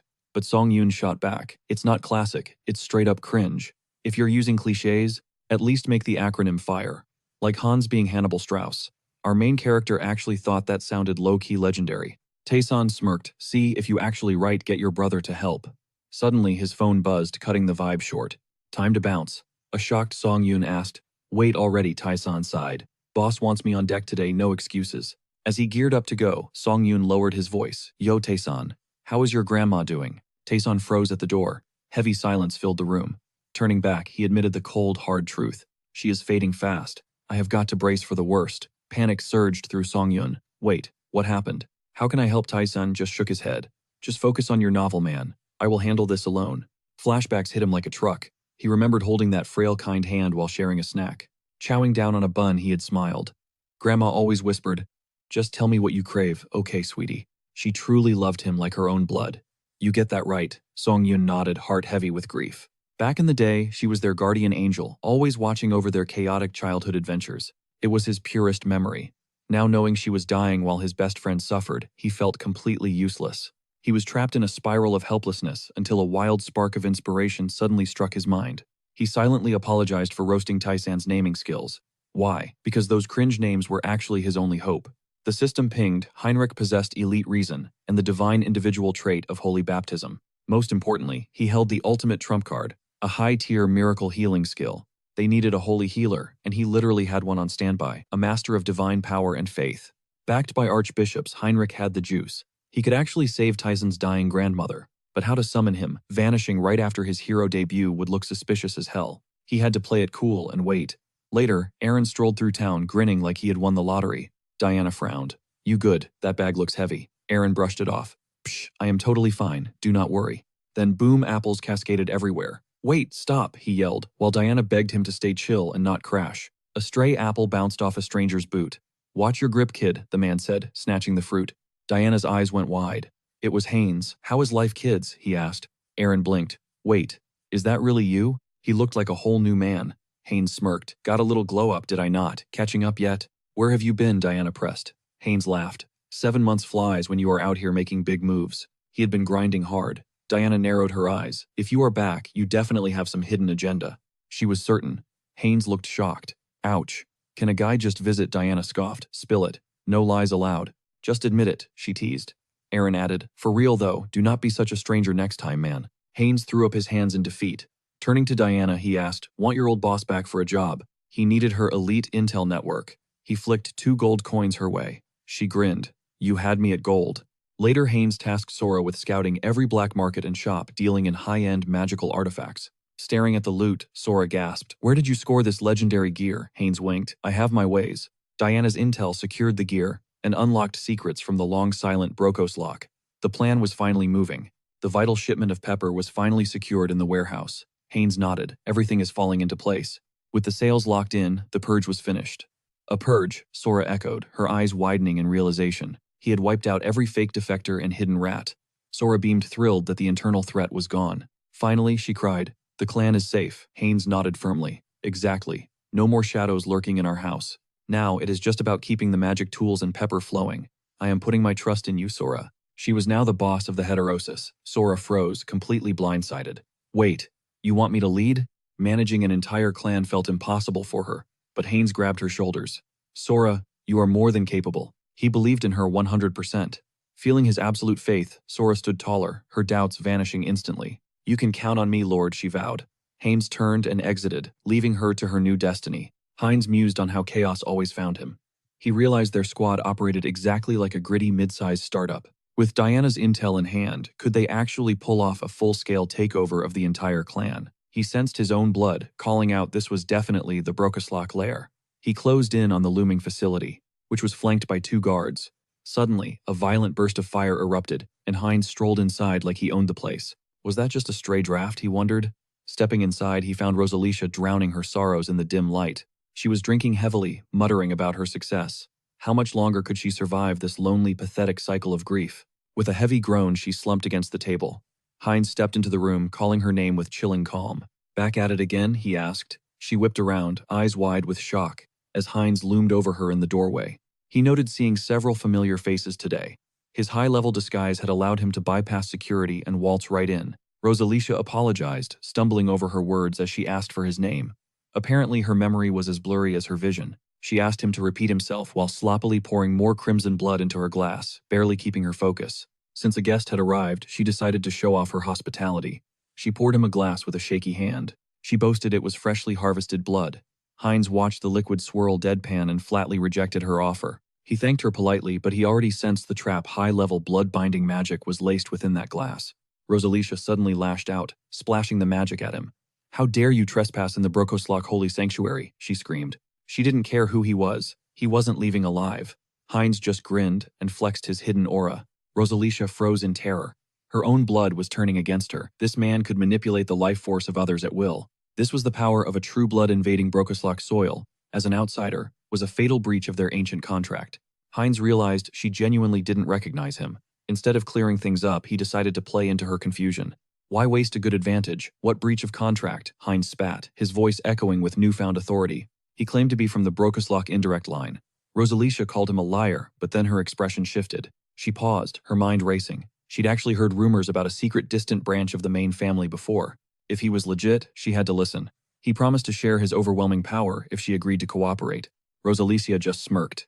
Even if he had the right bloodline, she saw zero reason to follow his lead. Don't misunderstand, Heinz whispered. He suddenly gripped her face, his fingers digging in until she shrieked in pain. He made it clear she had no choice. Seconds later, her desperate screams echoed through the halls of the mansion.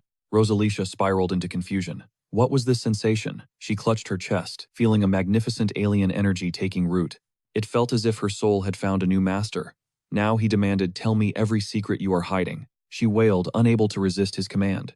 The true blood ruler of Talaria is Lady Frisia, she finally confessed. To know Frisia was to fear her legendary demonic gaze. Meanwhile, a waiter approached the lady with a low bow. He asked if she was enjoying the human world. She smiled, finding the mortal realm a fascinating, if pathetic, spectacle. "Watching these weaklings struggle is my favorite hobby," she replied. But the waiter reported a rising Protestant sect in Rafalashi. Frisia told him to relax. That kingdom was already Brokaslak property. Their influence there was absolute and untouchable. By manipulating the human nobles, she could crush any rebellion with minimal effort. It was all under control. But before she could finish, her butler vanished, slaughtered. Heinz appeared in the void, standing right before her. "Are you Frisia?" he asked bluntly. She stared back, stunned, having never seen this arrogant man in her life. "Are you actually a pure blood?" he mocked. "You look more like some low-rent branch family reject to me." Frisia snarled, refusing to be bullied by a peasant. She vowed to make him kneel and beg for mercy immediately. She unleashed her killing intent, but Heinz countered with a blinding flash of red light that shattered her focus. Frisia scrambled back, her mind reeling in shock. This was impossible. No one should be able to do this. "You reflected my gaze," she gasped. Heinz just yawned. Her little party trick was useless against someone of his caliber. "Get it now, so tell me. Who is the one who does not know their place?" Frisia trembled. Was he a pureblood too? He was launching a frontal assault on the clan's very heart.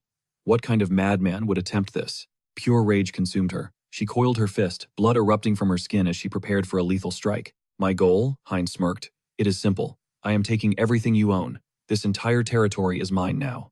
Frisia smirked, mocking him for either being completely brain-dead or just playing the fool. She made one thing crystal clear. He'd better remember she's a pure blood through and through. Haynes froze in shock before a blur of speed sent a heavy fist crashing into his chest. As he trembled, Frisia mocked his pathetic plan, asking if he really thought those mid-skills would work. Unable to block, he realized she was a martial arts pro wielding terrifying demonic eye techniques. He braced for magic, but she subverted expectations by swinging her lethal umbrella right at his head. The impact blasted him back, leaving Haynes wondering if this was raw physical power as she turned. Impressed, he was still standing. She challenged him to tank the next strike, while he desperately dodged. She was a flawless warrior.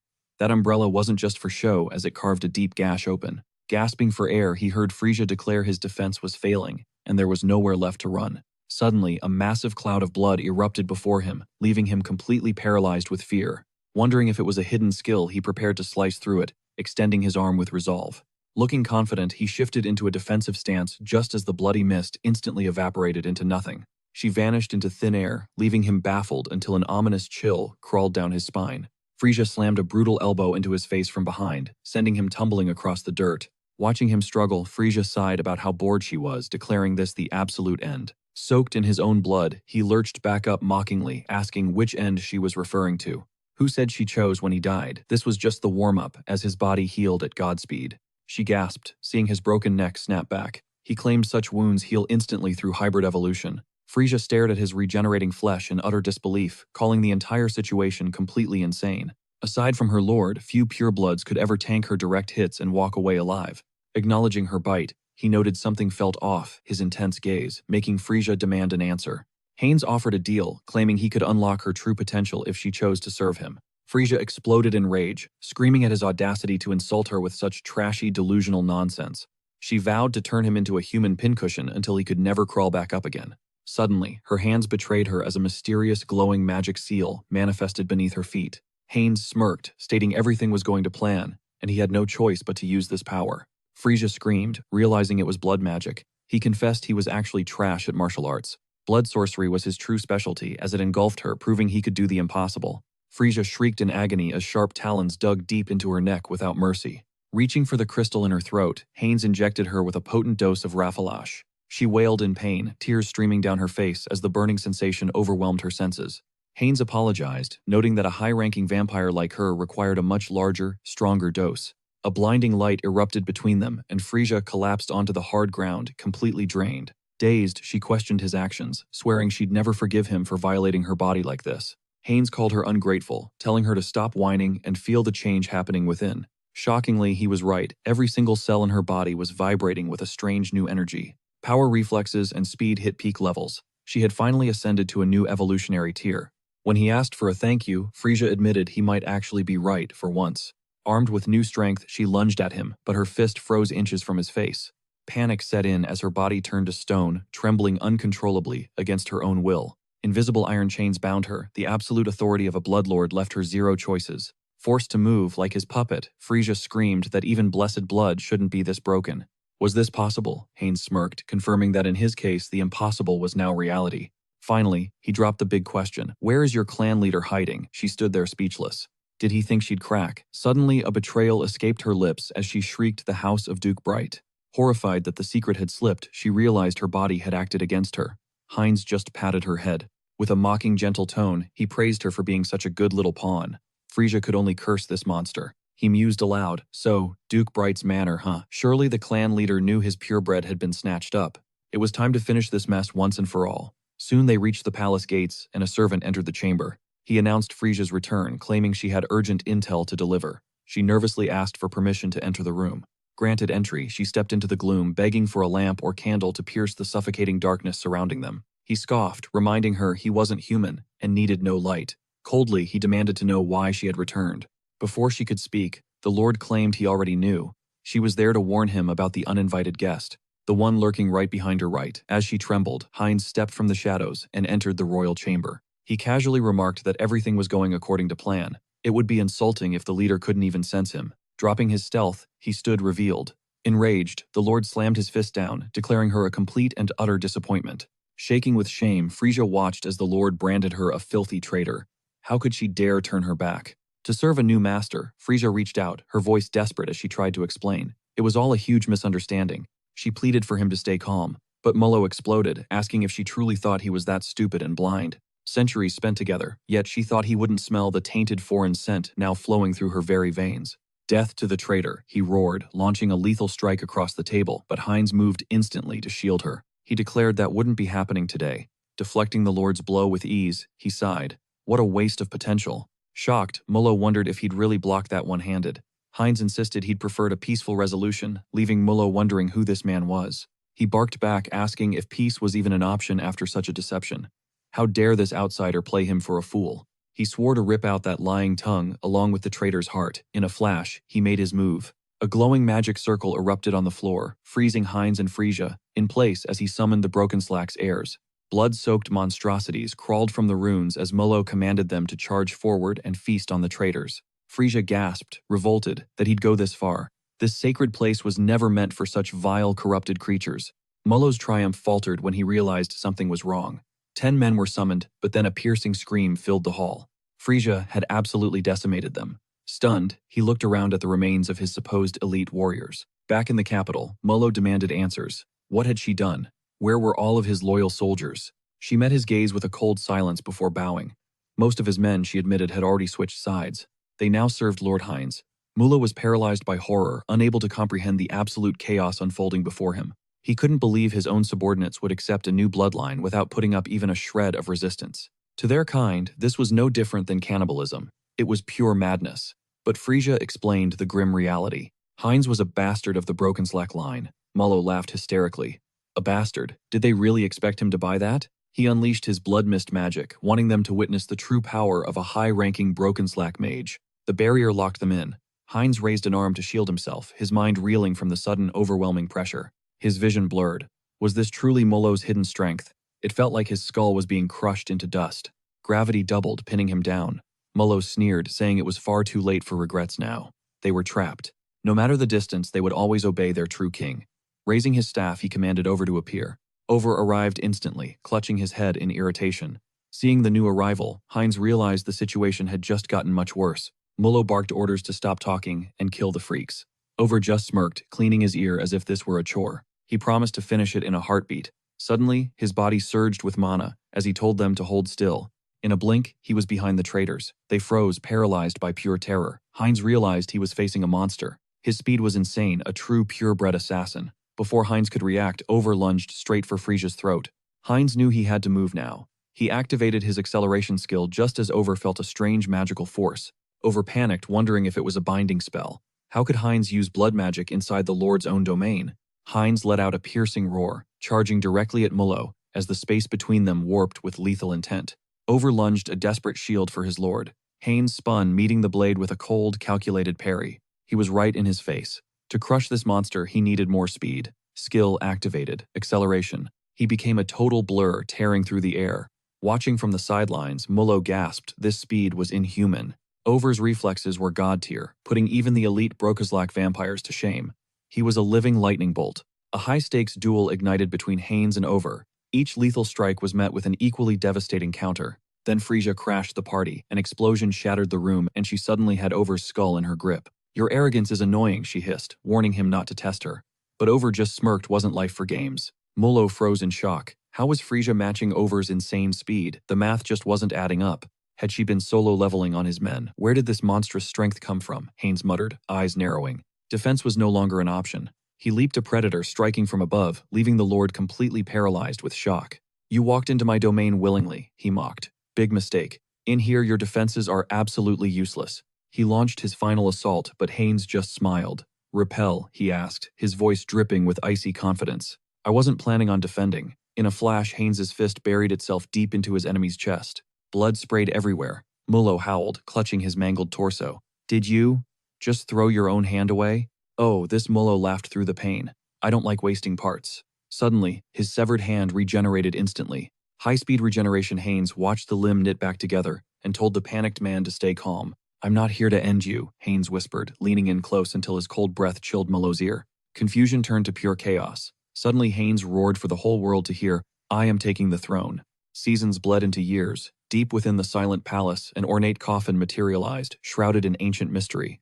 A stunning vampire maiden stirred from her slumber. She gazed at her pale hands, her voice a groggy whisper. She longed for the darkness of sleep, but a nagging feeling pulled at her soul. Something was terribly wrong. Her bloodline was in danger. That very night, the chilling realization hit her. Her children were suffering. "Stay still if you want to live," Heinz commanded, injecting the next trembling servant with the Rafflesh serum. The man's screams echoed through the halls. "If you can't handle the heat," a girl taunted, "then give up." He stood there, shaking a broken mess. Frisia didn't even blink. "Path's clear. Let's move," she barked. Heinz wiped the grime from his brow, exhaling sharply. "This grind never ends," he muttered, locking eyes with Mullo. "Are these pawns really worth your time?" Heinz asked. Mullo nodded. He'd summon every last one of them. "Watch your mouth," Heinz warned, his aura flickering. But Mullo stood his ground. Efficiency was the only thing that mattered. Heinz mused that having a clan lord around really did make everything run like clockwork. The Lord's blood boiled at the insult. Heinz had nailed it. The high-level Raffalashi serum was the key. It was a dangerous gamble. By forcing the serum into their veins, he systematically stripped them of their power. He drained their essence, leaving them as weak as a fresh fledgling who'd just been bitten yesterday. From zero to hero. This world followed different rules, and Heinz was ready to rewrite them. He turned to Mullo. "At your service," Mullo answered. Heinz tasked him with rounding up the stragglers from every corner of the realm. "And one more thing," Heinz added. "I need the full lowdown on this continent." Mullo's jaw practically hit the floor. Information is power. Heinz ordered him to build an elite spy network or buy his way into an existing one. The choice was his. This was a mission-critical assignment, and Heinz was putting all his chips on Mullo. As Heinz walked out, the Lord remembered Frisia's words. This man was destined to unite the entire vampire race. A true king in the making. Having witnessed his overwhelming power, the Lord knelt, swearing his absolute loyalty. Heinz smirked, "Don't let me down." But once alone, his composure cracked, and he collapsed against the door trembling. "Did I actually just say that?" he whispered. Maybe he was vibing too hard on the power trip. Building an army wasn't such a bad move. If he wanted to be the vampire king, this was necessary. Time to lock in and develop a real strategy. As the sun rose, a new era for the undead began. "Perfect," he cheered, tweaking the character's jawline and bone structure. This was the glow-up he'd been waiting for. For an immortal king, aesthetics were everything. Finally satisfied, he stood up and stepped away from the screen. The system announced the vampire stage's initiation. Finally, the long-awaited evolution had arrived. Opening the Karma store, his balance flashed 1,393,000. Add 934 to that. A unique skill upgrade cost 900,000. He'd stacked serious points. But could this upgrade actually help him seize an entire clan? He slammed the upgrade button. Suddenly, two system windows popped up, catching him off guard. A double upgrade. He braced for the usual flood of new avatars to appear. Wait, no new avatars. The system revealed this choice massively boosts avatar potential instead. Growth rates would skyrocket. But man, 900,000 karma for just one upgrade. Talk about a scam. He just wanted to collect more epic races for his collection. Essence projection. The system roared as a blinding light forced him to shield his eyes. Scanning the stats, he realized this trump card could only be triggered once daily. It allowed him to wear an avatar's power. He stood frozen, processing the insane implications. Wait, does this mean he can wield every clone's strength through his own body? Thinking of Hans Heinrich and the others, a surge of pride washed over him. The essence projection skill window flickered. One daily use to change the entire game. He blinked in shock. Could he actually transform into one of his legendary clones? Imagine two immortal kings standing side by side. Now, that would be an absolute flex. Or a total catastrophe. Using Hans was too dangerous, the world might literally end. With a smirk, he decided. Heinrich would be the first to test this power. He selected the clone, and instantly legendary armor and weapons materialized around him. His holy energy felt dampened. Was this how awakened ones felt returning to Earth? The catch, a strict 10-minute limit, but 10 minutes was all he needed. With Hans's help, he slipped into the hospital. It was finally time for business.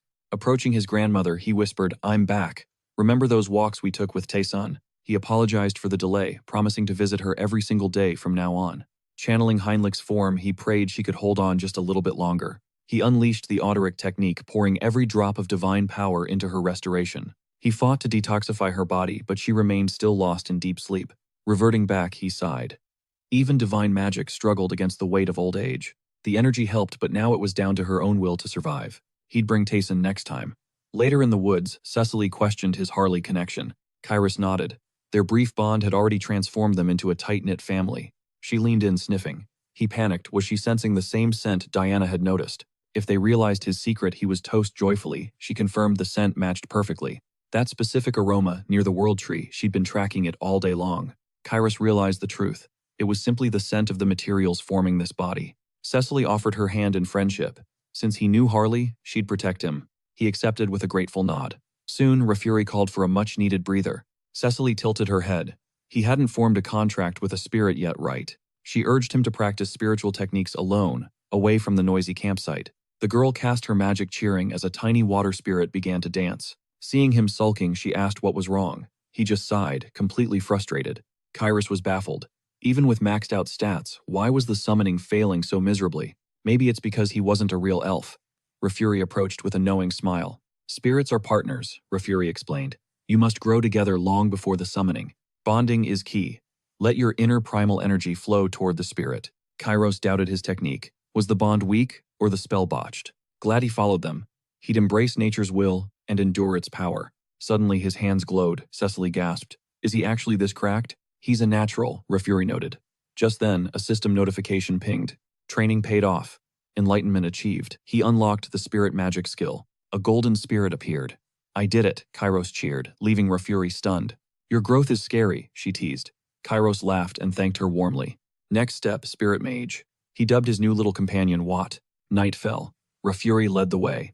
Every root feeds the mother tree. As high elves, we can vanish and reappear anywhere in the forest. This path is Cecily's birthright. Kairos froze his jaw, hitting the floor. He scrambled after them, a hidden highway connecting every forest on Earth. It's a natural teleportation grid, way more cracked than clunky divine gates. Is this the World Tree's flex? We're here, Rafuri announced suddenly. The World Tree loomed ahead. Kiro stared. It was massive beyond all legends. He turned to the girl, asking if she'd ever seen such glory. She stayed silent, drifting into the sky. Rafuri watched with a smirk. The insight ceremony, Rafuri whispered. Few outsiders ever witnessed this awakening. Spirits swirled, manifesting the tree's fruit. Kairos felt the world being reborn. Natural mana condensed into a fruit. Without hesitation, she took a bite. Cecily was ascending, but Kairos realized he couldn't just stand and watch. He wouldn't waste this energy. Rafuri watched as he siphoned the overflow. Ding! Enlightenment reached new trait, unlocked affinity with nature. Excellent. Kairos realized he could now level up just by breathing. No more grinding. He could finally absorb mana just like elven royalty. Turn around, Rafuri smiled. A world tree sapling was sprouting behind him.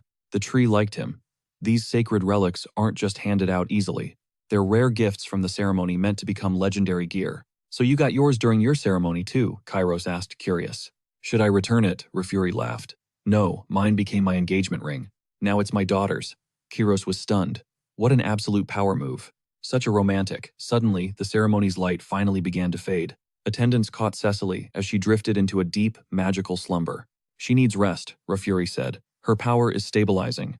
Kairos breathed easy. I considered retirement, but we're still short-staffed, Rafuri joked.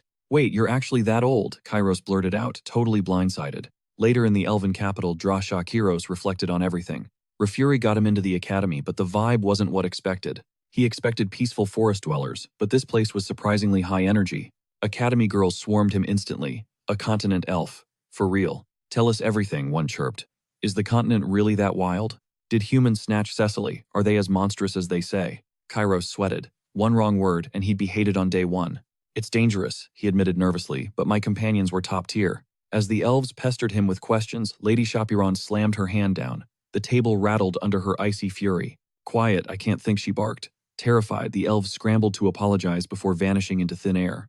Kyrios exhaled, finally tasting the silence. He offered a quick nod of thanks for the save. She just spat back, calling him a useless scavenger. Kyrios stood there absolutely baffled by her sudden hostility. Why was she so triggered? Every magic school has that one icy queen trope, right? Can he survive this drama? Meanwhile, in the elven capital, Rafori scanned a crucial document with a grim expression. He confirmed the reports regarding the Great Divine Order were finally complete.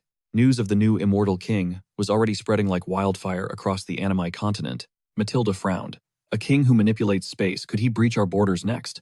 Rafori shook his head, sensing Lady Cecily's sudden reappearance wasn't just a coincidence. Is it time to retire? She smiled, noting this might actually fix their biggest headache. She'd heard whispers of a gifted elf accompanying Cecily. Rafori nodded, his eyes gleaming. That boy had already captured the world tree's mysterious attention. He's a natural genius. With the right training, he'll reach heights no one imagined. Matilda chuckled. Rafori was acting like a total fanboy right now. He's starting basic academy drills soon. Let's hope he handles the pressure. He believed Kyrios' kind soul would be his anchor. Meanwhile, the man himself was vibing. Soaking up the sun on a bench, Kyrios marveled at the world tree's radiant blessing. Crisp air and elven melodies filled the atmosphere. It felt like paradise. Maybe he should just retire. Suddenly, Chaperon appeared, mocking him for soaking up the tree's mana. Scavengers have zero class, she sneered. She clearly thought he was a total amateur. Being near the world tree is dangerous for the lazy. High-sensitivity elves get drunk on peace. Kyrios wondered. Was he just too much of a nature lover? Are you even listening to me? Chaperon's voice snapped like a whip. Assuming he was clueless, she shoved a textbook at him simplified for low-level brains. If you tank our class average, I'll end you, she threatened with pure venom. She stormed off, leaving Kyrios genuinely rattled. That girl was terrifying. Then he saw at her ring. Could it be a sacred relic of the world tree? Is she high-born? A strange sense of déjà vu washed over him. The realization hit like a truck Rafori had mentioned, giving a ring to his daughter. Chaperon muttered to herself, wondering why her father pinned his hopes on this clown. So she's Rafori's kid, talk about a total personality clash. She clearly hates him, yet her notes were surprisingly helpful. Time to grind. Flipping the pages, he successfully summoned the fire spirit Kali and wind spirit Pascal. He'd found the rhythm. Even Watt, his former prey, was ranking up fast. Their growth was insane. Coming to the Elven Kingdom was definitely a power move. He'd stay low-key and avoid drama. As long as Chaperon stayed calm, he was gold. Moments later, they were seated together in the Academy lecture hall. How did life move so fast? The professor emphasized that spirit bonds are everything. To peak their connection, they needed two things, dancing and singing. The festival for Lady Cecily was approaching, and they'd booked the capital's grandest stage. Kyrios smirked. If Cecily was watching, he had to show off his absolute best. Listen up, the teacher chirped. Since we have a new transfer, it's group project time. Every team would perform live to prove their spiritual synchronicity. Kyrios stood there frozen. Stunned by the turn of events, Sir Kyros and Timur faced the students. The crew stepped up, finally dropping their names. Chaperon huffed, muttering that they were too deep in now. Nothing could save them from this mess. Got any moves or melodies, he asked. If not, they'd wing it. Timur just grinned, completely clueless. The girl nodded. Kyros felt his pulse race. Their lack of drive was pathetic. His patience was officially hitting zero. Recalling his lessons, he realized spirit syncing didn't require old-school rituals. Anything that hit the right vibe would work. Elven beats and rhythm. Easy. He had a plan. With a confident smirk, he finally stood up. He thanked the crowd, then dropped a bombshell. He remembered a classic track from back home. Wait, like from another continent? Timur blinked. Kyros just nodded, confirming the foreign origins. My parents loved this jam. It's burned into my brain, he added. Chaperon eyed him skeptically, questioning his confidence. He agreed, reminiscing. Sure, he'd been living like a hermit lately, but back in the day, He was a straight-up karaoke god, never scoring below a 90. Time to unleash those legendary vocal skills. She panicked. What could a rough mercenary know about elegant elven tunes? Yet her father actually respected this guy. Between the World Tree's blessing and those intense stares, she refused to buy it. Shaphiron slammed the table. Fine, go. Screw up and you're toast, she warned. Kira shrugged, counter-offering with a condition of his own. If we crush this, teach me about elven culture, he proposed. Shaphiron groaned, but eventually gave a reluctant nod. Only if we win, she snapped. Moments later, the entire squad headed out into the open air.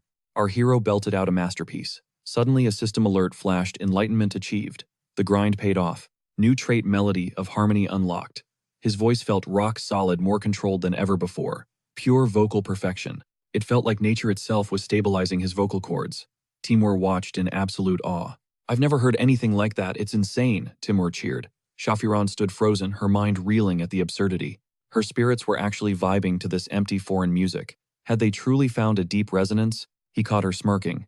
What's with that face? You're literally swaying your shoulders, he teased. Wait, when did I do that? She shrieked. Suddenly, Kiris's spirits surged, hitting low-rank status. To his shock, Kali and Pascal evolved just like Watt had. Then the air shifted. A mana field erupted, manifesting Decibel, the spirit of sound. Timur's eyes nearly popped out.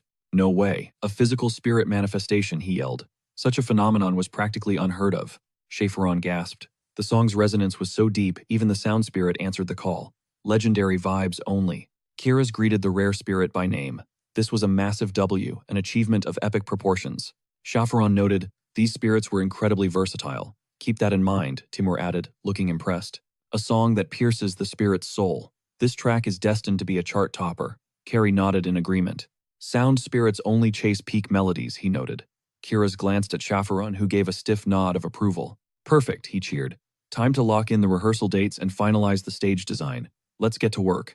Shyly, the girl asked for a tutorial on his unique instrument.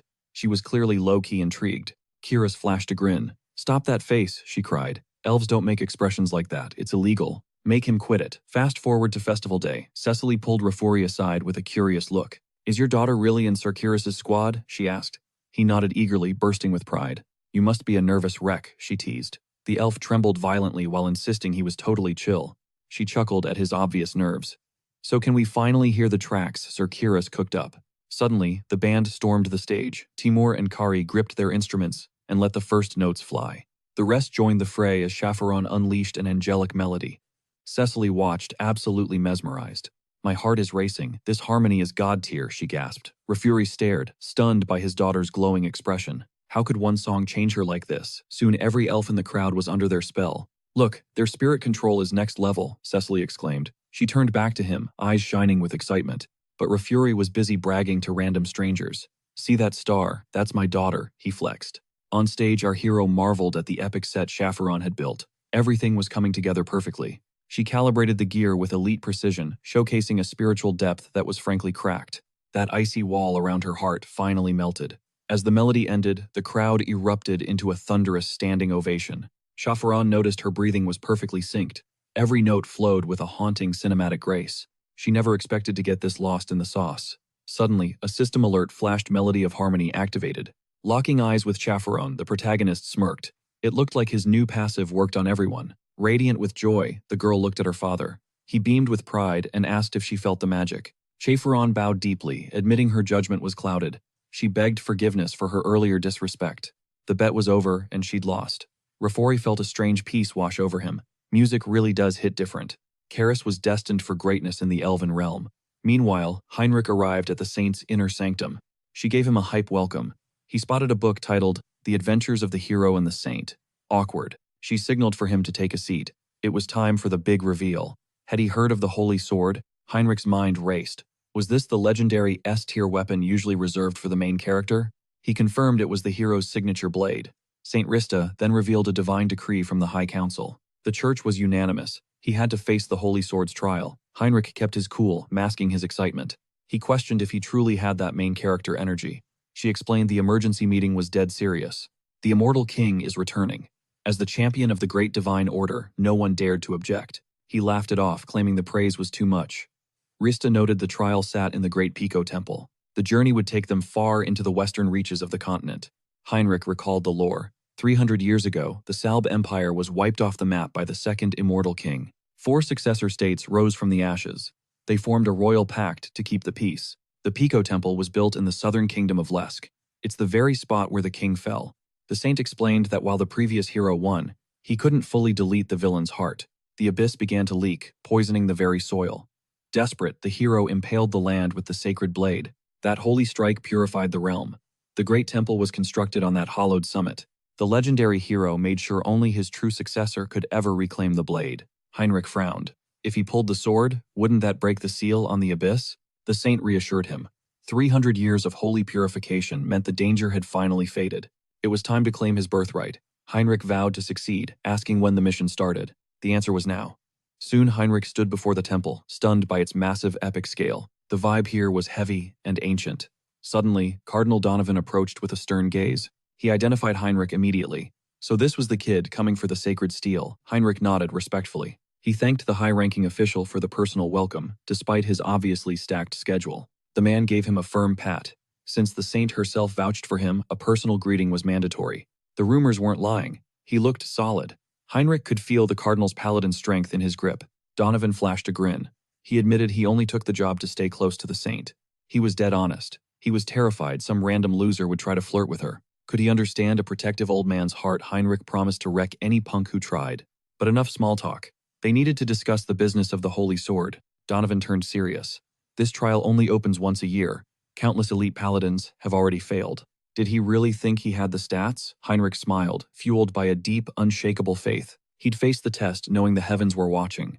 The cardinal was visibly shaken by his conviction. It had been ages since he'd seen such pure devotion. This kid definitely had the hero spark. Heinrich crossed his arms, praying for one more miracle. They began the long descent into the dark basement. The air grew cold. It was deeper than expected, likely designed to keep something ancient locked away. Donovan asked if he knew the stakes. Heinrich nodded. The saint warned him, the trial adapts to each hero. The cardinal nodded, noting that some prodigies crush these trials in a mere few hours. Others struggle for weeks against the unpredictable tests. Unfortunately, he couldn't offer any insider tips. Towering gates loomed before them. This was the point of no return, his final chance to run.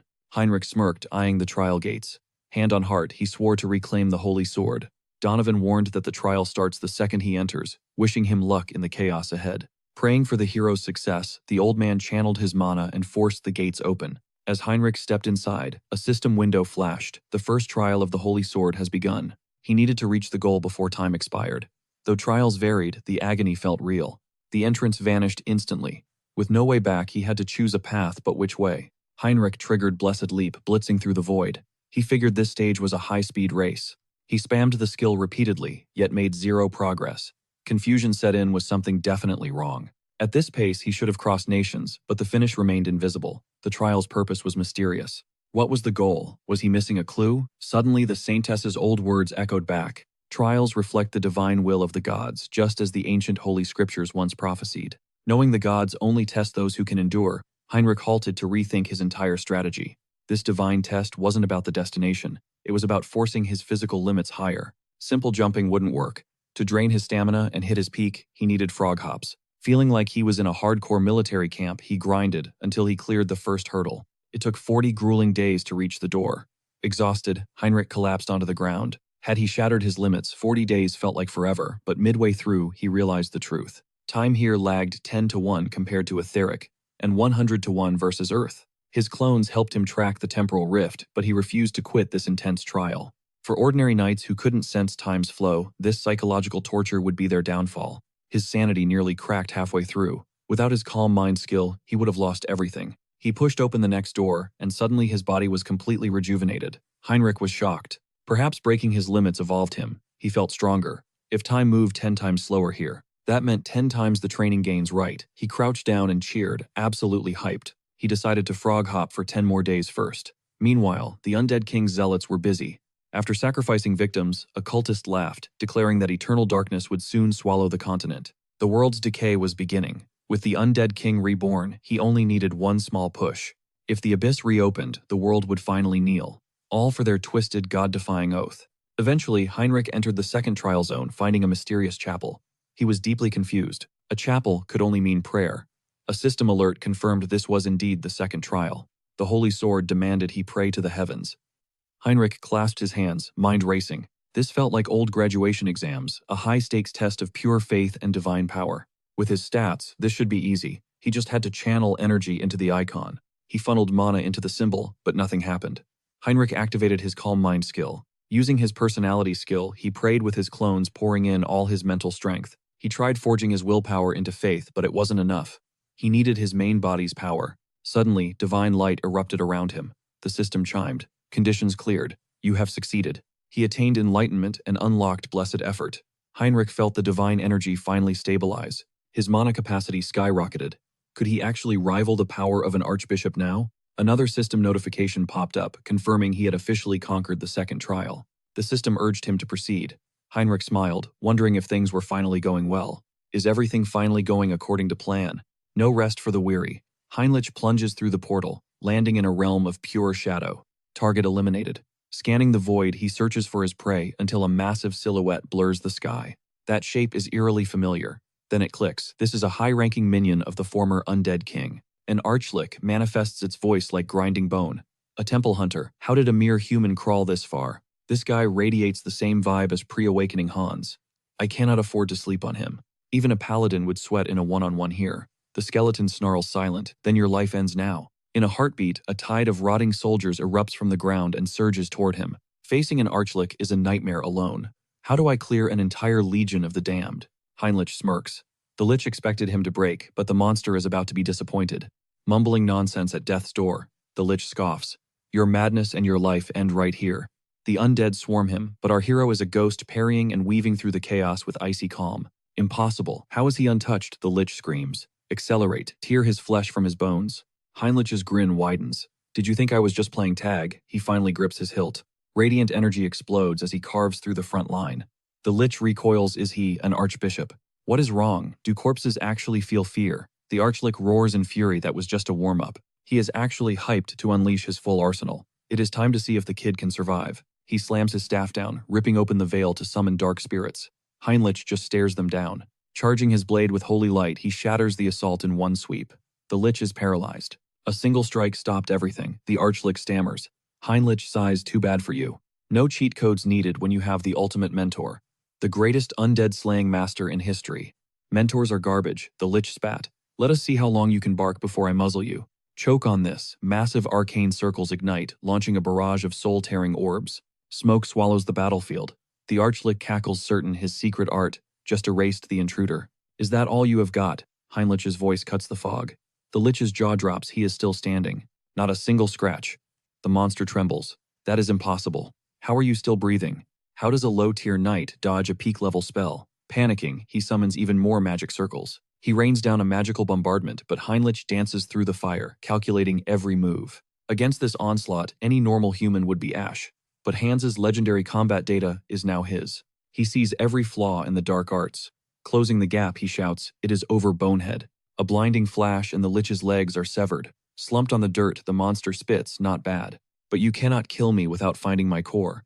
I will just keep coming back forever." Safely hidden within his core, the lich admits the church raised a monster of a warrior. But once he regenerates, he will drag this kid through hell for this humiliation. You really thought I would not track your mana? Heinrich looms over him. The lich is terrified. Wait, let us talk. Too late. Heinrich shatters the core. Trial 3, absolute light work. The system rings out, mission clear. Go through the portal to claim the legendary holy sword. Heinrich beams, hunting monsters and stacking rewards. Now this is the life he was meant for. Time to claim the prize. He enters a hall of blinding light where the ultimate weapon waits.